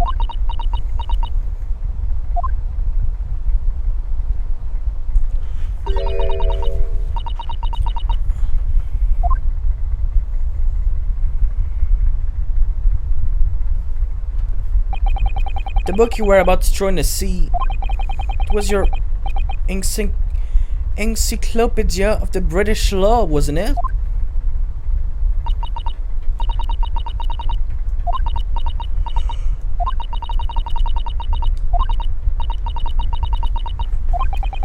You were saying goodbye to love? You? Sato-san?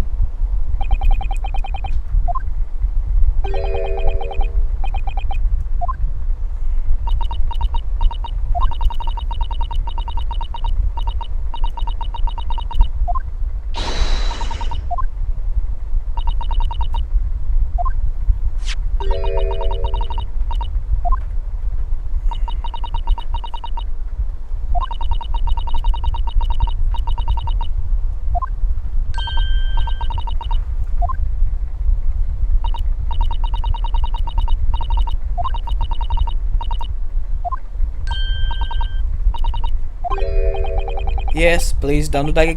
Don't do that again, Iris. That's Ben is very important to me.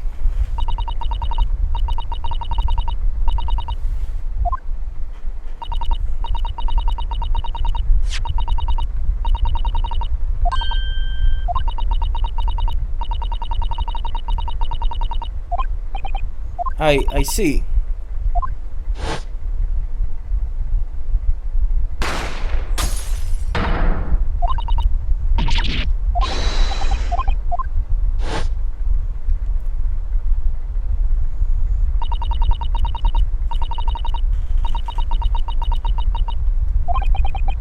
The storeroom door, you mean?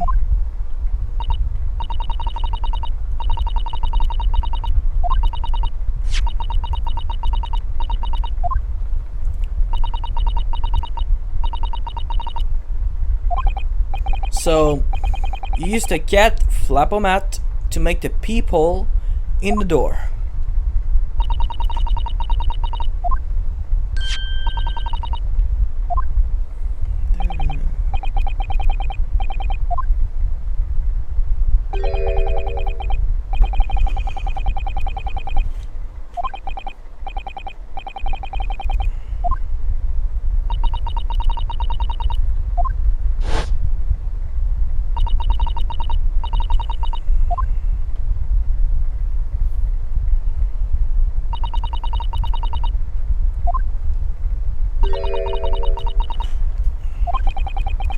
Trial of Magnus McGilden.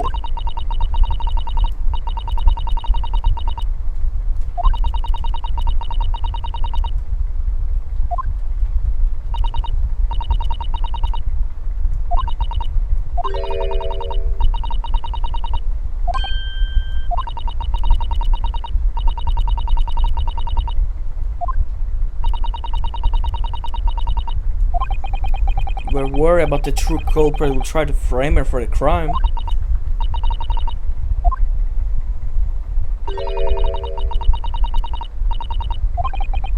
What do you mean?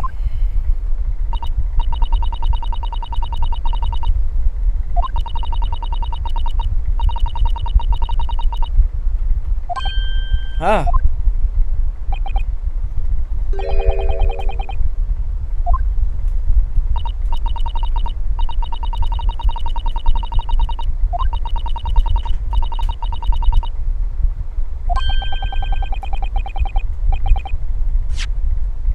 Fuck. A trap? Is that why she did it?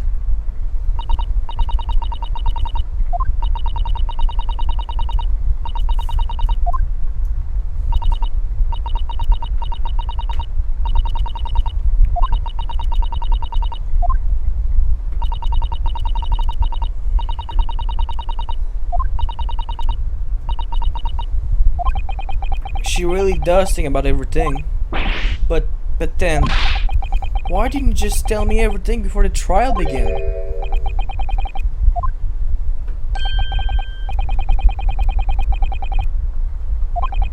Ah.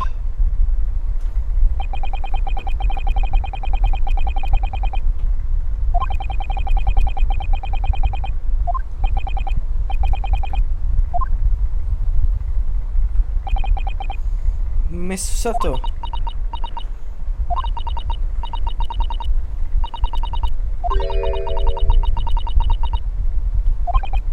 Oh.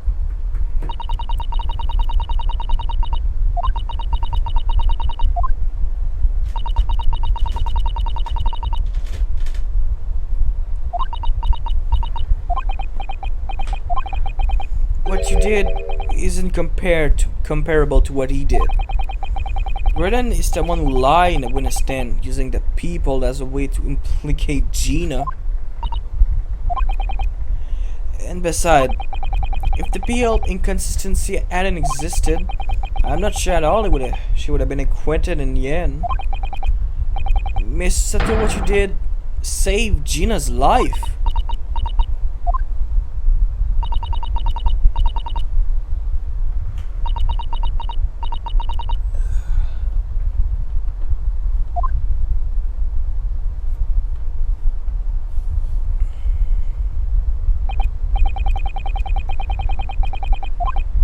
Yes, exactly.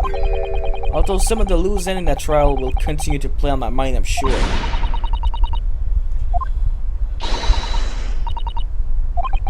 Well, actually, that argument wasn't quite as compelling as I thought it was.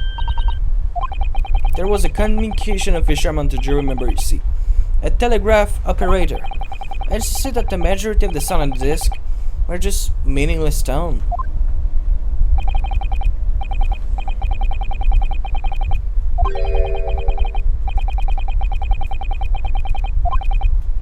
In cipher, I see. So then we could never have opened to understand the message anyway.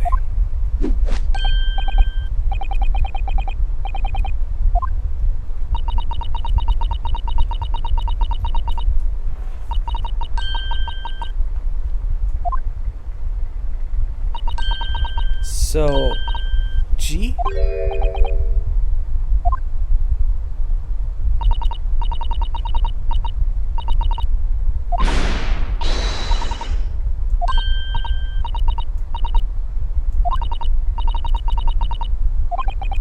Means something. Asogi, what's the name of my best friend?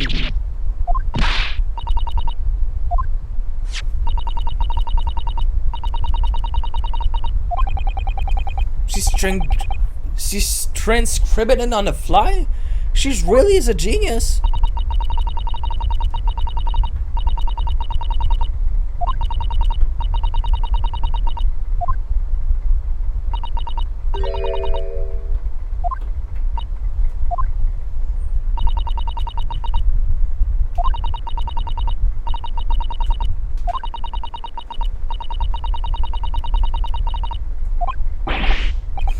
I don't believe it. Are you saying?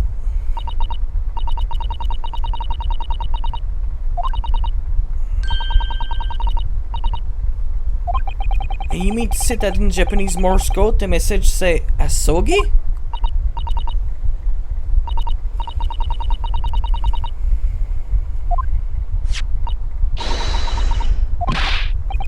Miss Sato, do you know it?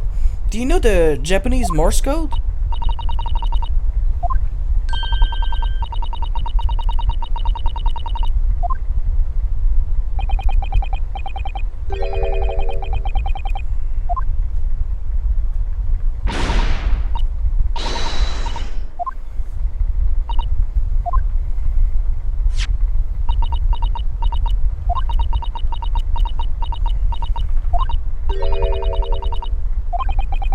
Whatever is in it, that long sequence of supposedly meaningless dot and dash, it made that color drain from Susato-san's face.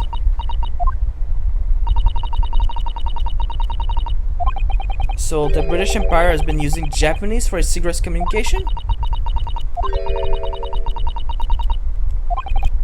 4 names? Kasuma Asogi. Why? Why was his name written on a disc?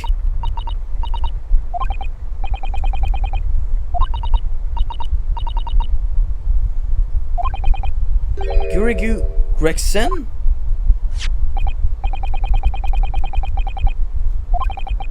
And what is his name doing in a secret government communication as well? What's the matter, Mr. Sato? That's my name. That's obvious. With the build-up, it's my name.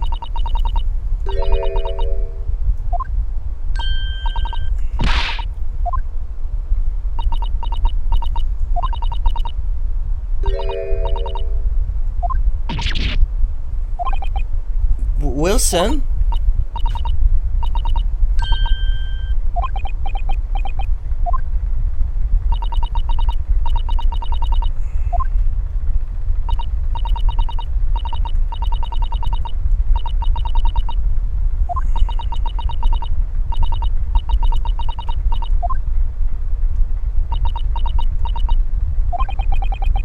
I just can't believe it. Who would ever have that thought?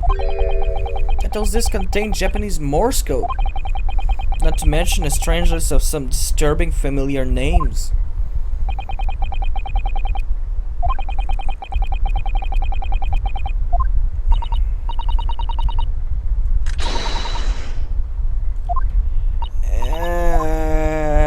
We're gonna have to tell her.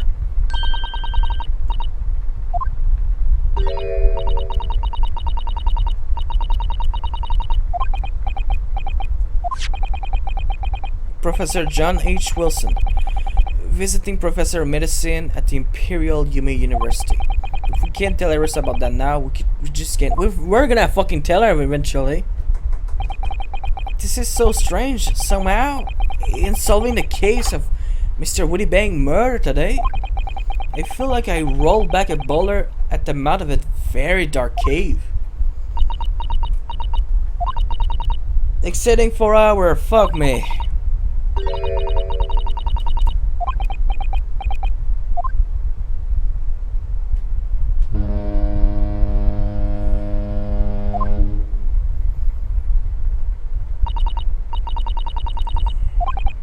Yes, it seems so.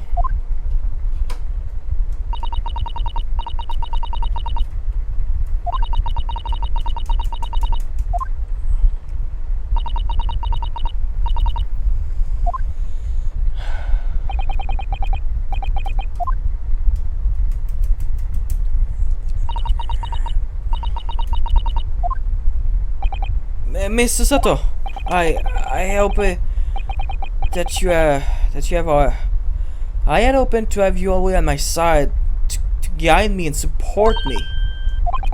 Please come back soon. As far as I'm concerned, you really are the very best judicial assistant in the world.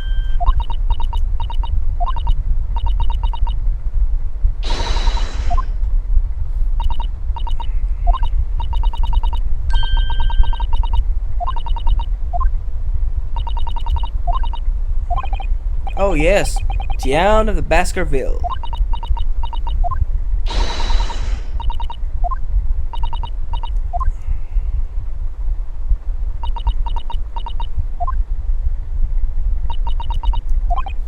Yes. Yes, of course. On the SS Beria when I was dragged out from that wardrobe, still half asleep. If I remember rightly, you threw me halfway across the cabin with Susato takedown.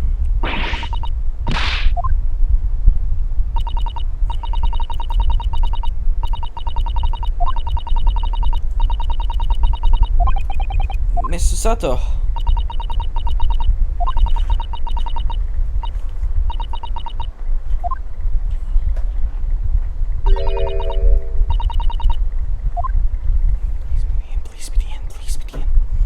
Please, let it be the end.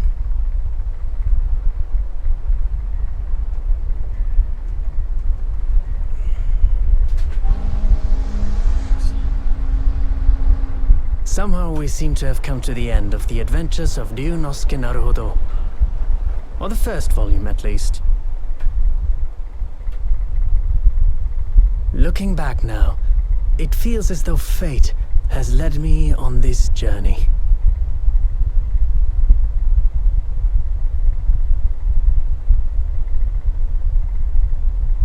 Fate led me to becoming a lawyer, to traveling halfway around the world, to meeting the great detective.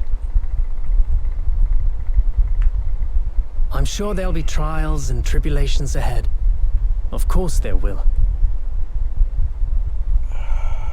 But whatever happens, I know I'll be able to turn my fortunes around.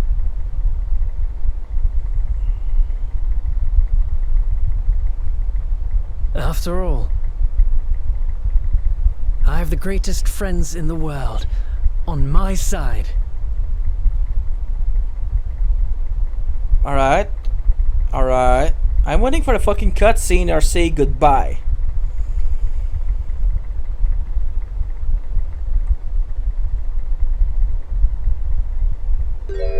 Fuck you, Sholmes. Yes, Mr. Shom.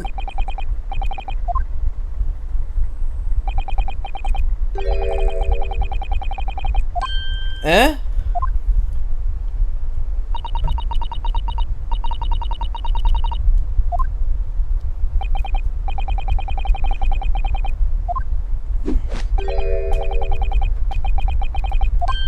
Huh? Huh?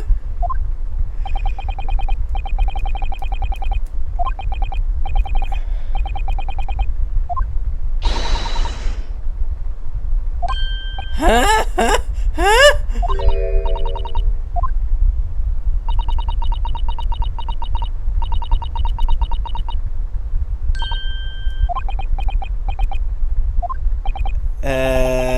Mr. Sholmes? A word, if you don't mind.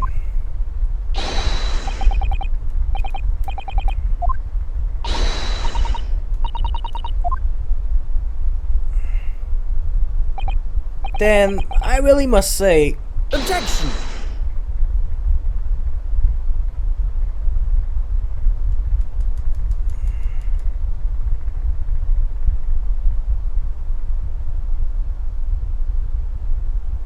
Alright, I'm done. I am done. I am absolutely done.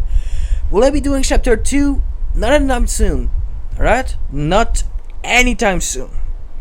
I'm taking a break, alright, from this game. Hope you enjoy, everybody, and we're gonna be seeing you next time, alright? Bye!